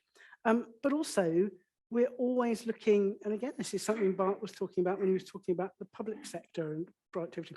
We're always looking in adaptation for ways of identifying the right metrics that will tell us that the adaptation investments we're making are making a difference. Are they making us more resilient? And that in many areas is quite a hard thing for us to tell. We know these sound like sensible things to do, but how do we show that we have done the right thing? And actually, I think a productivity lens on that. So again, an encouragement to colleagues from the Bennett Institute and elsewhere to think about that as an area they could help us with, as to can we use a kind of productivity impact measure there as a way of measuring impact of adaptation and resilience investment. So I think that was kind of on the negative side, climate change is impacting productivity. On the mitigation side, I think we should see the transition to net zero as one that actually is all about increasing resource productivity. We tend to call it resource efficiency, actually, as Bart was saying, that business tends to call it efficiency, but it's about doing more with less, doing more with less energy, doing more with less material input, doing more with less travel. And we've seen the benefits, we saw initially at least the benefits of that at the start of lockdown. But we tend to, and I think if you look through Committee on Climate Change reports, I almost doubt whether you will see productivity mentioned at all. We tend to look very traditionally at what are the impacts going to be on GDP. And I think actually productivity could be a very helpful way of phrasing that, because improving resource productivity has the benefit of minimizing inputs, but improving GDP can drive you to maximize inputs sometimes, which is exactly what we don't want to do. And that, of course, helps us make the link to the circular economy and the role of that in sustainability. And of course, if we're looking at resource productivity, it isn't an exact correlation, but it's going to be quite close to carbon productivity. If you're using less resources, you're having less of a carbon impact. And of course, carbon footprinting, particularly for complex engineering projects and things, or even for building a house, actually, is a hugely challenging and expensive thing to do. So maybe there's a step before we can get to being able to do all this carbon footprinting that we might be using resource productivity as a kind of surrogate. And then actually saying that that links us into the digital economy brings me perhaps to the last point I wanted to make, which was to pick up on what Fiona Reynolds said about sustainability and GDP growth. Because I think it's hugely important we do move away from GDP from a climate and sustainability point of view. We've had the Dasgupta review reminding us really strongly, I think, that we are using up the natural environment much faster than it can regenerate itself. We've had many studies showing us how that we are using up the Earth's mineral supplies. And of course, many of the things we need to do to get to net zero, such as electrification, put huge pressure on our mineral resources, our natural resources. We're using them in really unsustainable way. But a kind of productivity focus, which is about using all of these things more and more efficiently, rather than GDP, which is about using more and more of them, I think could actually be beneficial here. So for me, it sparked a really interesting train of thought, Diane. So thank you very much for giving me the prod. Well, you've articulated brilliantly why we invited you, Julia, and I was just raising raising my eyebrows at Matthew because he knows what he and I will be talking about on Monday morning. I want to turn to Meredith now, and Meredith, your expertise is international trade and looking at markets and how the trade between businesses and countries and market structures affect productivity. Yeah, so I'm from the international economics perspective, as Bart laid out, the definition for economists of productivity is what do you get in terms of output above and beyond what you put in. So output over input, how much is that increased? And so what we know from a series of studies all around the world from trade liberalizations that took place largely in the 1980s is that opening up to trade raises the aggregate level of productivity in an economy tremendously. So one of the early studies looked at the Chilean trade liberalization, found over several years an increase in aggregate productivity of 19%. We can go to the high income world and look at the Canadian trade liberalization with the US-Canada Free Trade Agreement from 1989, raising Canadian labor productivity 8.5%. So exposing an economy to more competition creates this increase in what you get in terms of output relative to the inputs that you put in. So the question is, well, what's the mechanism for that? And so these various studies, and I just highlighted two, but this has been done again and again around the world as different economies have opened. One is that if you are a domestic firm operating in Canada and you're exposed to more competition from the United States, your incentive to engage and adopt new innovative technologies has just gone up. And so one, there's what we call a within the firm increase in productivity and efficiency associated with newer, better technologies. And then, and this is the more difficult part, it's important for a society, but can be very sort of negative for individuals, is we have a reallocation effect. And this is where within any economy, there's a distribution of how efficient some firms are relative to others. And so one firm that makes tennis shoes is just going to be a little bit better at it than another firm. And so what we found with these trade liberalizations is when you open the Chilean economy to exposure with international competition, the weakest, least efficient firms tend to just shut down entirely. Either they reduce their output significantly and they contribute less to the country's overall output. And then at the same time, the most efficient firms are expanding and they're hiring that freed up labor. And so that's what we call the reallocative productivity effect of a trade liberalization. So our first story from international trade is that there is an amazing improvement in human well-being associated with more material output being available given the inputs you used. And this is the sort of story from the 80s and 90s. Now, as I talked about inputs and outputs, and Bart has as well, you might have in your mind a vision of a ball bearing or a spark plug going in, and at the end we have a car. But when as economists we measure productivity, we're looking at cash expenditure on inputs, be they capital, labor, material goods like ball bearings, energy, and revenue-based measure of output. So not just how many cars you produce, but the price you get for each car. And so this has led to the sort of newer range of studies that have looked at the relationship between market concentration, market power, productivity, and innovation. And so what really matters here is when we have an economy undergoing huge transformation with exposure to competition, the prices of the things you put into your production process change. And the prices of the stuff coming out of your production process also change. And so if you think about, for example, India, circa 1991, huge trade liberalization and a lowering of tariffs meant that the prices of inputs were falling quite a lot, while at the same time, the overall prices of lots and lots of outputs being produced in the economy were falling. And so the question is, well, how do we figure out, is there real productivity coming here? Are firms having more market power? Are we getting market concentration? And what we see in sort of a very important study a few years ago, in the context of India, we could actually look at the physical outputs of these individual firms. So we knew how many bolts of cloth or how many pounds of a particular chemical were being produced. And so it's possible for economists to construct what we call a quantity-based or physical measure of productivity that really looked at, given the inputs going in, how much did the physical units come out? And then with that evidence as a sort of starting point, they could then say, well, how much did these firms change the prices they charged for the stuff they made, and how much were the prices they were paying for the stuff they purchased on the input side changing?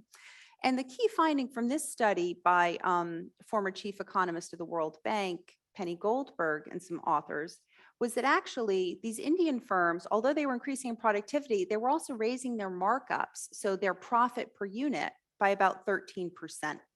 And so what this is essentially squeezing consumers through higher profits and extracting the surplus out of consumers. So on the one hand, that's a sort of negative consequence of some of these trade liberalizations. We get a more efficient use of inputs to produce outputs, but we can also get a concentration of market power that allows firms more monopoly power and gives them a little bit of price gouging. Now, that's not entirely a bad thing, because it is those profits that firms can use in some ways to engage in R&D and to engage in innovation. So I think this newer range of studies has really said, well, we've got to be quite careful, and we look at how we're looking at productivity, but also how productivity relates to market concentration and market power. And here there's a tension. You want firms to have enough market power that they have some incentive and some profits around that they can engage in this newer innovation. But on the other end, things like climate mitigation, you need some profits and a little bit of a cushion to do these things and better use your resources. At the same time, if we give them too much market power, they're going to start squeezing consumers, and maybe the benefits of, are accruing to the firm in the form of higher profits. And to the extent that those profits in some firms are not widely dispersed across society, you can get some shifts in inequality. And then just one other thing I'll say about productivity. It's also when we have this problem of how do we measure the prices of inputs and how do we measure the prices of outputs, another important complicating factor is how do we measure the value of ideas? And if you're a company like McDonald's, where do we ascribe the value of your ideas to if you're a global operator? And so another recent important study by a group of American economists has looked at how do the profits of US multinationals allocate around the world? And so essentially this study just published in January found that between 1982 and 2016, 38% of the income accruing to US multinational affiliates outside the borders of the US was actually value created in the United States. And so essentially what this means is some of the profits are being allocated to the Cayman Islands and Bermuda, when actually the idea that generated the profits was created maybe in New York City or somewhere in Chicago. And so what this means in terms of the study these authors did was actually measured US productivity, and the most recent sort of slowdown in US productivity between 2004 and 2010 was actually not as bad as we thought it was, because through clever tax accounting and ascribing most of the profits associated with ideas and new innovative processes within firms to happening outside the United States in tax haven countries, this essentially means that we've downgraded our income or our revenue side in the United States, and we've got an artificially low measure of productivity. And so again, this is important because if we think about public policy, and this is a little bit different, but Bart mentioned already, well, the ONS had a revision of their statistics, and that changed our view of UK productivity. It's important to understand that this measurement is quite complicated. And as we get more and more information, we can refine our measurements. And if we're misrepresenting the actual value of productivity, we might get the public policy response wrong. And so if we say that productivity was worse than we thought, then we might create too many tax incentives for firms to overinvest in innovation. But if we undervalue it, we might go in the other way, or if we overvalue, we might go in the other way. So it's very important to get the measurement side of this problem right as a starting point. People who know me will know that I think economic statistics are the most interesting thing, but it doesn't make you popular at parties, I have to say. Could I ask you a quick follow-up, please, Meredith? We've been through the post-war period of great growth and trade and globalization in the 1980s. It seems to slow down, and we've got these concerns about supply chains now. Does that change what we might expect in terms of the link between trade and productivity? So I think, I guess the two different questions that have come up recently but are related. One was, why aren't firms investing more in having more resilient supply chains, right? And so over the past few years, we've had all these delays in supply chains. And there was a question of, are firms underinvesting in having more resilient supply chains?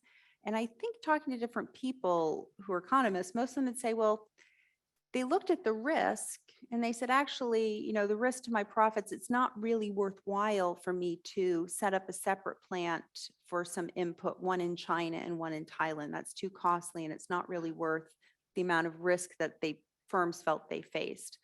I think actually, to me, one of the interesting things with the war in Ukraine is and it's similar to what we see with climate change, is I think this is a little bit more of potentially a game changer around supply chains. And this is like the energy supply chain, because if you looked at, okay, well, if we use too much fossil fuel, that's going to lead to flooding in Bangladesh in 30 years. And 30 years from now, there's going to be problems associated with, adverse outcomes for children. Now, if today we're making, a product in Germany, and this is leading to a bomb falling, on a child immediately that we can see on TV, this might change some of the ideas around wanting to have resilient supply chains. Like, we need to have sources of energy that are quite more secure and less associated with, maybe helping regimes we don't like, or, I guess it's a similar thing. We've always had this incentive to have more clean sources and less fossil fuel source-based energy. But I think, if anything, the recent war is sort of driving home the need. It's not just climate change, but there's also more immediate, maybe national security pressing needs to clean up our energy sources. And so some parts of the supply chain, I think firms might be feeling right now, I need to make this more resilient. Julia, do you think the need for energy resilience, the understanding of the need for climate resilience, is changing firms' behavior? Well, we've certainly seen it changing government's behavior. I mean, I would say also COVID has also changed government behavior in terms of the need for supply chain resilience. I mean, from the adaptation committee, the climate change committee, we advise the government every 5 years on the UK's climate change risk assessment. And we've just done that last year, but 5 years before that, we were saying that supply chain resilience was a crucial issue for the UK from a climate perspective. And we've had all sorts of incidences, like 4 or 5 years ago, flooding in Thailand pretty much stopped the entire world supply of disk drives. We've got some really strong examples. We could not get the UK government to accept that supply chain resilience should be on the list of the UK's key risks.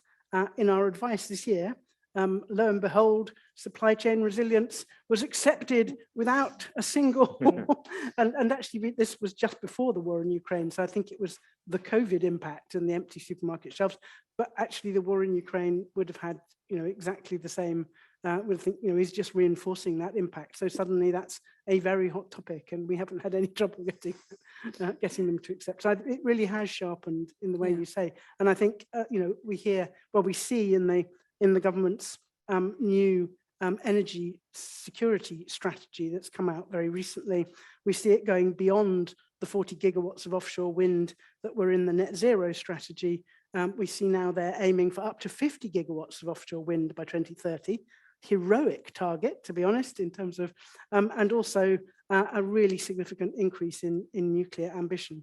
And that's been, as you say, driven by, it's an acceleration of our net zero, will accelerate us towards our net zero target for energy, but it's been driven by the energy security concerns. So exactly as you suggest. So Meredith, you bring up a lot of interesting things here in explaining how trade theory in relation to productivity has developed. So I was wondering, when I talked about stretching the productivity concept, I mentioned this concept of intangibles. And Yeah. so people like Jonathan Haskell and Ian Westlake, also in their latest book, talk a lot about the fact that our economy has become much more intangible. These price effects that you were identifying are actually becoming even more important and, you know, perhaps somewhat troublesome if we don't use them in the right way. What's your thinking around that? No, I think you're exactly right. So the problem I explained with trade is actually in some ways a very simple problem because people sell things that we can measure like cars. Now, the quality of a car can change if you have a big fancy car or, you know, purely electric car or a car with certain attributes, a radio, no radio. But fundamentally, it's very measurable compared to the value of services. So if I hire a lawyer and I want to write a will, it's quite a simple thing. I have a simple life, you know, just writes out a paper. But if I'm, you know, trying to take over a company and I have lots of people employed for me and, you know, I need to challenge a patent, the legal services I buy are much more complex and much more differentiated. And we can't necessarily very easily measure what's the value of this legal service. And then, you know, even in courts, you can imagine there are times when there are legal rulings that kind of impact a whole society. And so the work maybe done by one group of lawyers at one point in time is actually quite transformative, whereas, you know, a lot of other stuff being done by lawyers is quite routine and small. And so measuring all kinds of things, financial services, financial products are a bit of a nightmare, you know, so what's the value, you know, how would you price the value of having a checking account and all kinds of financial assets. But it potentially creates even more of these concentration effects in the economy, which could be detrimental to the productivity performance of the economy. Yes, and the existence of all of these platforms now and the power of platforms and how they shape pricing as well. Yeah, but this market concentration problem and increase. So the fundamental model we have when we think about estimating productivity and doing this inputs and outputs is we think about an economy where firms are what we call constant returns to scale. They're sort of very simple atomistic firms. And once we introduce large amounts of monopoly power, it complicates things because prices start moving around a lot more. And so it's a much more complex and difficult problem. This takes me to a question I want to put to each of you before we turn to the audience. And it's about why this matters now and what's causing it. And it reminds me a little bit of one of those Agatha Christie novels where everybody is the potential culprit. There are many possible answers. And so my question is the worrying about productivity code for saying the economic system just isn't working very well anymore? Some people might call it a crisis of capitalism. And people are not benefiting in the way they did in the past from the innovations. We see all these huge new risks. We see the big companies that don't seem to be sharing the benefits that they're creating broadly in society. So is it actually, we talk about productivity, but is it something much more systemic than that? And you go ahead first, Bart. Yeah, I'm not quite sure I would entirely agree with it, but an element probably yes. So first of all, productivity is very volatile. It has a big cyclical effect to it. So, you know, if we still believe there's something like a business cycle, which I think I do, is you don't receive it all the time, but I think it's still there. Productivity sort of goes along with that business cycle. So it goes up and down, and that happens all the time. On the other hand, it is true that we see this sort of longer term slowdown in productivity. And again, I mean, I started with that. I mean, we're very, and you also emphasize this, Meredith, we're very, or I said, Julia, we very much worry about the UK, about the productivity slowdown. But to be honest, most of the productivity slowdown happens in all the Western economies. And it has been a structural trend that has been happening since probably around 2005. So we already facing 1.5 decades in all of Europe and also in the United States of a significant productivity slowdown. So there is something going on. Now, is that a crisis, or is it just that the economy as a process in changing capitalism is sort of evolving in a different way? This is why I'm raising this issue of these intangible elements of our capital equation. I mean, you know, machinery and equipment and transport infrastructure, as important as they are becoming a much smaller part of our total amount of investments that we do in skills and people and research and development and innovation and organizational changes and everything else that we've been talking about.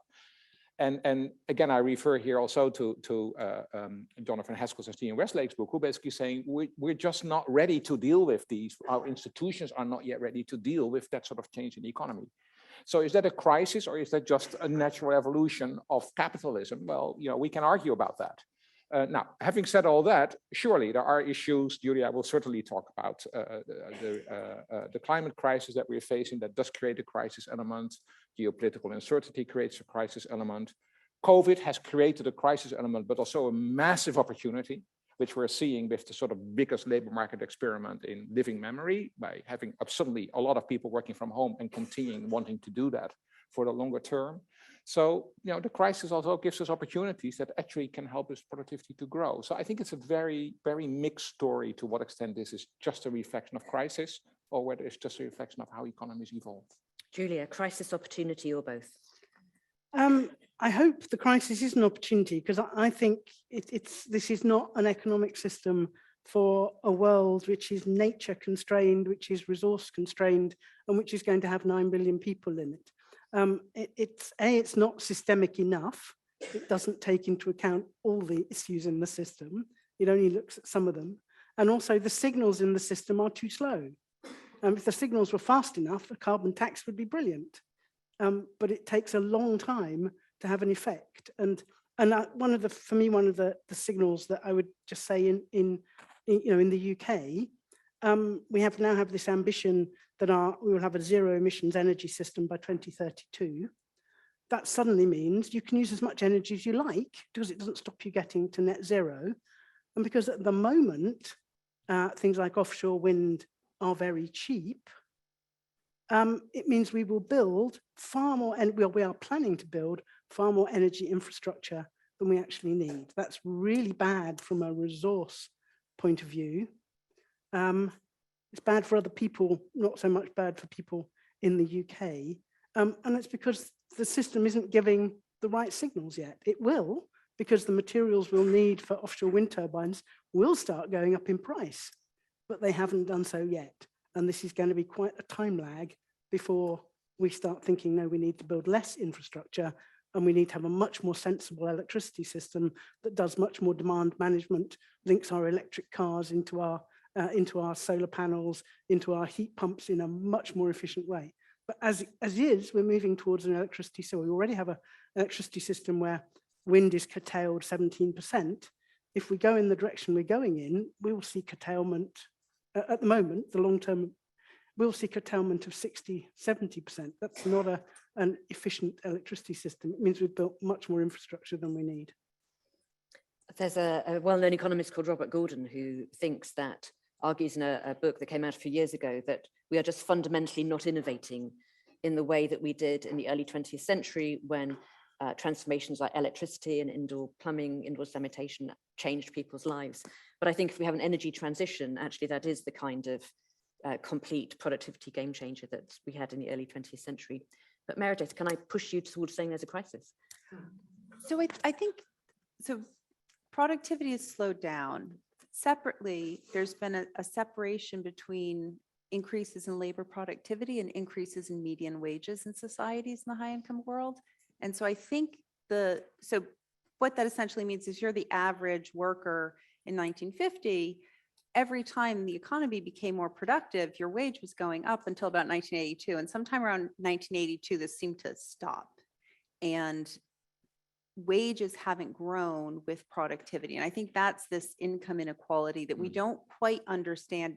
It's not inherent as part of a capitalist system, but somehow some of these major economies we've seen in the US, UK, this separation between growth in average wages and growth in productivity. And I think that's part of the big problem in terms of people's feelings about their level of well-being. Now, the idea should be that as productivity grows, there's more output to distribute to everyone. And so everyone in society should be getting better off. It is the case that if we can do something to raise productivity, we think in theory that people should be better off. But I think going back over the last 30, 40 years, the first problem is that people in much of the high income world aren't feeling very good because many of them aren't really seeing the material wealth of their lives increasing at the same rate it was happening for their parents' generation. So I think we don't quite understand why that's been the case. And I think this again goes back to this study of trying to understand monopoly power and where are profits being shifted around the world. If you make profits, who gets them? Where are they going? Is this being distributed broadly? So I don't know if we're in and that might again be the result of the fact that, for example, technologies have just moving ahead of the policies to adjust to these kind of technologies, and the rising share of intangibles and all those kind of things may be playing a role. And all these things take time. I mean, you refer to Robert Gordon. He's actually changed his mind a little because he probably was a little bit too early to say that there were no productivity effects from the digital economy, because they're actually visible. We're just not distributing them very well, and we don't see them in all the firms, and they're very concentrated in some firms. And there's a diffusion issue that we need to deal with. I would just say a related point is that since about 2010, 2011, the growth of trade globally has slowed down. So it was shooting up for the previous 20 years until about 2010, and it's just really kind of slowed down, stagnated. So I think we're in kind of more of a long run growth of trade is going to be very slow. And so I think maybe in some ways, I'm not sure that firms are going to be investing as much in local resilience of supply chains, but I think they might be trying to, in some cases, they're not reaching out to China and markets in East Asia as much anymore. And so that aspect of production isn't growing. And so to the extent that more growth is going to be happening in the local regions, we might see more need for firms to be innovative to try to change what they're making. I'm going to turn to the audience now, which has been very patient. The way I like to do this is to make the people with the microphones run around as much as possible. So I will be ranging across the whole room, but we'll start in the middle with the chair of the Regional Productivity Forum for the East of England, Alex, and then at the front here, and then at the back. Thanks, Diane. Thanks, panel. So as you said, I chair the Regional Productivity Forum for East Anglia. I'm Alex Plant. I also work for Anglian Water in my day job. And I'm also the chair of the policy group for Cambridge Ahead, which is the organisation bringing large employers together in this particular region. My background actually is in government, both central, regional and local. So I've thought about these issues across all of those. I suppose my question really comes back to thinking about productivity and the way the panel's talked about it, and particularly the UK's kind of lag in productivity performance, which is a classic hardy perennial in policy terms. And the work that Bart, you're leading, and Diane, you're involved in through the Productivity Institute, tries to look at that productivity question, not just at the national level, where a lot of the points that Meredith is making are really relevant around competition policy and those things that must be national, but also at the local and regional level, recognizing the barriers to productivity growth will be different in somewhere like Greater Cambridge than they would be in Blyth. And so my question is part of the UK's problem on productivity linked to some of the conclusions of this morning's first session around a sense of over-centralization in the UK, insufficient devolution, and particularly fiscal devolution to local and regional layers? And if so, can we use the kind of COVID crisis, the climate crisis, the thinking in the Levelling Up white paper to actually break free from the kind of shackles that Chris Wormald was talking about earlier, where we have governments talking a good game on Devo and never actually delivering on it? Is this the moment where we can try and break free from that? Thank you, Alex. Question at the front here.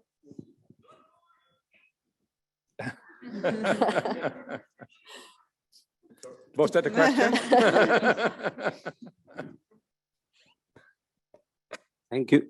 Thank you very much. My question is, which model you would like to suggest in the context of productivity in the prevailing circumstances? Thank you. Sorry, could you repeat that? I didn't hear it. Which model? We'll come back to you for your question later. Yes, my question is, which model you would like to suggest in the context of productivity in the contemporary scenario? Thank you. And then there was one right at the back. In the middle is this row in a blue shirt. Oh, there are too many blue shirts. It was a gentleman behind you, actually. Purple. I'll ask a question later then. Thank you. I've already got the next round of questions lined up, obviously. Sorry, mate. The general presumption, of course, is that productivity is a good thing to increase, but we do also hear an awful lot about worker exploitation, child labour, slave wages, and not only in the underdeveloped world, but also in Dover, and there are always stories about workers being exploited in the fields around East Anglia, just where we are. How can you go too far, or what do you do about going too far in the search for productivity? Thank you. So let's take those and then come back for another round. Bart, do you want to start? Pick what you like. So, well, let me start with Alex's question about what about sort of the regional, local element of this, and because it's such a nice a nice connection to what we've been talking about earlier today. There's again, regional spatial inequality in productivity exists everywhere in the Western world. The UK, in that sense, is not an exception. You travel in France and you see massive differences. Even in a small place like the Netherlands, where I'm from, there are large differences. There's some peculiarities around the UK issue, which we can talk about endlessly. One of them is that our second-tier cities tend to be very far behind their comparator cities in Western Europe. I've done some work on that myself. Places like Birmingham and Glasgow and Manchester are about 75% in terms of productivity of what their comparator countries in Europe are. So we have a real issue there. And we have an issue of left behind places, to use that terminology. And one of the issues with left behind places, which again are everywhere, is that, and this came up this morning about in the first session when we were talking about people leaving those places, which is bad. But what's even worse is that people get stuck in places and that are ending up in a low level equilibrium. And my sense is, although I can't prove this completely scientifically, my sense is we have more low level equilibrium places that are stuck where there is just no movement anymore than what I'm seeing in other countries. So we need to begin to tackle that. And there was a really good discussion about it, of course, in the first session this morning, which I don't want to do again here. But I do think there are a couple of elements that come back very importantly for productivity. One is consistency. I'm going to use a couple of C's here. One is consistency of policy, which is long-term focus. You can't do this, just do one thing and do the next thing again, and then change the old policy or just abolish it or whatever. So the C of consistency is very important. Coordination is important. We need to get places at a local and a regional level, people around the table who coordinate, and then use the third, and who collaborate in this respect. And for me, coming back to the UK for the second time, working on these kind of issues, I just see that, we have so many fantastic ideas and initiatives in this country, but we let so much get lost because we're failing to coordinate and collaborate at the local level. Which brings me to the issue of the C, which is perhaps the most debatable, and that's compromise. And here I sort of, betray my Dutch traits a little bit. Because if you collaborate and coordinate, you also got to compromise. You can't do everything. You have to sort of find a middle ground, and that is quite often hard to do. Also creates bureaucracy now and then, long time before people create another C, which is consensus. And finally, there is communicate, because it's also the fact that we don't really explain very well in the local areas how productivity can be changed and why this is beneficial. I mean, again, businesses, we talked about that. I think about productivity in terms of cost efficiency quite often, particularly small and medium enterprises. The average person in the street, if you ask them what productivity is, they'll probably tell you, well, I don't know, but if you would really press me, it's probably the end of my job. And they're perhaps not entirely wrong about that if we don't think about how productivity can be a positive driver if you think about this sort of broader concept. So I think there's really a lot of work to be done in terms of local and regional coordination, where I think productivity can really play a critical role. And the last bit of your comments there speaks to the third question as well. I think so as well. Yeah, so I was talking bringing down work costs. Meredith, if you want to pick up any of those, what model do we want to see? Worker exploitation. So in terms of what model we should use to measure productivity, it's a little bit specific on the precise question we want to answer. And so just when I was talking earlier about, the study of Canada, what was available to researchers were information on workers and then information on output. So other types of inputs in the production process weren't really available. And so they had to do their study in terms of measuring labor productivity. And so while other things might be important to know about in the Canadian context, it just wasn't, the data wasn't available. Now, in terms of what we would ideally like to know when we measure productivity is we'd like to know all of the inputs and we'd like to know all of the outputs and we'd like to know them in quantity terms. But it becomes difficult if we have a physical quantity measure of productivity for a firm, it's hard to compare these growths across different firms. And that's why we use revenue and expenditure-based models. In terms of, just say about the devolution and the, so I'm from America, which is a federal system. And there, the problem we're constantly faced with is tax competition across jurisdictions, leading to the brand new Toyota plant being built in Alabama and losing, some sort of production plant in Detroit or Michigan. And why does this matter in terms of like aggregate productivity at the national level? Well, it's shifting resources in terms of taxable resources and the tax base from one place to another. And that's going to have, because the way education is financed, for example, that's going to have big impacts on the educational opportunities of children in different parts of the country. So while having the local area have a lot of input into, how you should design policy to encourage, production, and should you have coordination at a national level versus regional, that's important. But there's also the downside of too much competition across areas within a country can be a problem. And it's the same thing where I was talking about this issue with profit shifting globally. One of the big proposals from the Biden administration was to have a sort of universal minimum corporate tax rate among all the high income countries. And this was precisely to get around some of the problem of this shifting of tax base. It's a big problem in Europe because Ireland's essentially a tax haven where all the big US multinationals book their profits. And that takes away from resources in tax money in countries like France and the UK.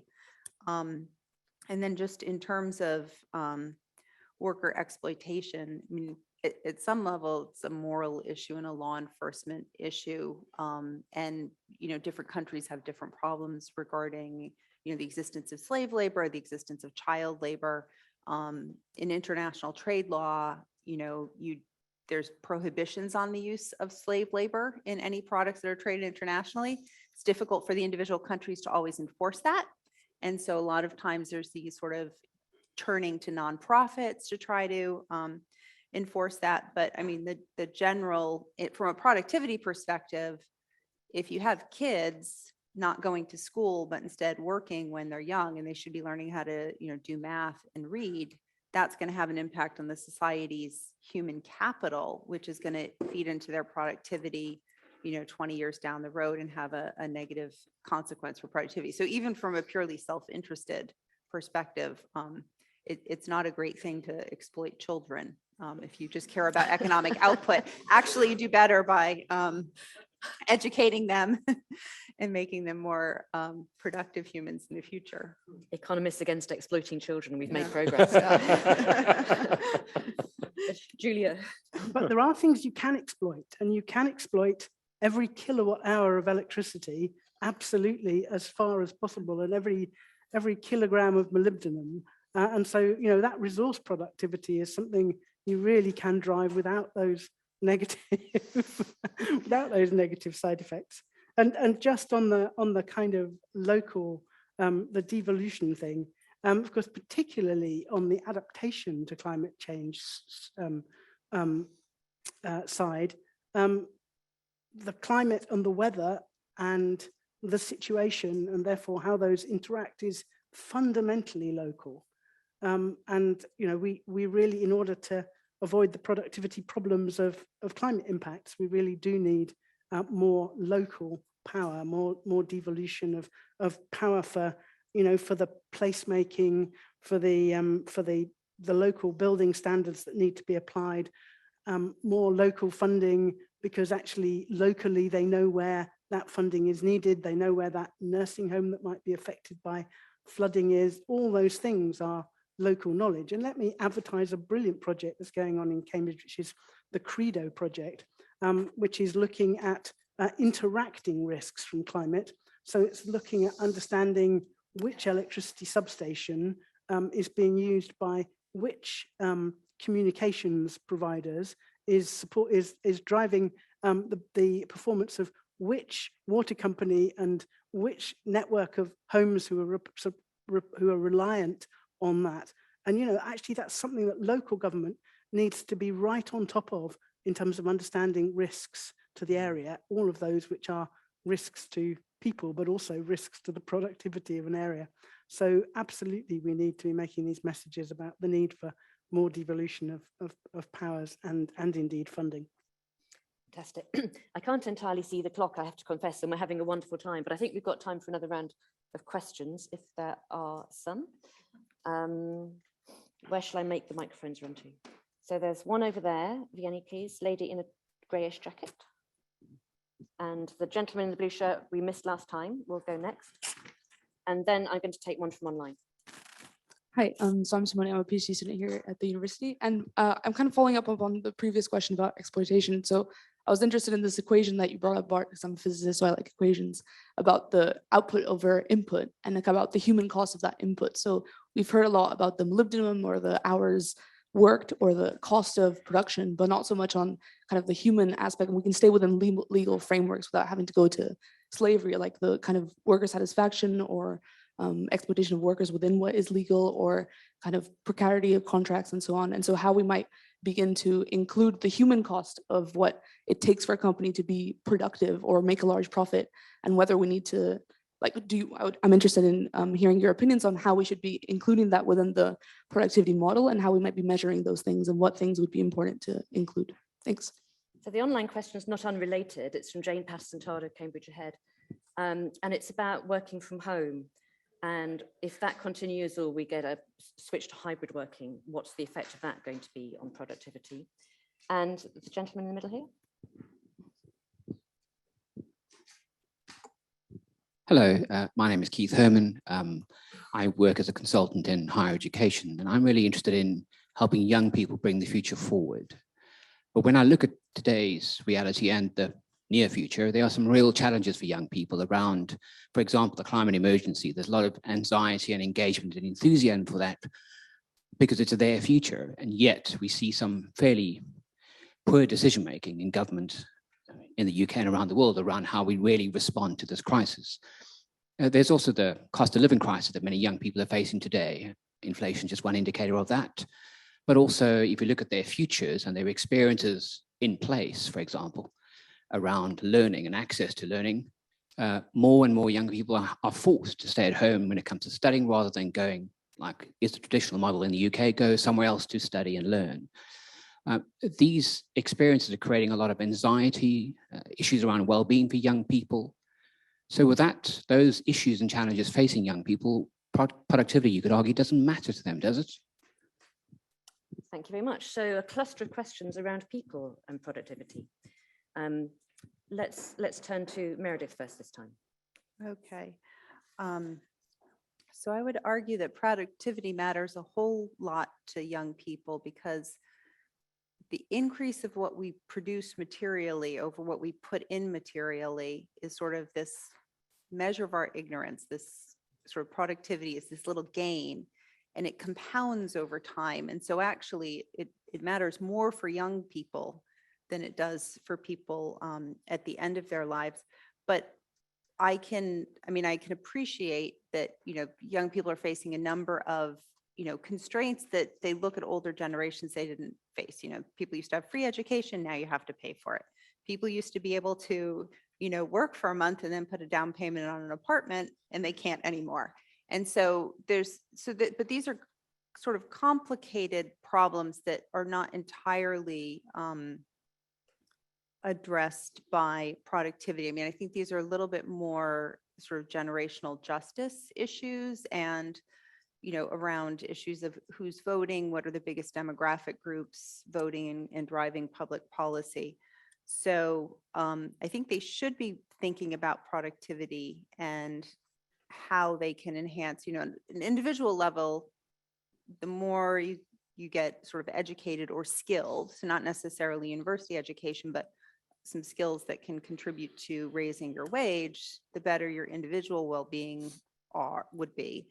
But in some sense, I think the answer is like political action, right? And it's difficult, but that's a little bit further afield from productivity. And then just in terms of the question of, sort of the human aspect of productivity measurement, most most places have laws against different forms of exploitation of workers. I'll just say briefly, when as economists we measure productivity and we measure labor hours, there's a lot of work done looking at the relationship between what we call formal labor hours in a firm and informal hours. And this is where essentially we know some, especially in lower income countries, some of the workers are paid formally on the books, they have contracts, and so they're one particular type of worker, but then the same firm also has a lot of essentially illegal workers who don't pay taxes and are more day laborers and less attached to the firm. Their outcomes usually aren't as good. The first step is trying to figure out how large this population is, how you get this informal population to be more formalized, because once you have a sense of how many there are in this more fringe occupations with more marginal attachment to firms, then you have a set for establishing a base on which you can build a public policy to enhance the well-being of these less well-attached workers who don't have necessarily the same treatment by their firms as others. Just stop there. Thank you. So Julia, my perception is there's a real generational change in attitudes to net zero. Do you think that's correct? I've certainly recently met some really brilliant young people who've sort of taking things into their own hands. And the most recent one was I was at a Royal Society conference last week on the latest IPCC report. And over coffee, I met this young woman who set up something which I think is called Swap Up. But it's a scheme for school children to essentially trade clothes. All of this really fast fashion that's really cheap that young people buy and kind of wear once and then discard. She set up this scheme whereby, and of course, if they're school kids, they're actually growing and they grow out of some of these things too, where they can, which is token based, where they can bring in their things and get tokens for them, where schools can also reward them with tokens for good pieces of work or for good behavior or whatever. And you can, these garments that somebody may have worn very little can have another life. So somebody who's out there doing something for the circular economy, which actually addresses one of the really significant issues for young people, which is fast fashion that barely gets worn. And I just found her totally inspirational. And she is doing this on no money at all, but has already got a foothold in quite a number of schools. And I thought, this is brilliant. These are the kind of examples young people need to see, that actually don't be depressed. You can make a difference. And I thought that was absolutely fabulous. Although, as others pointed out earlier, that would reduce, in the first instance, measured GDP. Sorry? In the first instance, that reduces measured GDP. and productivity metrics. But improves resource efficiency. Bart, the working from home question. Yeah, exciting topic that lots of people talk about all the time. So first of all, we're still in the middle of this labor market experiment, right? So let's not make a final judgment. Actually, it was interesting to see that when the pandemic hit, we actually made quite significant productivity gains. You all remember that when you were sent home and suddenly had to work from home, it was actually amazing how much what I would call latent technology was there that suddenly was applied. And actually, after a while, worked quite well. So we do know from the numbers, it's not so visible in the macro numbers, but certainly from at the business level, we see a lot of evidence that actually that in that first phase of the pandemic, there were productivity gains because we very quickly leveraged that existing digital technology.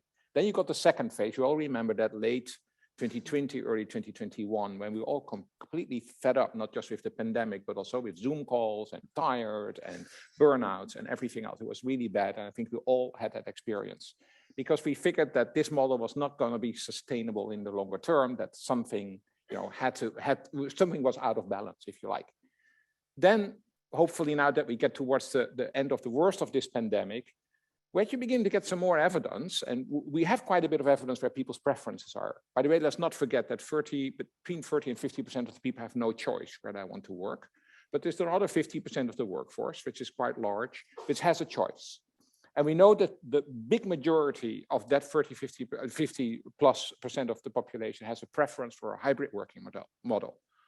3 2 free days at home, 2 free days in the office. There are people, quite often young people, by the way, to the earlier question, who want to spend all their time out of their door. That's for understandable reasons. There are also some people, quite often somewhat older people, who say, I'm actually fine with this model working from home all the time, but the majority wants to have this kind of middle model. Now, why don't we know what the productivity results are? Because we're still experimenting with this. So there's a group of companies, luckily they're not very large, although we shouldn't exaggerate it, who basically say, this stuff is too difficult, everybody back into the office. You know, forget it, I'm not gonna do this, back in the office. There are actually, I think there are quite a few smaller companies that have gone down that road, not consider that actually the preference of their people is something else than the model they're applying. At the other end, there is a group of companies that basically say, well, we don't know how to do this, but we'll just find out, right? So we'll just kind of let this happen. And you'll have a lot of pain then, because it turns out that some people are there, some people are not there. There's not very well connected, it's not coordinated. And I think that the companies that are really beginning to get their arms around it are strategizing around this. They're trying to figure out who wants to work from home, who not, when are teams in the office, how can we optimally mix the digital functions that we have and improve them versus the in-person function. So I think we're still in the middle of this experiment. I'm on the fence to see whether this will ultimately give us a productivity gain at a macro level. It could. I think more has to happen than just work from home to make that happen. But I think the most important thing is that, you know, a very large portion of the population wants something else than what it was before the pandemic. And that, I think, needs a response, because otherwise we'll definitely not have a productivity gain. Can I just come in and say, for me, I agree with everything you've said, except that it just for me says we have much too narrow a definition of what we mean by productivity, because water consumption shot up when everybody started to work from home in the pandemic. That's a really crucial resource, particularly in this region where we're a highly water stressed region of the country. That's an input we need to take into account. Yeah, and you know, there will be other things like power consumption and gas consumption in some homes will also have gone up certainly through the lockdown in the winter and things.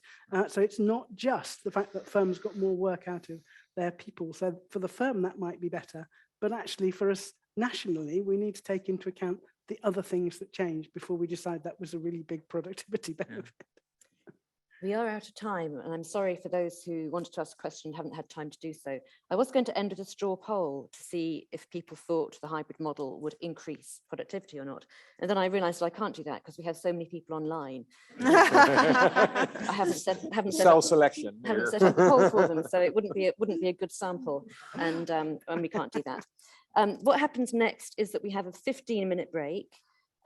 So you don't have long enough to go and wander off to the other end of the grounds here, but do stretch your legs. We need to rearrange the stage for the keynote. So please be back here promptly at 5:15. But meanwhile, please join me in thanking our brilliant panel.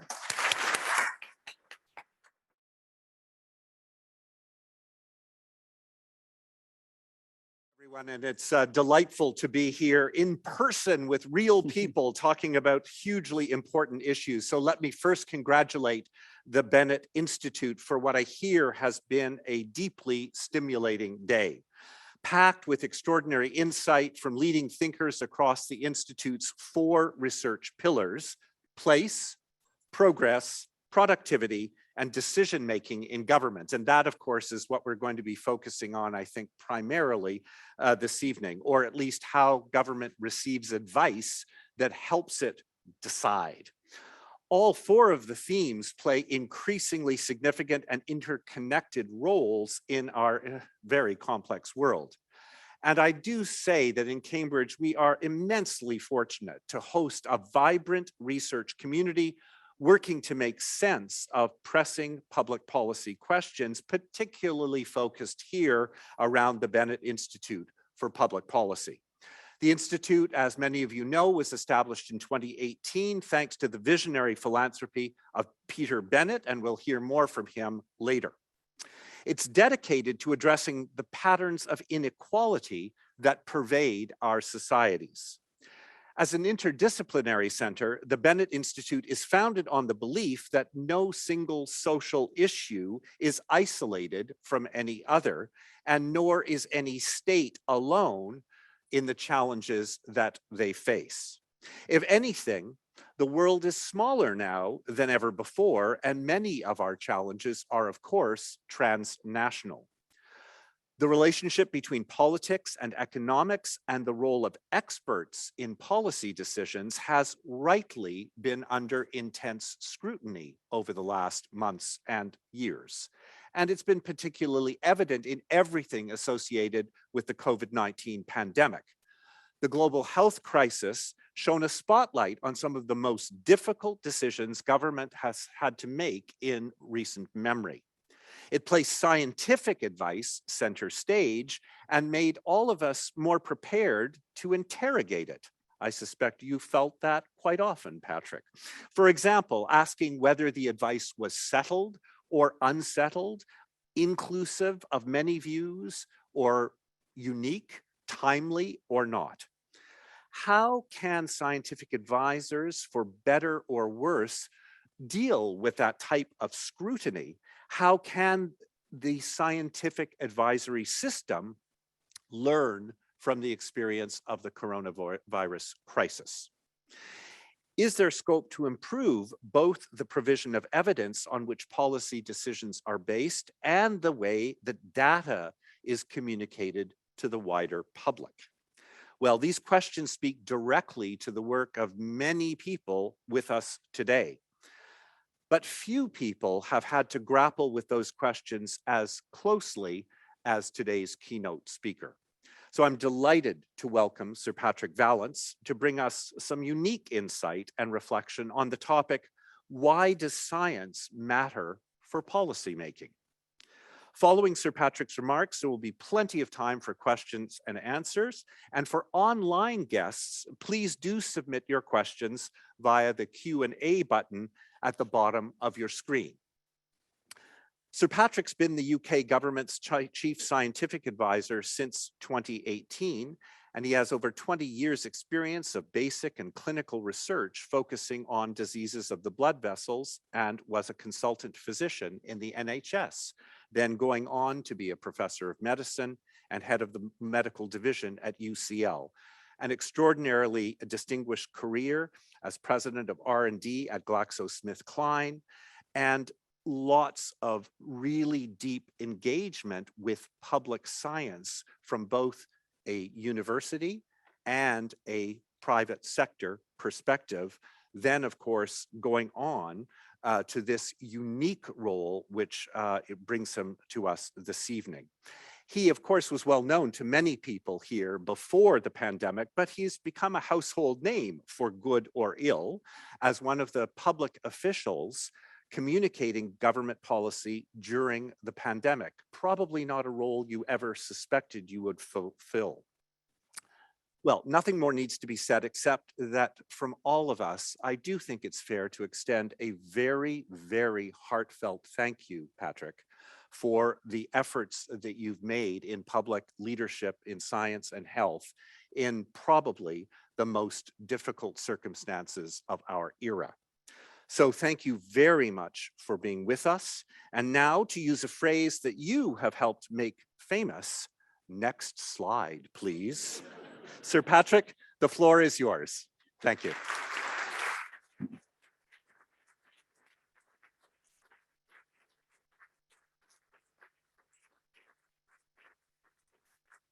Thanks very much, Stephen, for that generous introduction. It's a great pleasure to be here at the end of what I know has been an incredibly interesting and I think important day. And I caught certainly the last session and got a feel for the types of things that have been covered. And as Stephen said, you've covered place, productivity, progress, decision-making in government. And what I want to do is to touch on one aspect of this. And that is, why does science matter for policymaking, and what needs to be done to ensure that science advice into government is as effective as it should be. I'm taking a broad definition of science. So I'm not talking about just the physical sciences or the medical sciences. I'm talking about social science, humanities, the broad definition, including, of course, all of the physical sciences, biological sciences. The definition that was used by Paul Nurse in his report that led to the formation of UKRI. And I'm also going to speak about R&D. predominantly, I want to talk about science for policy rather than policy for science. I will at the end, though, say a word about policy for science. So why does it matter? If you look at the origins of the role that I now have, the government chief scientific advisor, they start really in the Second World War. And it was a recognition during the war that science advice had been crucial for various aspects of planning, policy, and delivery that led to the creation of initially a science advisor role in the Ministry of Defense, and then the government chief scientific advisor role. And the thinking was, well, if it's been useful during a crisis, perhaps it could be useful during peacetime as well. And it's definitely the case whenever you look anywhere across the world that science advice is something that comes to the fore during a crisis. And of course, the last 2.5 years have been no exception. But I challenge you actually to look at any area of policy and ask, is there somewhere you can find that science isn't relevant? Think about transport. The whole of DFT needs to think about types of transport, future modes of transport, smart movement around cities, how all of that can be done in a carbon neutral way. All difficult scientific and engineering problems. Housing, buildings, how we insulate them, how we think about designing and ensuring both buildings that can be resilient to climate, don't contribute to climate change, and indeed are infection resistant. How we think about digital planning and the implications that that has. Net zero, one of the massive challenges and one of the persistent challenges that all governments will face, has science woven throughout it, from behavioral science right the way through to engineering solutions. Every aspect, and indeed the whole problem itself, is one of a system, and therefore systems engineering, systems thinking, and the science behind that is critical if we're to tackle net zero. Immigration, migration, the causes, the changes to the demography that leads to pressures on migration, the changes in the environment that will lead to changes in the way people want to move from places, the detection and the detection of things like modern slavery and thinking about paths, all of these require science input. Education, of course, the education department needs to think about the skills of the future, but also the way in which we think about ensuring that every child gets the appropriate tools and necessary approaches to fulfill their potential, builds on neuroscience and many other areas that will be increasingly important. How we communicate with each other, the devices we use, the privacy we demand, these all have big science implications. And of course, other very obvious ones like health and how we think and seek our health treatments, what we want from the NHS, what we want in terms of prevention, how we think about the food system and the implications that that has, or even the Department of Work and Pensions, how they think about what's going to happen to the population and therefore how they should be planning. I can't think of a single department, a single area where there isn't a science, technology, or engineering aspect that needs to be considered. So science is important for the economy, for national security, clearly for emergencies and resilience, for well-being, and for societal benefit. So a government without science capability is a disabled government. And as an aside on the economy, 8 out of the 10 top businesses in the world are heavily reliant upon intangible assets, intellectual property. Investors know this, and those investors who've spotted it have done very well, and countries know this. So anyone who dreams that there's an economy which isn't going to be heavily influenced by what happens to science and technology companies, I think is dreaming. They're going to be incredibly important for nations right the way across the world. So what is the state of play in the UK government? Before I took up this role, I went to ask advice from a number of people. Some of it was useful, some of it much less so. But one person who was extremely useful was Gus O'Donnell, a previous cabinet secretary.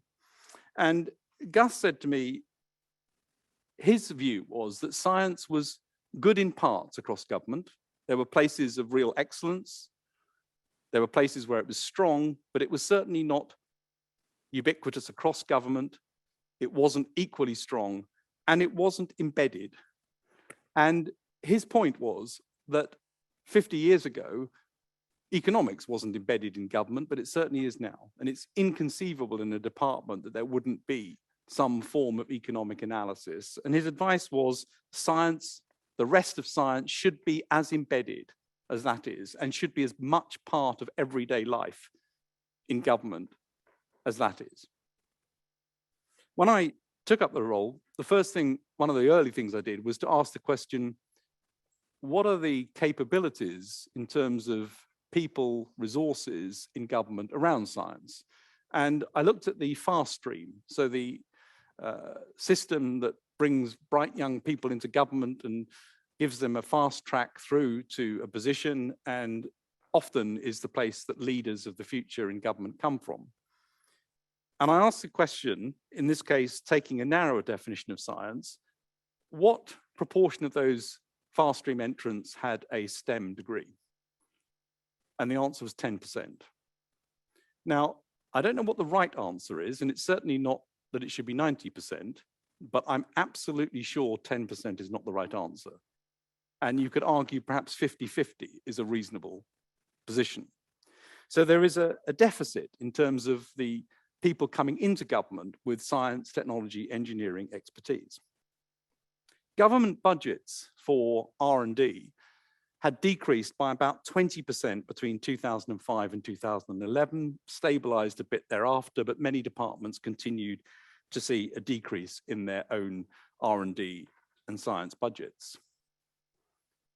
Looking at the percentage of annual spend in a department and asking what percentage of that was spent on R&D, in some departments, the figure is a fraction of 1%. Now, if you were a company and you said, I choose to spend a fraction of 1% on R&D, you have defined yourself as a no-growth commodity organization, not something that has an ambition to grow, an ambition to make a difference. And so not spending on R&D is, I think, a route for stagnation, and therefore that needs to change. We published in 2019 something called the Science Capability Review to try and draw some of these strands together and ask the question, what needs to be done to try to get science in government in a way that's useful for policymakers? And there were sort of four broad areas that were covered. We said that every department needs to define its science system. It needs to say how it's going to use science, because absent that, the tendency is to think, I've got a scientist somewhere, I've got a scientific question, I'll go and find the scientist. And that's not what we mean. There needs to be a system to embed science in a department. We asked that departments publish their areas of research interest. So these are the questions to which departments would like to know the answer, but don't know the answer. Why is that important? Because it brings everybody else in. And actually, DWP is one of the departments that's done this really well and went on a roadshow around universities in the UK saying, these are our problems that we don't know the answer to. And as a result, have had lots of people working on their problems. So defining what the areas of research interest are important. And the other general point under this heading was funding. They must say what percentage of their total revenue is spent on R&D. And we're going to get to that at some point, which I think will be useful because it will show which direction things are moving in. And I will say after the spending review this year, departments actually got a very significant uplift in terms of, most departments, a very significant uplift in terms of departmental science spend. Second area is people, skills and tools. And here, of course, it's not just about how many scientists and engineers you bring into government, but it's also about the capability of those in government to use science and technology, to be good customers. And that actually requires capacity building across government. because everybody needs to know when to turn, how to use scientists and engineers in the day-to-day business. And it requires not only the skills, but also the tools. And I'll come back to that point in terms of data visualization. I'll tell you a story, though, about one Director General in government who told me that a couple of years before, she was running a very policy-based team, and one of the science and engineering fast streamers was allocated to her team. And she told me her initial reaction was, what the hell am I going to do with this person? I don't have science and technology in this policy area. But about 6 weeks later, when this person had been in most meetings, she realized that he was asking different questions, approaching problems from a different angle, worrying about things like experimentation, and that it had changed the dynamic of the team and actually had helped her to deliver the problem against the problem she was trying to tackle at the time. The third area is the public sector research establishments, and many people may not be aware of these dotted around the country, so there is an interesting place and leveling up angle to this. We have public sector research establishments, some of them very well known, like the Met Office, some of them less well known, CFAS, which works on fisheries and aquaculture. But these are, I think, undervalued national resources which need to be more visible, more part of the system, and more linked through to universities as well, actually, and provide a very strong local link through to businesses. So these labs, many of which have monitoring functions, also undertake quite significant research and have an opportunity to feed in to policy. And the final area it touched on in the Science Capability Review is innovation. And the message was that departments need to work out how to use innovation, which means specifically thinking about interaction with SMEs, with companies that are doing innovative work that might help government. And that's not easy because government likes to deal with big companies. It's easier from a procurement perspective. And of course, it carries less risk. So innovation was the fourth theme that I would highlight. Those themes in the Science Capability Review have been picked up really as part of government reform as well. And the government reform agenda talked about recruitment, skills, capabilities, tools, but it also said we should expect officials to ask how science can help. That's quite a big change. Asking officials in government to have as a first order question, how might science help in this problem? The second thing that I just put as a quote from the government reform agenda is to encourage considered risk-taking to find new ways to solve challenges. Critically important, very difficult to do, and maybe something we'll come back to in questions, but it is crucial. The third document which is relevant is the integrated review, which was published last year, which was a statement of the position that UK want to operate in the world. And there was an entire chapter in the integrated review on science and science and technology was woven through indeed all of the other chapters as well. That's quite a big change. It was an important statement. It was an important observation about where science and technology plays a role in modern government. So my conclusions for this first part are, first of all, science and technology is absolutely ubiquitous. It involves virtually every decision that local or central government needs to think about. And indeed, our lives are affected by science and technology in nearly every way. The second is that it has been historically somewhat neglected in government. And the third is that it's now a priority, and you can see that in the documents that have been released over the past couple of years. So I want to move to a case study. And like all good case studies, and like many scientific papers which show illustrative graphs of things, illustrative records from experiments, this is a completely exceptional case study that bears no reality to most others. And of course, the case study is COVID. In January 2020, ministers faced an unknown virus, uncertainty with virtually no information on key areas, and the need for rapid decision-making. What was required was a range of scientific input. It required social science, virology, public health, epidemiology, genomics, clinical medicine, many other areas. And this needs to be integrated.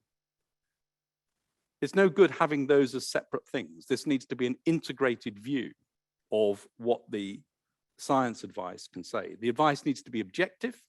It needed to be evidence-based as far as was possible. And it needed to be in the form of scenarios. And the scenarios are important in science advice because they start to allow decision makers to think about what ifs and which directions things might go in. Critical to science advice is the issue of uncertainty. And there was huge uncertainty at the beginning of this. But what people need to know is, what do we know? What don't we know? Where are the big uncertainties, and how and when might those uncertainties become less uncertain?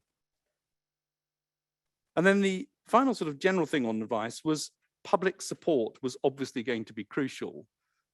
And science was going to be important for trying to think about public support, but also it made transparency an absolute necessity. And I think that the transparency of science advice is crucial because it allows an understanding of why policy has been made and which other things have been taken into account. So ministers have to integrate the science advice they get with all the other inputs they need to think about: political, economic, ethical, moral, philosophical, the things that they must think about in order to make decisions, of which science advice is one input. And all of this had to happen in pretty much real time. So what are the observations? And I've got 5 observations I want to make from some of those experiences. The first is that data is absolutely critical. And at the beginning of the pandemic, there was virtually no data. It was impossible to even know how many people were going into hospital. I mean, just think about that. That is an extraordinary situation to be in. It was difficult to find that out at the beginning. I have to say the data streams became extremely good and very sophisticated and are probably amongst the very best in the world now.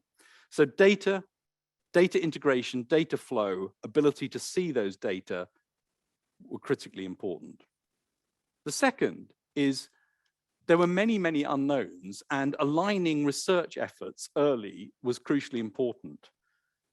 And being able to get money out of the door to people to undertake studies and to get answers was very important for everything from vaccines through to clinical studies, through to ability to get pieces of work done, integrating social science, behavioral science, and others to try and get answers to questions. That, I think, is a key lesson that led to the formation of national core studies. And the national core studies were an attempt to define what are the big questions that government wants answers to, and give groups of academics money to go away and try and answer those. And they joined up with industry, they joined up with government people, they joined up with people from PSREs. And those groups have actually formed incredibly powerful research groupings. And when I speak to them now, they say they've worked in a way they'd never worked before, really focused on what the big question was that they all needed to answer, and able to work with each other in a way that is often quite difficult, and indeed to get funding for things like that in an integrated way that are often quite difficult. The third sort of observation I'd make is one about science and politics. Science is a process of understanding what you don't know, trying to find out what the answer might be, and then being delighted and surprised when you find out you were completely wrong and something was different from what you expected. That in politics is a horrible U-turn. So that difference between scientific method, politics, and indeed media is an important one, and is not just true during a pandemic. The fourth area of observation would be how important international collaboration is, and science is an international endeavor. And we met very frequently with our colleagues from around the world. And surprise, surprise, we were all facing exactly the same questions and had often very similar approaches to trying to answer them. And my observation would be that the science advice was pretty similar everywhere. We really didn't have much difference in terms of what we thought was going on between most of us as we spoke. But of course, policy outcomes were different, and for all sorts of reasons. The other observation on the international front was that there was one unifying thing that we discovered very early on, which is politicians find exponential curves extremely difficult. And this was true across the world. The final observation I want to make is about advice versus policy versus operations. And one of the complexities of the last 2.5 years has been many commentators and indeed many scientists have failed to distinguish between those three things. And giving policy advice is fine, but it's policy advice, it's not science advice. And giving commentary on operational aspects is fine, but it isn't science advice. And so I want to just dissect those three a little bit. What happened with science advice? Well, as you will know, one of the things that was set up, and it's set up in an emergency under any conditions of an emergency which requires cross-government effort, is SAGE, which is Science Advisory Group for Emergencies. And SAGE is not a standing committee or a committee that has members. It has actually participants who come together for whatever the problem is. And in this case, many of those people have met over 100 times in the last 2.5 years. Normally when SAGE is called, it may meet 2 or 3 times for something. That brings together, though, different disciplines in an integrated way to try and get some consensus view on what the science is saying. And underneath that, there are working groups in different disciplines, whether that's viral transmission, infectious disease, spread, epidemiology, whatever. So we had subgroups, we had hundreds of people working on this, all volunteers, all from universities or industry. And that fed into SAGE, and that advice was then fed into government and published so everyone could see it. And I now know that people in many other countries would read that advice and use it as well. That was one form of science advice input. There were also individuals who would input. There were, of course, discussions that took place, and there were other operational groups that would have views that would be fed in as well, from Public Health England through to NHS and others that would feed information in. But the point of SAGE was to try and integrate some of the key areas and bring it up in a unified way. Policy was really complicated. And, you know, for those of us who aren't involved in policy, I can tell you from my perspective, it is really difficult to transfer an idea into a policy. And this was super difficult because it was multi-departmental. It crossed every department in Whitehall. Very, very difficult to make work. And of course, to get the science advice into every department meant that there needs to be a chief scientific advisor in every department who could take that advice into departments. And I'll give you an extreme example to show you how many different parts of Whitehall were affected by this. I was at an awards ceremony in Whitehall for some people who'd done a great piece of work, and I was chatting to them, and they'd been working on the TV and film industry for COVID. And I thought, what on earth was that? And the answer was, of course, it was impossible to make any television without insurance, because you can't carry the cost of if the whole thing falls over, and nobody could get any insurance for making a television program, because if somebody got COVID, the whole thing would be called off. So they designed a system to allow production companies to continue making television programs with some government underlying support, so that they didn't have to take all the risk themselves of the whole thing falling over because somebody caught COVID or new rules came in. And I think I probably speak for most of us when I say, actually, having some good television to watch during the last 2.5 years was quite important. And then the final bit is operations. And I want to give you one example. Very early on in the pandemic, the science advice was, we absolutely need to have a way of monitoring how many people have got this disease, where they are in the country, which ages they are, and what's happening to them. Pretty obvious, but an important piece of advice. Operationally, that's pretty difficult to make happen. Public Health England was stretched beyond all belief, having had many years of reduced funding and were simply eventually unable to do that. And the Office for National Statistics stepped in and said, we think we can do it. And within probably 2 weeks of that decision being made, the ONS study was set up. And that study has been crucial for being able to monitor the pandemic in the UK, and indeed other countries have used it extensively. Science operation is different from science advice. It needs a different structure. It needs people who really know how to run things inside the organizations they have, and it's a crucial part of the system. And I would just add, I think the local government aspect of this is important. I think it's really crucial that some of this stuff is embedded in local delivery as well. So my messages around this bit are docking points for science are really important. It's all, you can have all the science advice you like, but if it doesn't dock into a clear, consistent, coherent place, it's not going to make a difference to policy. And across Whitehall, there are two mechanisms for this. In this case, it was central science advice into the central COVID task force policy team, and it was departmental chief scientific advisors taking advice directly into departments, plus, as I say, various organizations that have their own inputs as well. It's also important that when science advice is given, there are some levers that are pulled, and when you pull the lever doesn't come off in your hand.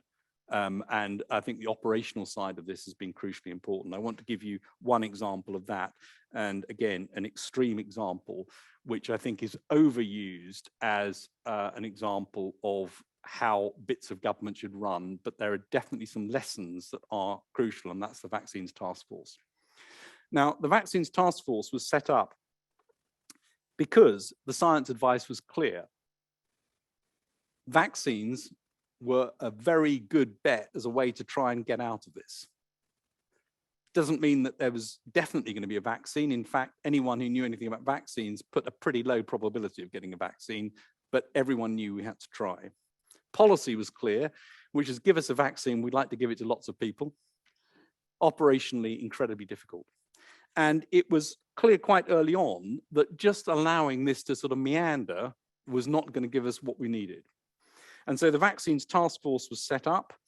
It included people from industry and elsewhere with a very clear objective: get vaccines by the end of the year in quantities suitable to give to as much of the population as possible the following year.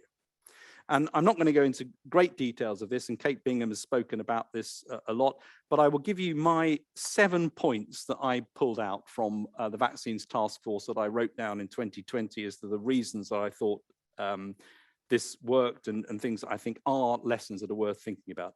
First of all, it brought content experts in rapidly. So experts were brought into government at pace. That's not easy to do at normal times. They took an at-risk investment mindset, a portfolio mindset. The National Audit Office have congratulated the Vaccines Task Force and said what a great idea it was and how well it went. I wonder if they would have done that had it failed. And there was a very strong chance it would have failed. So there's a question there about how you make that work. It involved not just a simple procurement question, but it took R&D and manufacturing under its wing and said, we need to get all of this right. It had a clear outcome objective, which I've already described. It had single point accountability that was empowered in the form of a single person, Kate Bingham, saying, you've got to please deliver this. It shamelessly brought in the private sector, which was crucial because they were the people who knew how to do this. And it, at the outset, knew what its legacy was going to be. It had to leave a vaccine capability stronger than when it started for long term. And I think those 7 points are relevant to other things, operational things that government might think about. So what were the general lessons that might be learned that are relevant to other situations of science advice?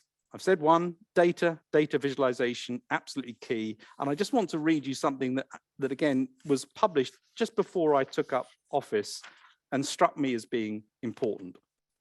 It was in the journal Nature, and it was by Kofi Annan. And he was talking about data visualization. And he said, the results alone are astonishing, especially for me, an African accustomed to international headlines depicting a continent consumed by war, famine, and hunger. The Africa shown in these maps, and he was talking about a data visualization tool showing all sorts of different parameters to do with Africa. The data shown in these maps tells a different story, one of measurable, steady progress on problems long thought to be intractable. And I think the notion of using data visualization to help policymakers understand some of the underlying trends is crucially important. Second area is that science advice needs to define its boundaries. So science advice isn't advice that leads to a decision, it's an input to a decision. It needs clear docking points and it needs to be linked to thinking about what the operational outcomes would be. But absent defining the clear boundaries, you end up with meandering advice. And certainly if you look at some of the commentary from many parts of the scientific community, it meandered all over the place. You know, it didn't like policies, fine. You can all not like policies, but that's not science advice. It has to be cross-disciplinary and it has to include diversity. You cannot have monolithic thinking if you're going to give science advice. You need to be able to get challenge in the system. It needs to deal with uncertainty, and that uncertainty needs to be closely linked to the ability to fund R&D to try and settle that uncertainty, or at least get more insight into it. And that needs to be done speedily. And transparency is crucial. My view is that science advice should be published, and I think that helps policymakers. It actually makes it easier to understand why decisions have been made, and actually it's perfectly reasonable for policymakers and ministers to decide to go off in a different direction. That is the democratic right they have to do that, but at least the scientific evidence ought to be out there for people to see. And you need to get the people, the scientists and engineers, in the meetings about policy and other areas. Don't turn to them when there's a scientific problem only, because only by them hearing what's actually going on can they say, ah, okay, there's something here that we need to do something about that we can have an input into. I want to spend just a few minutes talking about policy for science. And I want to talk about the application of science. So I'm not going to talk about the funding of basic research, and I'm going to take as a starting point that the UK has a very, very strong, and it's one of the areas that I think we can genuinely call world-class, strong university and research institute base in this country, which we must protect and needs to be grown. But that is not enough. It's necessary, but it's not sufficient. It's about how you think of the application of the science to something useful for society. If you look at the number of companies that the UK has in the top 100 globally, we've dropped from 5th to 10th place in the last couple of years. We're doing much better in terms of startup companies and venture capital investment. Indeed, it's gone up tenfold since 2010 with many more startups. We still have, on average, for a startup company, about nearly 4 times less private funding for each startup. So they tend to be a bit undercapitalized. But actually, when you get to scale up companies, so when companies grow to a stage when they start becoming independent, we're about 9 times lower than the US. So we're simply not scaling the companies that we have. If you look at the FTSE, it's basically pretty flat. If you look at high-tech NASDAQ companies, they've grown enormously. So we're missing out on an opportunity of our science base, taking it through to the position it could be in. And one of the things in government is that science is fragmented. I've already said it's in every single department. Well, how do you pull together science in every single department? How do you get some coherent view as to what it is you want to do? And I think there's fragmentation horizontally, in other words, it's in every department, and vertically in terms of not thinking about the other aspects of science, which are everything from, of course, skills, but things like procurement, government procurement as a way to pull through innovation, application, demonstrators, ability to get things out at scale.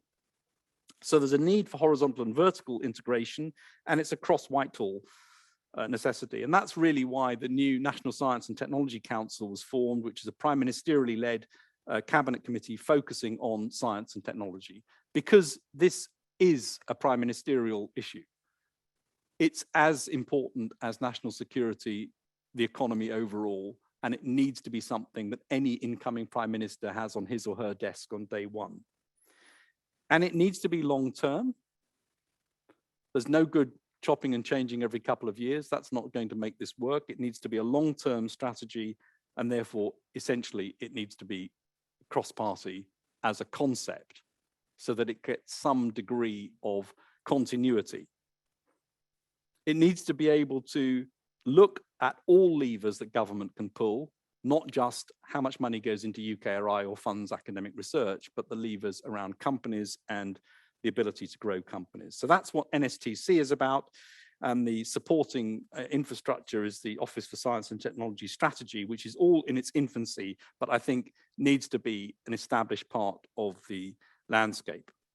And then the final point on this is I'll say, I've used the word world-class. We need to have an independent view of where we really are in different areas. And so when somebody says we're world-class, we need to be able to say, well, actually, you know what, we're not. And this is the reason we're not. And this is something that's been established now for the past 18 months, a Science and Technology Insights Group that is establishing a standard methodology of being able to look at areas and give us independent advice into government, however uncomfortable that is, as to where we really are in different areas. So I will end by coming back to place, productivity, decision-making, and progress, and argue that science and technology is core to all of those things, and that unless governments are scientifically enabled, they will suffer and not be able to do what needs to be done. And I think several of the right building blocks are in place, but I don't underestimate the effort that's going to be needed to make sure that we really do take advantage of the truly world-class academic base we have and how that can translate into benefit for society. Thank you very much for your attention.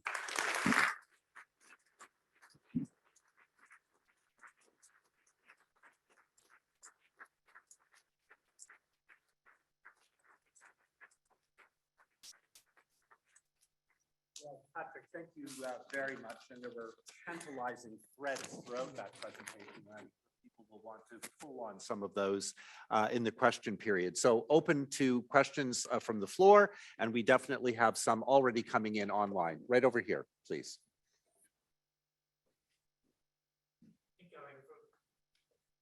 From the Thinking the Unthinkable project.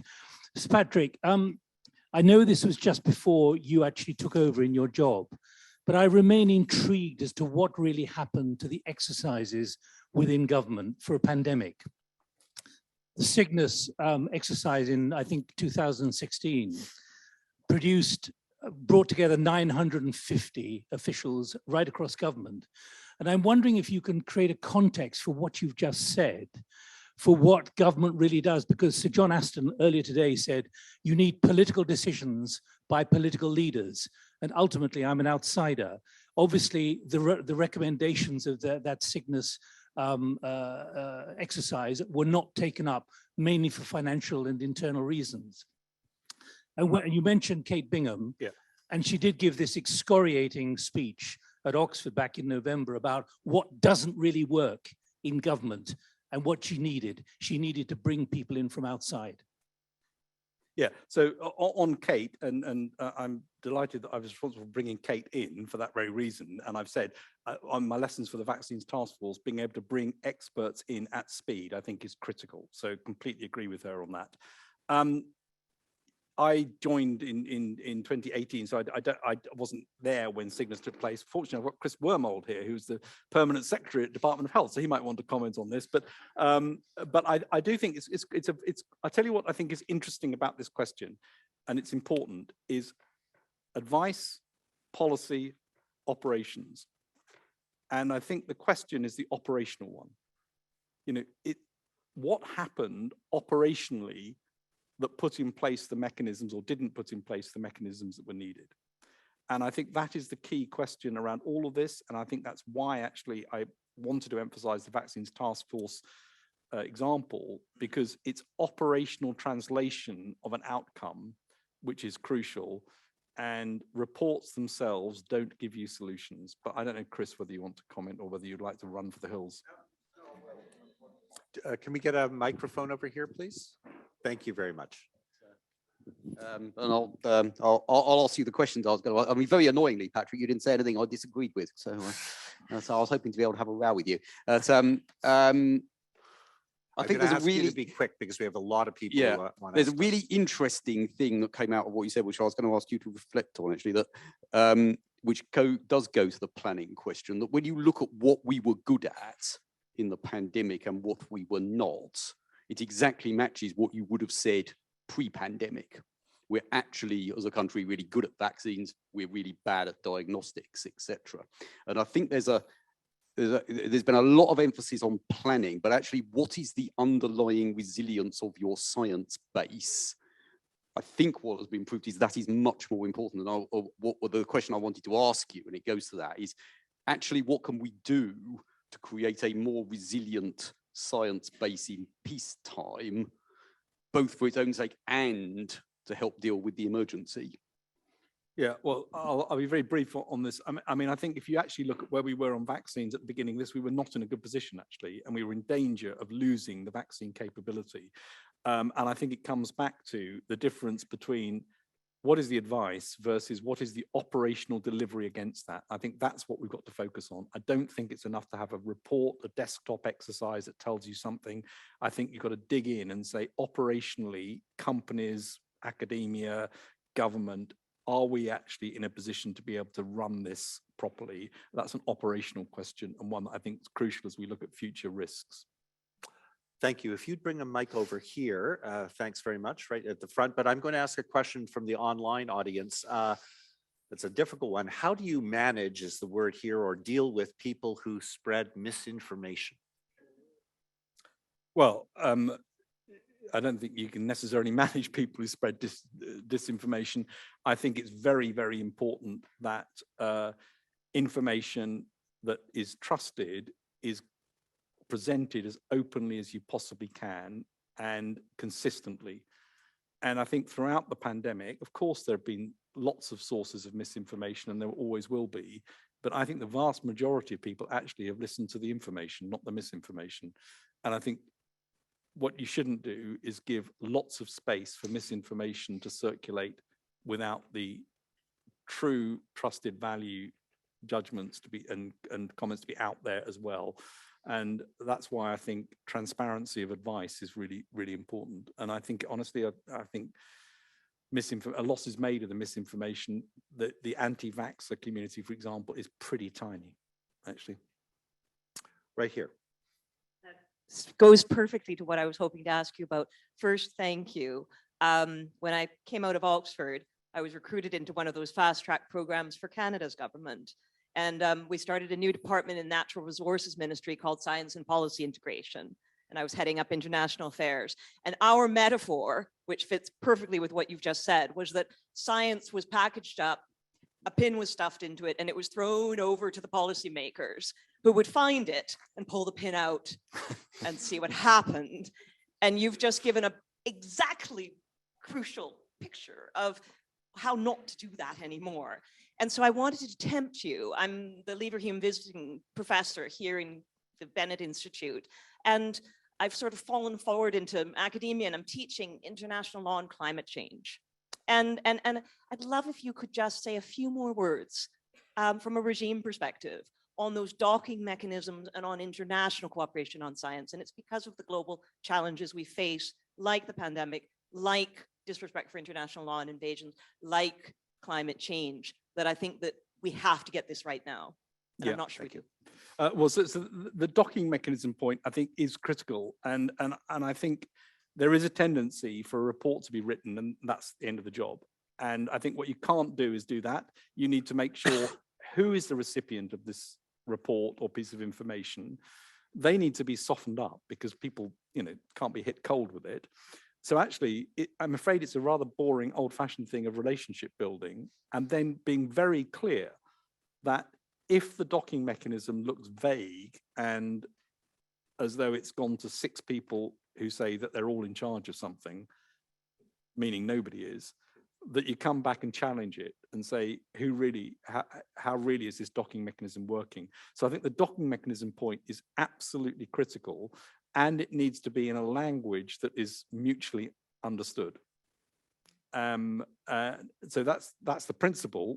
The practice of that is quite difficult. So there's a question online, which I think builds on that, which is if you don't then think about the docking mechanism, but about the other side and the provision of scientific advice, would you like to say more about how that can best be prepared, given forward from an academic standpoint, so that it can actually find receptive docking? Yeah, the first thing to say is, and I can say this having spent 20 years as an academic, the bit of research that you've just done that's super interesting is not science advice to government. However important you know it is, and you know how it's going to change the whole world, that is not science advice to government. And most science advice to government is actually about evidence synthesis across a broad range of topics, and compiled in a way that meets a policy need, or if it doesn't meet an existing policy need, it is one that is designed to stimulate a policy thought to try and get it to be a policy need. And I think that's why the system, I believe, in the UK government does work, which is to have a chief scientific advisor in every department with a system around them. And they are well connected with the academic world, and they're a good route to try and work out if you've got an area that needs policy consideration or could help, that's a good way to get it in. Of course, if you fire off the individual bit of research to an individual minister, you might get a very excited response that is unlikely ultimately to lead to a policy change, I suspect. We have time for a couple more questions, I think, right here in the center.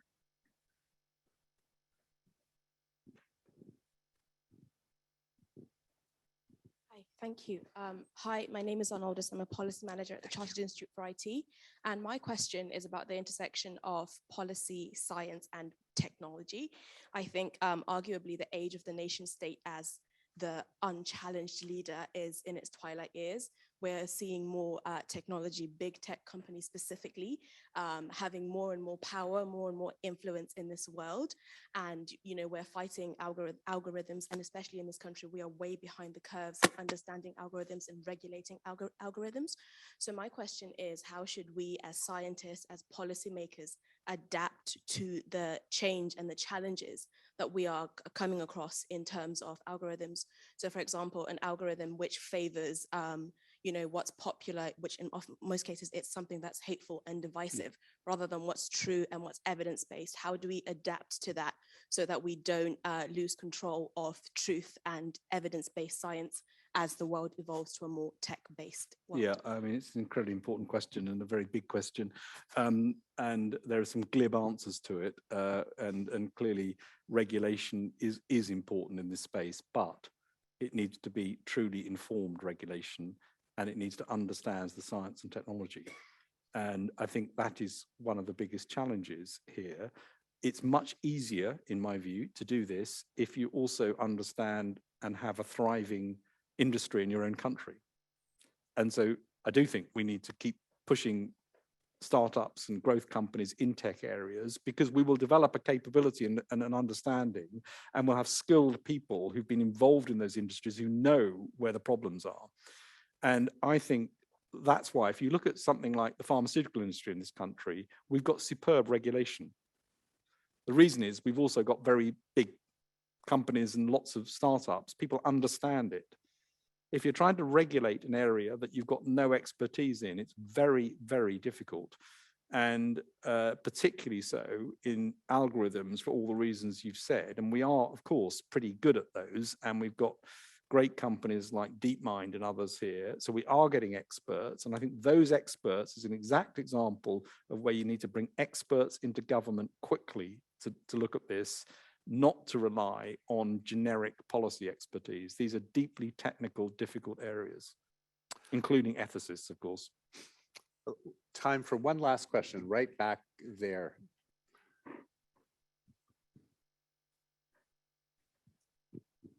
Thank you. I'm Anshuman from Innovate UK, also an alumnus of the university. Just wanted to find out your thoughts on the role of science diplomacy in sorting out some of the issues that you highlighted that the UK potentially has. Possibly touch upon your experiences with other national security advisors in this regard. Yeah. Thank you. Thanks. Well, there is a chief scientific advisor in the FCDA, the Foreign Office, for that very reason, that I think science diplomacy is seen as important. And I've got quite strong views that actually it's much easier to get science relationships going between countries than other types of relationships, and we should use it more. And I also think science relationships are often a good prelude to trade deals, because you start to have the sort of tech people speaking to each other. So I'm a big fan of making sure that we've got a very extensive science network across the embassies around the world, that we're trying to get into a sort of more coherent space to look at both what the desires are from this country and what the input is from the countries where the embassies are. And my experience during the past 2.5 years is my relationships with chief scientific advisors, whether it's on climate, where we produced a letter and a statement pre-COP26, or whether it's on COVID or anything else, those relationships are really, really important. And the UK is trusted in this space, and people actually want to interact. And so I think there's a big opportunity around science diplomacy. But I do think science diplomacy needs to be linked to true scientific objectives. In other words, I don't think it's very good when you're just using it as a diplomatic tool on its own. It has to be linked to some genuine scientific technology need. We're about to move into a very short final session with Peter Bennett and Diane Coyle. But before we do that, please join me one last time in thanking Patrick Vallance.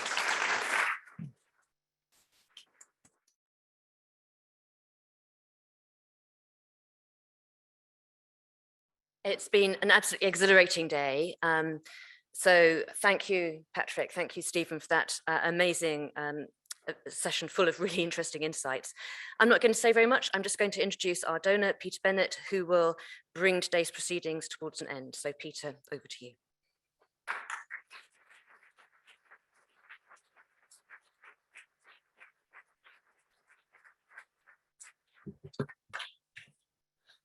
Thank you, Diane, for the welcome. I'm delighted to be here to celebrate the ongoing work that the Bennett Institute for Public Policy is carrying out, and to participate in today's conference, just like the rest of you. I think others have mentioned it's really nice to be out with people again after the havoc created by over 2 years of COVID. So it's just nice to be out, and I'm delighted to be out and looking forward to dinner tonight and a drink after this. So I won't stand between you and drinks for very long. Why do we need another policy institute? That was something that a few friends asked me 5, 6, 7 years ago. And I think that it has to be something different. And I just want to, for those of you who are not aware, the mission of the Bennett Institute, which has been incredibly well affected by the university and the team, is to focus on the right kind of growth shared by all. So if you're thinking, what is different here versus what's going on at various other institutions in the UK, it's in the mission statement, the right kind of growth shared by all. And it's a thing that fits very comfortably in Cambridge. I want to say how incredibly proud I am to be associated with this institute. You know, I came to this college, some 40 years ago as a 19-year-old with my parents feeling very, very embarrassed that they were coming along with me to my room and might meet other people of my age. And then my mother found a girl living next door and said, "You must come and help my son." So, you know, I'm sure that kind of experience rings true to several of you, but it's amazing to then be able to come back here several times over the last few years. And today we're here in Churchill College, and there's an event called the Bennett Institute Conference, or the Bennett Conference. It's just so, I just feel so privileged and humbled by it all. I need to say a few thanks, and I'll try not to keep you too long. Firstly, Churchill College. I don't know where you are, Athene, but it's again another well-run and seamless event. It's the reason we keep coming back. And I hope that you'll pass on our thanks to everybody in the college for another well-organized day. I want to extend my gratitude to Cambridge, to the Vice Chancellor, Stephen, thank you. The university's unstinting support since this institute was envisaged, and which was about the same time that you arrived. It's been incredible, and I'm truly appreciative. Of course, this doesn't happen without the key team, and that's Diane Cole, Mike Kenny, and Dennis Grew. They're the three co-directors. It doesn't happen without focus. It doesn't happen without commitment. It doesn't happen without good leadership. And all this in the last 2 years through, COVID restrictions. So, I'm just so in awe of what you've done. And I think it's reflected in the growing reputation of the Bennett Institute and the turnout today, and very appreciative of this. And I think it's amazing that you've managed to find the time in a very busy schedule to come here. Patrick, it's much appreciated and really valuable for everybody involved to have that kind of support. Lastly, and most importantly, perhaps I need to say a big thank you to the staff at the Bennett Institute, because although they're a leadership team, there are many others working at the Institute or associated with the Institute, and it's their combined efforts that have established the reputation of the Institute. And I need to say to Rebecca Lee, what a fabulous event that you've organized. I don't know where you are, but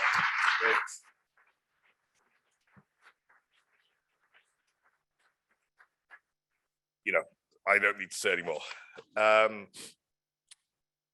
Today, we have the opportunity to explore various issues, public issues being faced by governments and communities.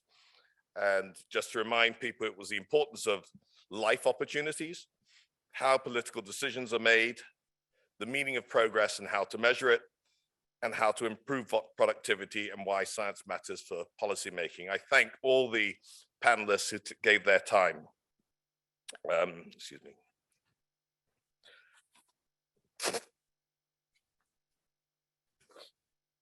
We had an esteemed panel and a great final session. Everybody after this is able to go away and have a drink, and I hope we'll continue to interact with each other.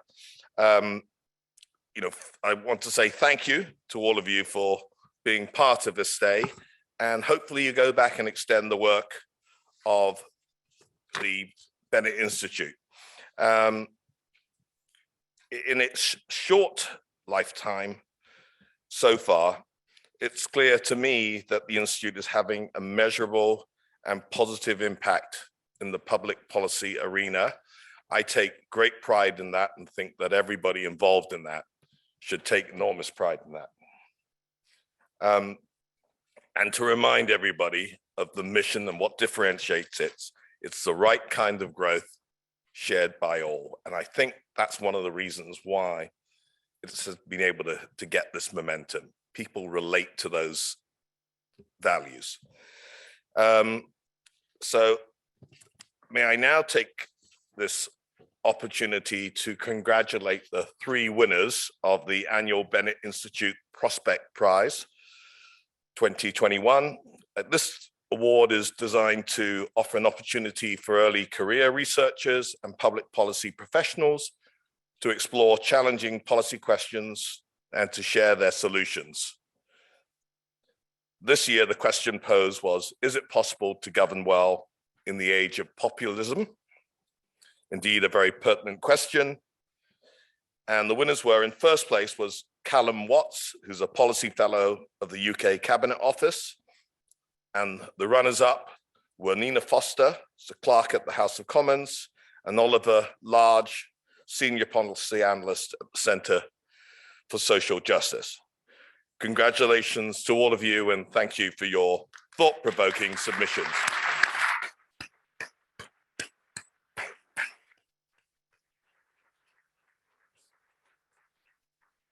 So, to close, I hope this has been an insightful and engaging experience. It has been for me. I hope it showcases some of the work that the Bennett Institute for Public Policy is currently focused on, and that it will inspire you to have an ongoing dialogue with us going forward. Lastly, I need to say this, as my wife is here for the first time, and none of this would have been possible without her support. And this journey has been more meaningful and enjoyable with you by my side.